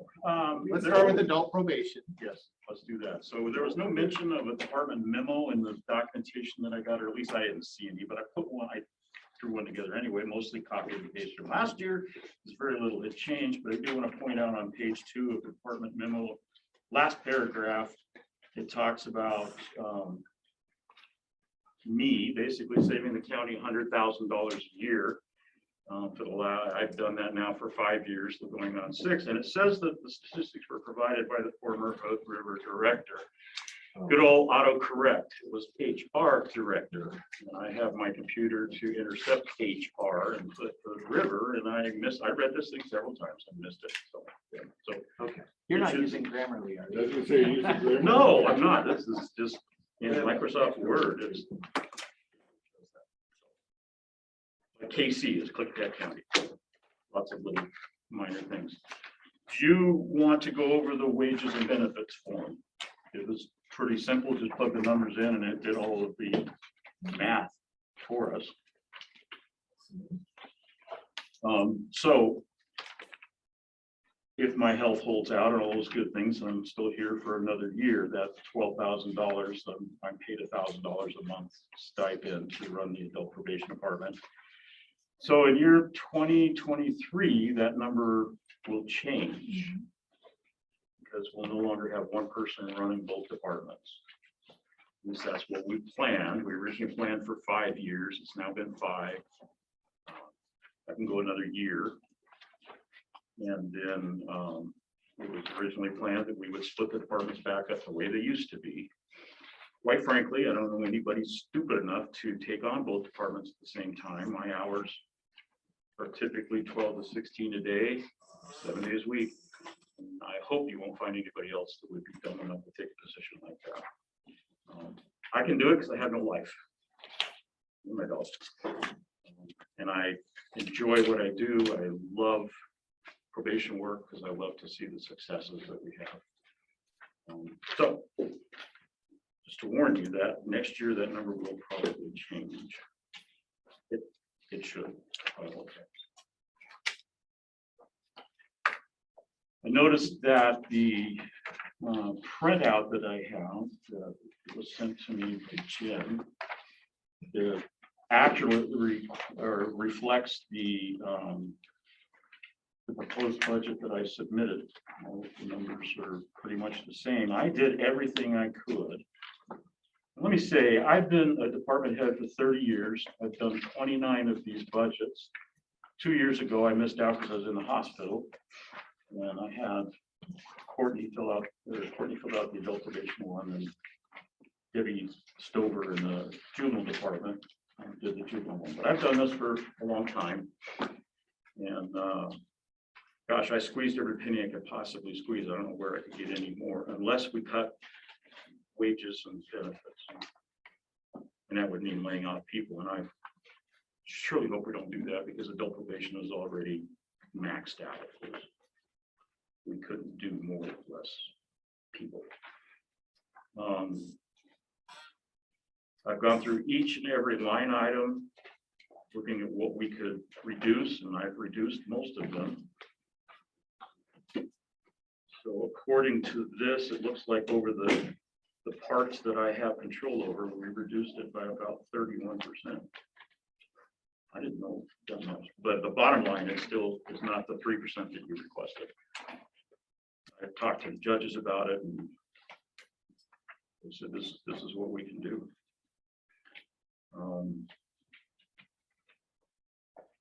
So I don't know if you have any questions on any of the numbers, what we do with those line items, why the numbers are what they are.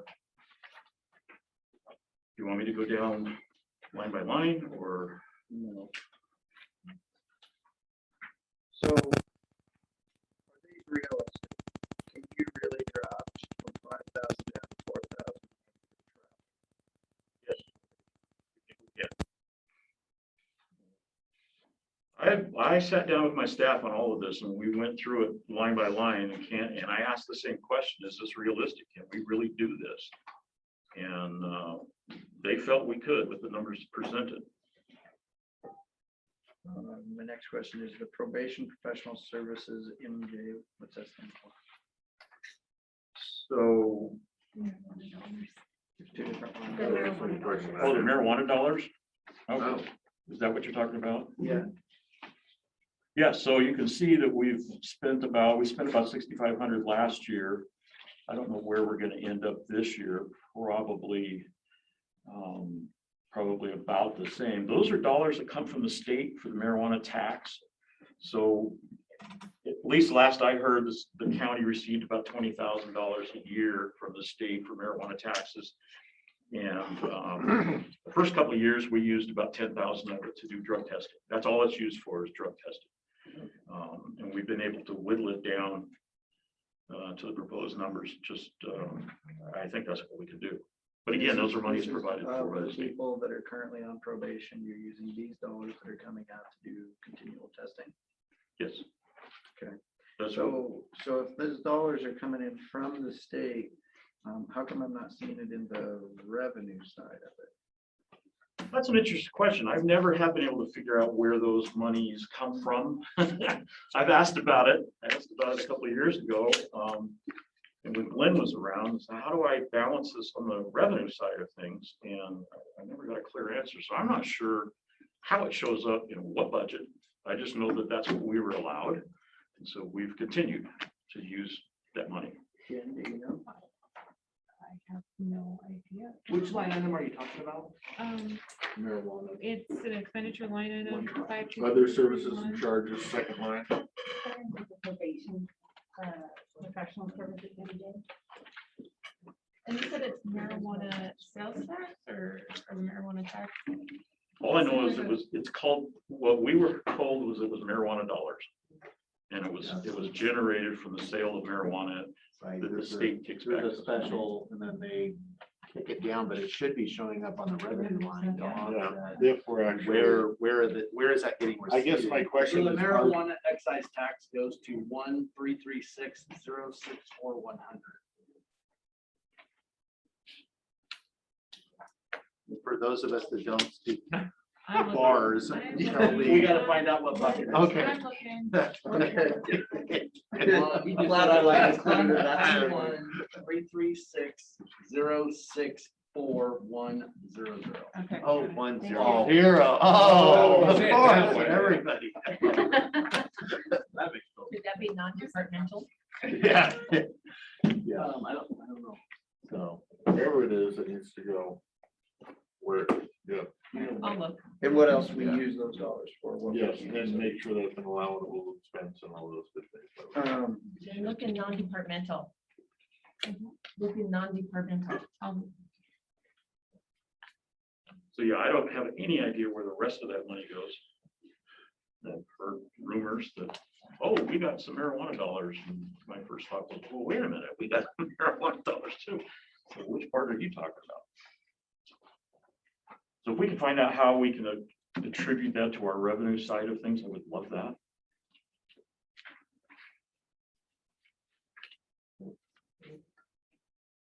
And so you're managing 400 people in this program, right? Yeah, and the adult side, yes. And you're doing it with 2 case managers, correct? Yes. Well, so I need to say that the supervising adults is very different than supervising juveniles. We can probably supervise 20 or 30 adults for every juvenile that is supervised. The juvenile side of things is much more labor intensive. There's a lot more collateral contacts going on. Typically across the state, a juvenile probation counselor will have about 20 on their caseload. And when they get more than that, they start screaming and hollering.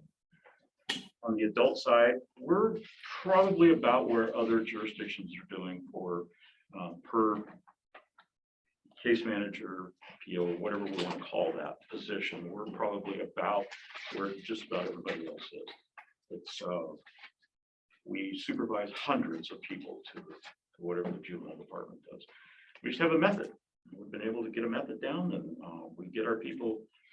We spend time with them, but we get them in and out. So like today, oh goodness, what do we have? About 10 people coming in just today? Between 10 to 12, Mhm. if they all show up. And so all the adults are required to come to you, correct? Correct. Yes, And do all the juveniles have to come to you as well, or do you go out to the juveniles? we do both. For the juveniles, we do both a lot. For the adults, we do both for some of them. So some of them require a little more hand holding. Some of them require us to go to their house and bang on their door. Which is why I was asking about the travel expenses dropping. Right. So we try to do that when we're going back and forth between White Salmon. So we go down there at least once a week for court. We have to be in court down there. So most home visits, things like that are done on that trip. So we're not adding a lot of mileage to what we're doing on the adult side. Are you done for now? Yep. Okay. So on the adult, are we supervising, where do your clients come from as far as which courts, and are we providing services from, that are generated out of the cities? Yes. Yes. Yes. That's what I thought, and I assume the revenue line under professional services, are those the contracts that we have with the city? We have no contracts with any of the cities to provide probation services.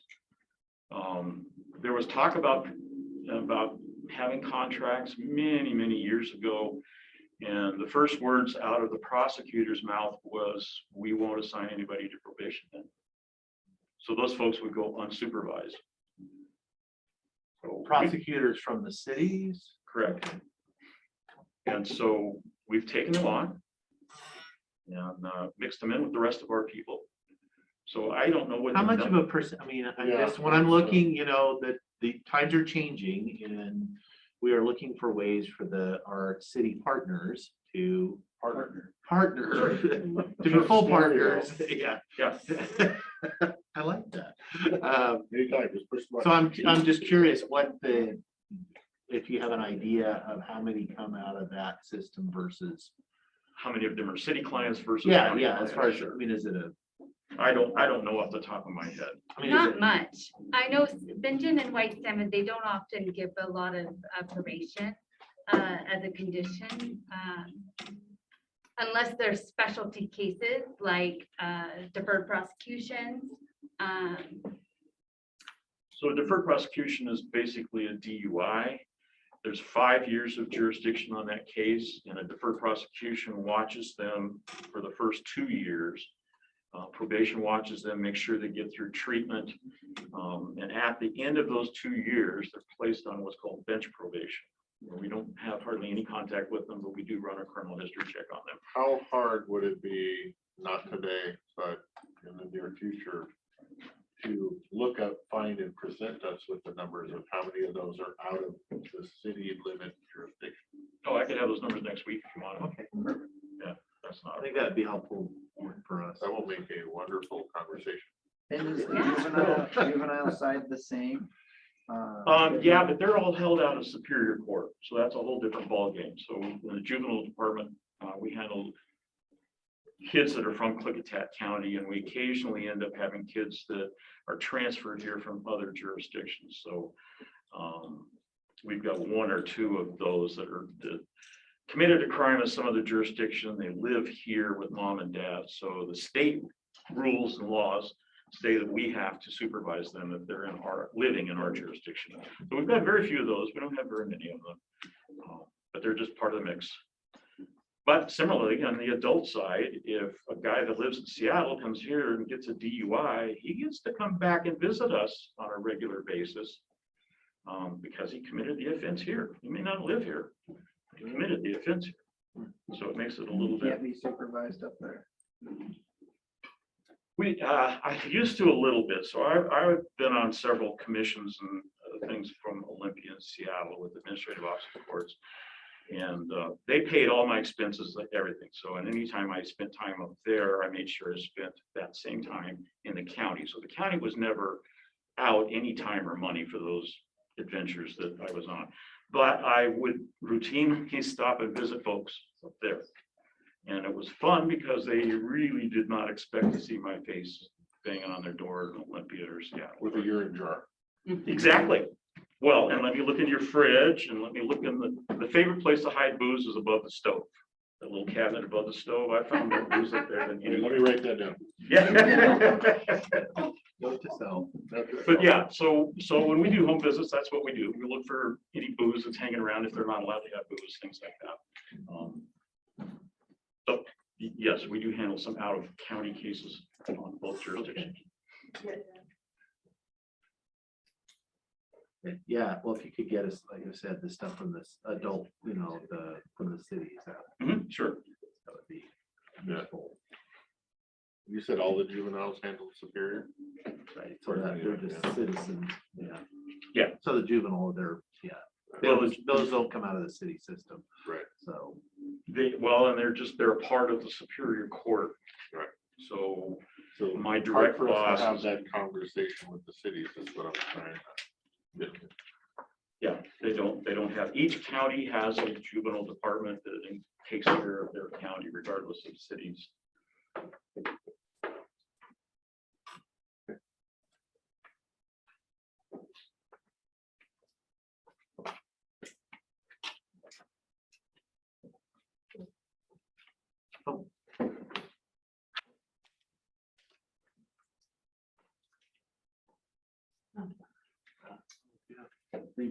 About $5,000 a quarter.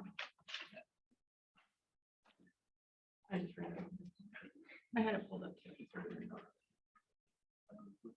The only thing I had a question on was under supplies, if you have it in front of you. Probation, off and off supplies. Yes. You dropped it from 5 to 4, but your last year's actual and this one isn't. What is in that supplies? Are we talking cell phones? Are we talking office pens?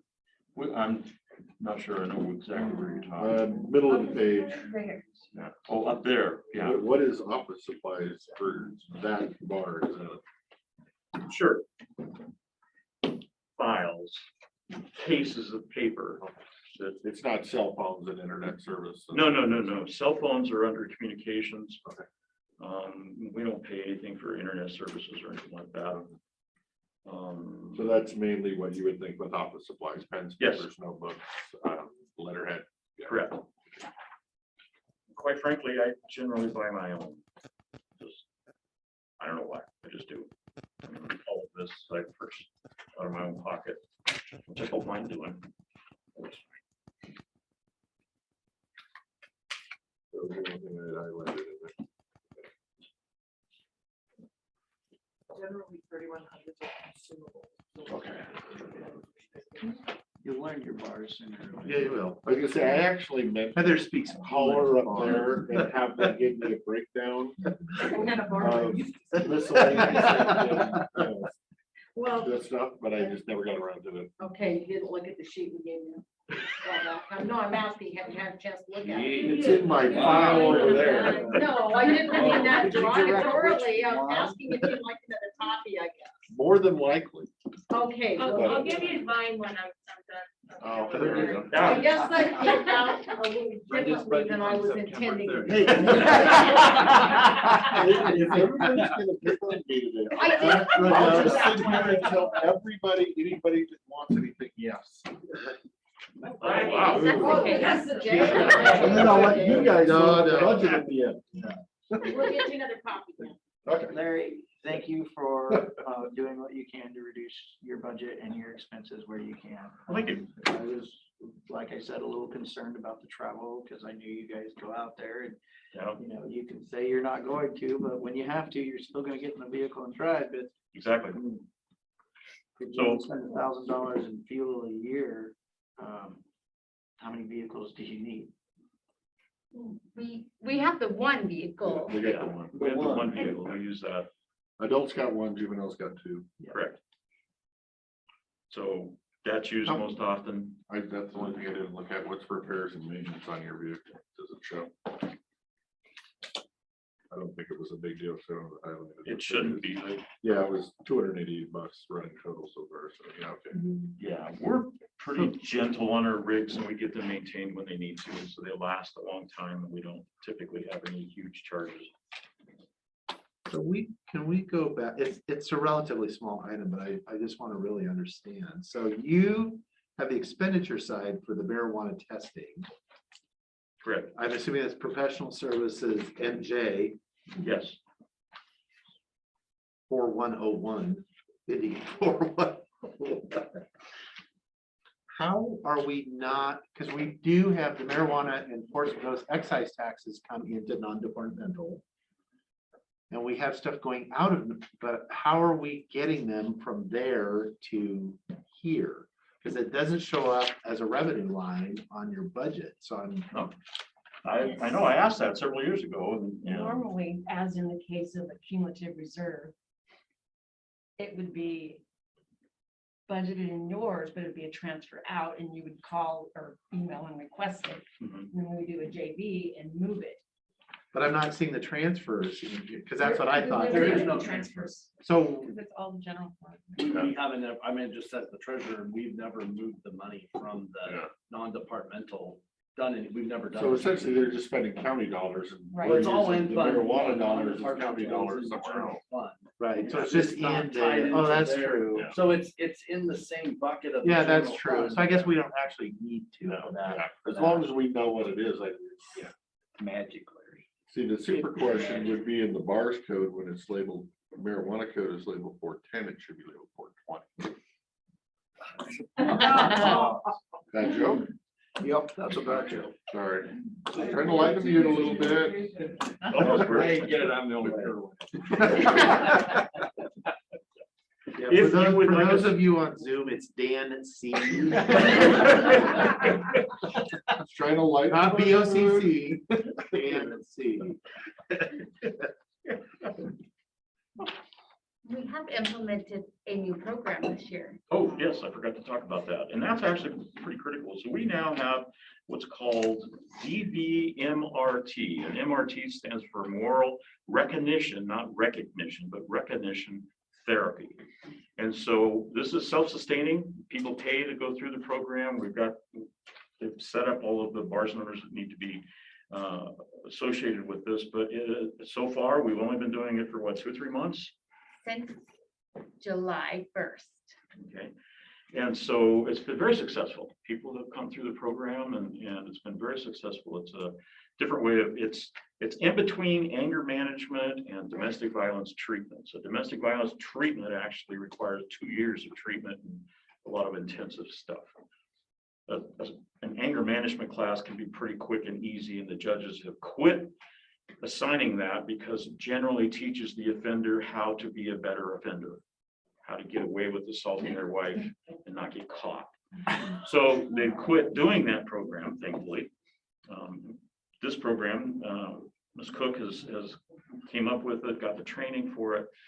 And as far as I can see, it's wildly successful. People are coming through it, and it's a program that's very similar to drug and alcohol treatment.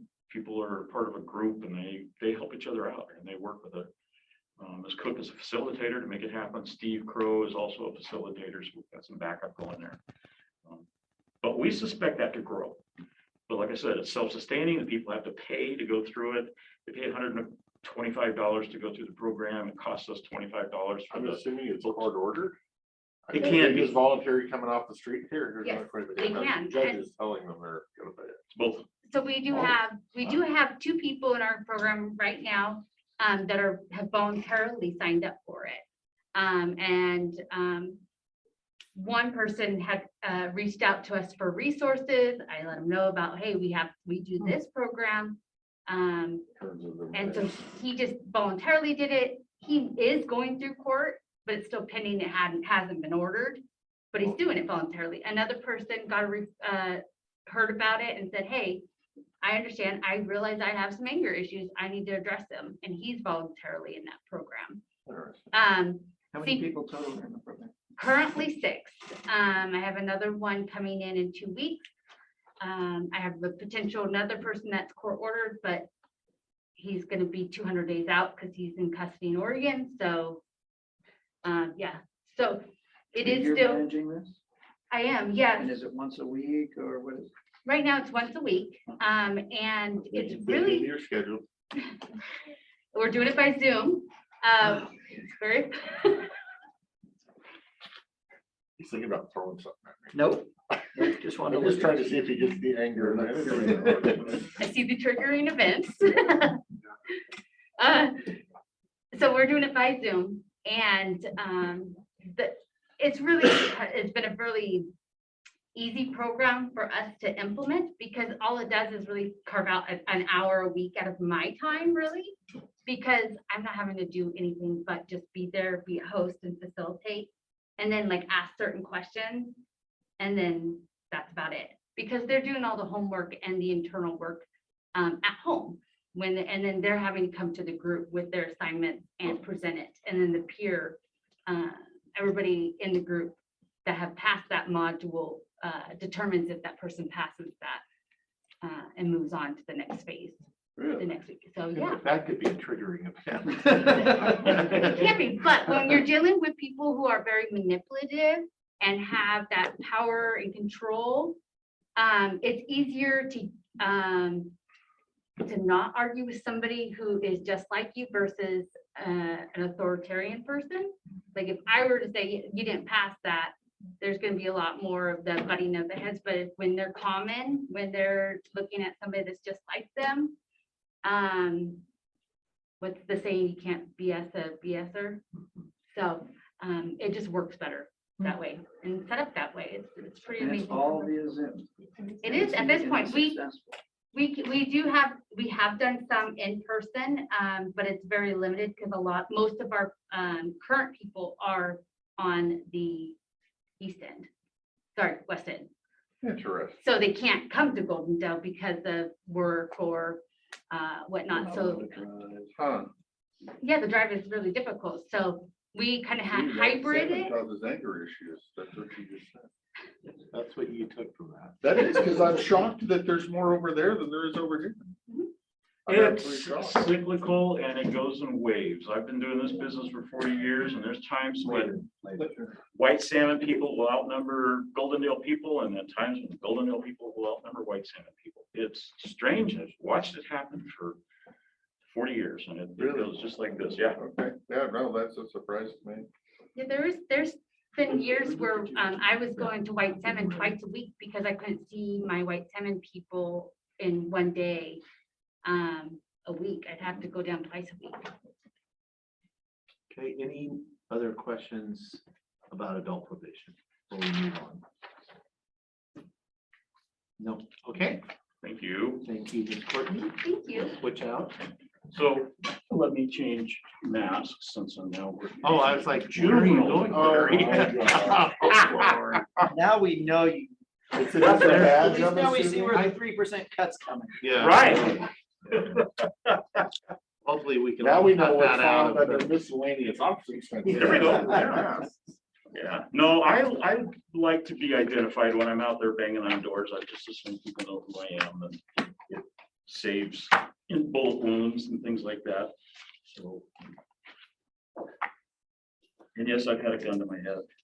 I know what that feels like. Now, are we changing? We're changing into juvenile, correct? You're changing into juvenile.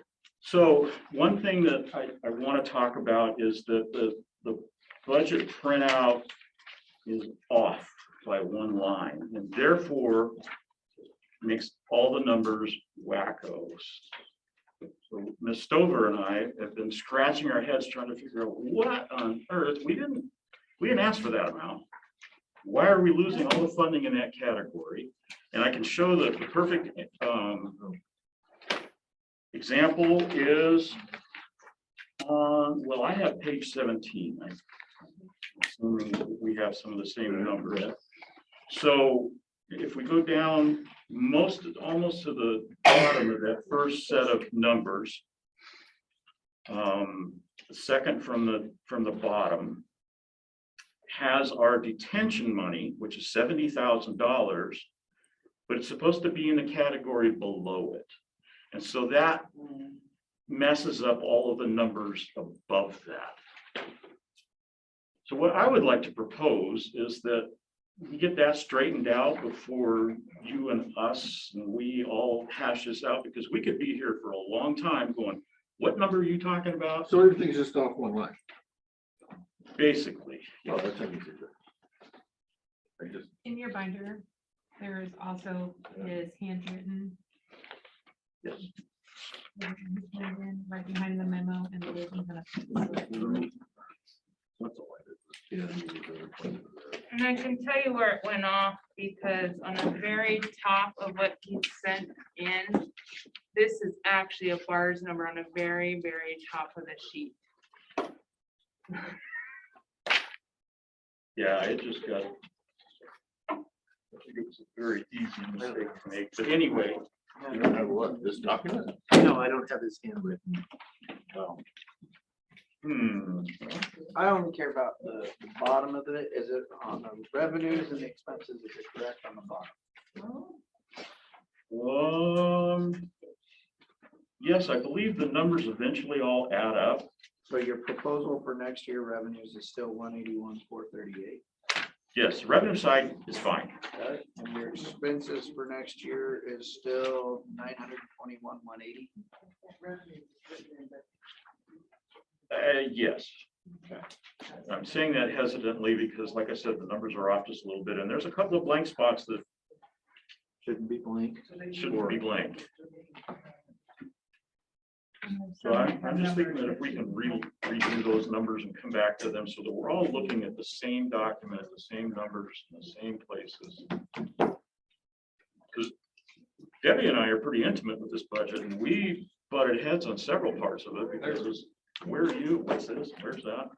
Mr. Chair, there is time and other dates. All right, well, I mean, if the direct, yeah, If you that's don't wanna do fine. that, That's fine Yeah, too. we can. That makes you more comfortable. It makes me more comfortable. Thank you. I appreciate that. And I'll get with you to find a time that there's days and times. Okay, yeah.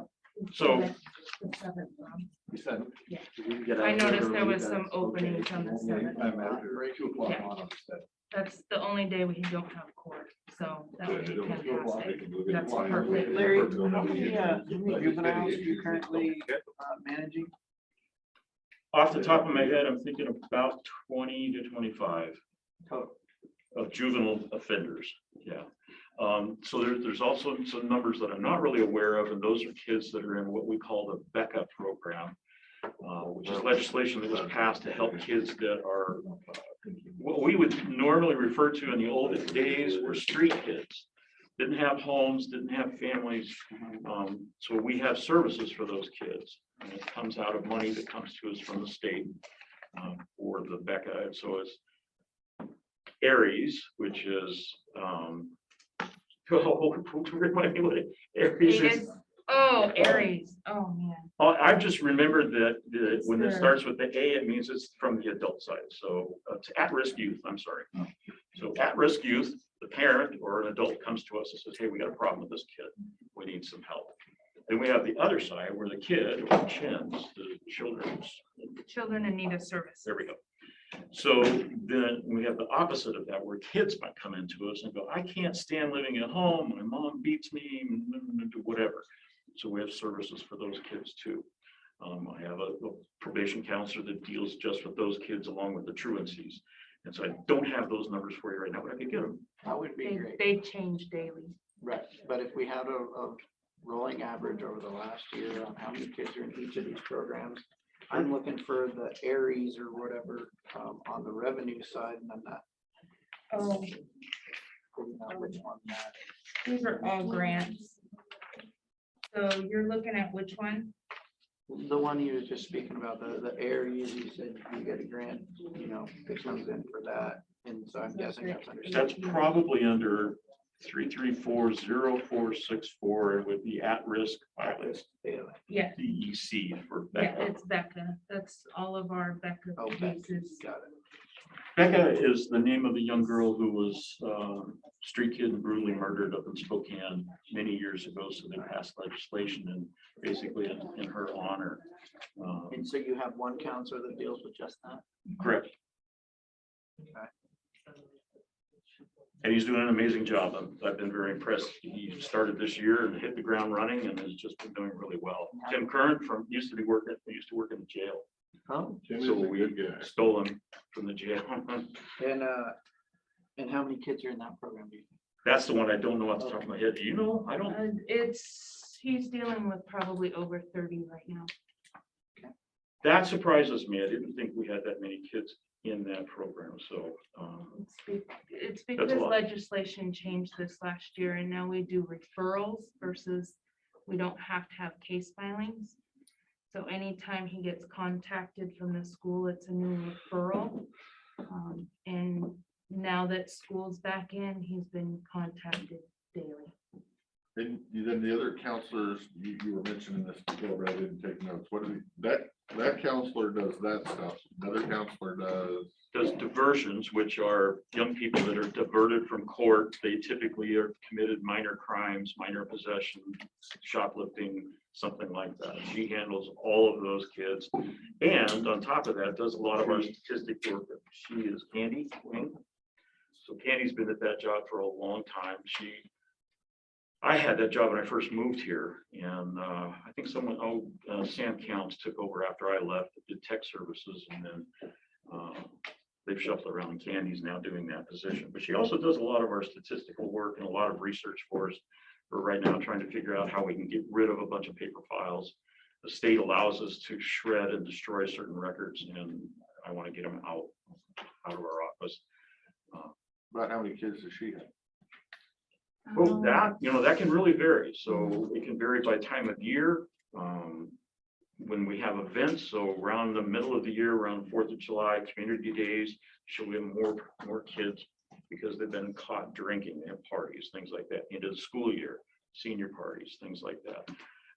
So she can typically have 10, 15 kids at any one given time, but they come in and they generally meet with her once or twice, and they do some stuff, and then they're able to be set free. So that's what we want. We want as least contact as possible with those young minor offenders. And then what do the other two do? The other two handle all the felony cases that come out of Superior Court. So they handle, right now, we've got a couple of significant sex offenses going on. These are all felony offenses, the burglaries, assaults, assault 2, assault 3, which are very serious. And we've got a group of kids in town, specifically Goldendale, that just are off the rails all the time. They will soon be probably part of my adult clientele, but for now, they're driving us nuts. They gang up with each other and they all decide to go burglarize a house, or they go beat up on some kid, or it's the gamut. They'll steal a car, all kinds of crazy things. And it's kids that are causing us a lot of grief. How many? So it's Probably 6. Yeah, 6 right now, maybe as much as 10 at any time, and most of them were responsible for our $92,000 budget with Norcor last year. And is that in Norfolk, is that your IG professional services? Yes. Yes. So that's the one That's $70,000 detention, I think. is what's, So the previous year was $100,000 we had budgeted. The Board of Commissioners wanted us to come up with a way to budget neutral a transfer for one of the people in the juvenile department to come over to the adult probation department. We were able to do that partly through the reduction of detention budget. So we're very careful. The law is very clear about who we have to put in detention and who we cannot. There's a little bit of wiggle room, but not much. And so we're very careful about who we put in detention, knowing that it costs, for one thing. It's also a bit of a burden. When they go to court, we got to go down to Norfolk and pick them up and bring them back, which is, by the way, a deal that we worked with the sheriff's office. When I first came on board about 5 years ago, the sheriff's office used to do all that transporting. They got with us and said, it's just not working for us. Will you guys do it? So we've mostly been using their vehicles to go to Norcor, pick these kids up, bring them back from court, take them back down there, which is still far more cost effective than having a detention center here in Klickitat County. You couldn't get by with a detention center for less than $1 million, and we're paying 70,000. So that's clearly a win for the county as far as budget wise. We looked at it actually when I was a juvenile officer many years ago. We looked at having a detention center here in Goldendale, and there was just no way we could make the numbers work to make it worthwhile. And even back then, I guess that's been 20 years ago, it was over $1 million to have a facility here. And because you have to have staff 24/7, you have to have at least a male and female on staff. All the other detention centers have 3 people at any given time, all 24 hours. Any idea, off the top of your head, how many cases of volunteers you have? Oh, cross volunteers, I just did the numbers this morning. We have 32. 32. She's on the ball. She is. She's amazing. You have 32 volunteers? Yes, it's the most we've ever had. But okay, hold on. That includes Skamania County. Sorry, we do Skamania too.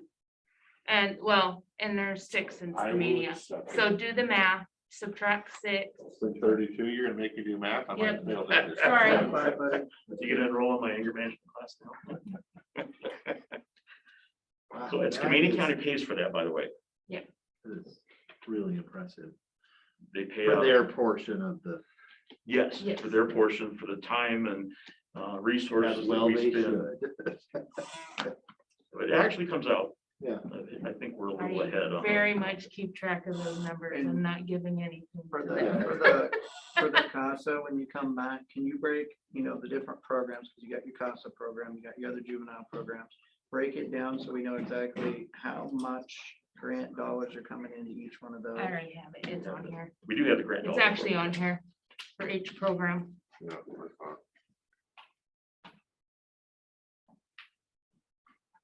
Those typically stay relatively stable. There is talk right now, of maybe changing that a little bit. I really wanted to avoid the COVID issue, but the state has mandated certain positions be vaccinated and COVID ready, or you don't get any money. So we're dealing with that. When's the last time, I'm just gonna throw this out there, that anybody looked through to make sure we're catching any available and all grants? Or you, I mean, that's happened, you're on the ball, you're good with it. Oh, yeah. So if you look on here, because I work with the auditor's office, because I want all my numbers to come out. I'm kind of tricky like that. So if you look at either the revenue or the expense side, anyone that says OCVA, Sure. all of those are 100% funded. So the revenue dollars is gonna match every bar's numbers that I have for that. Because if that grant ever goes away, so does that position and all that money. So anything that says OCVA, that's 100% funded. County doesn't come up with any money for that at all, for that position or those expenses. So did I hear correctly? Are you asking if we're out there looking for No, grants? I guess I would say, have you talked to other probation officers around the county? Check your grants versus their grants, make sure we're not missing any state funding, and the state is essentially strapping us on the hook here for about 700 grand. We are. I meet with them constantly. We've, of course, COVID has caused us to virtual meet, but we meet constantly. We email. I get more email than I would ever want from the juvenile court administrators across the state. And we're always talking about this grant, that grant, what's available, what the state is paying. How do we measure out? And when I go to these meetings, anytime I go to Olympia, I'm standing on a soapbox saying, we are in the other Washington on the east side of the mountains. We are rural. We have very few people here. The city of Goldendale has less population than one of the high schools I attended. So I know that we have very limited resources. They wanted to know how many clean and sober houses we have. Where do you send your people for that? We don't have it. There is not one in Klickitat County. So we think of other things, but we're constantly looking for revenue. And we constantly compare ourselves. I to make figured you sure. were, I just, that asked that question. No, absolutely. I got an email yesterday about possibly applying for another grant if we add another program. So we're actually looking into that. But every one of our positions, except the 2 general POs and my position, and of course Larry's, has some portion of grant funding to sustain that position. Which 2 are general fund or general, what do you say, general something? We had just our 2 probation counselors are regular probation counselors. Oh, the felony case one? Yeah, myself and Larry's position are the only ones out of the 8 people in our office that are not some sort of grant funded. Then you said the 2 felonies were grant funded? Are not. They're So the Becca position, the 2 The legal diversion positions, diversion, they're all some sort of grant funding for those positions. And you can bring back what percentage that is of grant funding Sure. for those positions. Sure. For CASA and diversion, it's half, 50%. Yeah, I'm learning so much today. And Becca is almost, I'll have to bring him back that one because I'm not quite sure what 10 minutes. And then the other one, The other one, the VOCA is 100% grant funded. So if that money goes away, she goes away.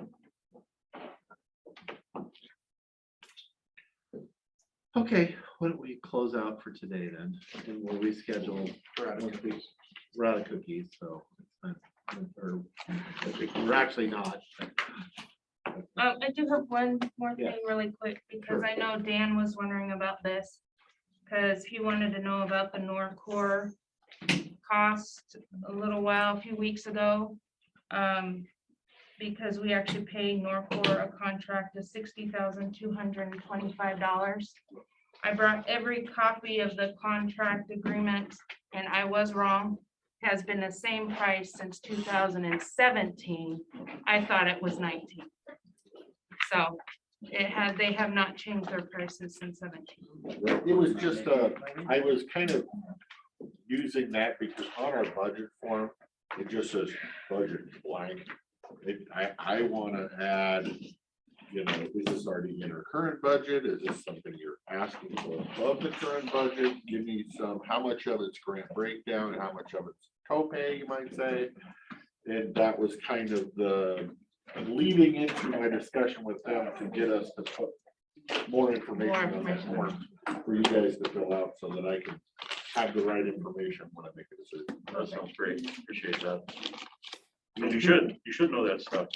And that's, once we get it done, and then if somebody turns something in and that information's not there, I'm just not gonna vote on it. We can send it back, get the information, bring it back.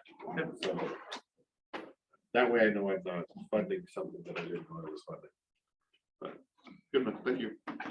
Thank you. Appreciate your time. And we'll be back on October 7th. You want this? I copied it out of the guide. I just brought it for reference. Okay, perfect. I was willing to give it up. Well, I don't care if he wants it, but I did email it to him. I think I'm gonna be sick. Thank you. Oh, Larry, that'd be bad. What did I do? Oh, I dropped I found it floating in the dog water. All right. What? Comes off. by Is it itself. dog water? Probably still works better to get in the doors than mine does. Thank All you, right, Larry. thank you, guys. Have a great day. We will adjourn. So moved. Do I have a second? Yeah. Have a motion, a second to adjourn the meeting. We'll see folks next week. All in favor, say aye. All right. Aye, motion passes. We are adjourned.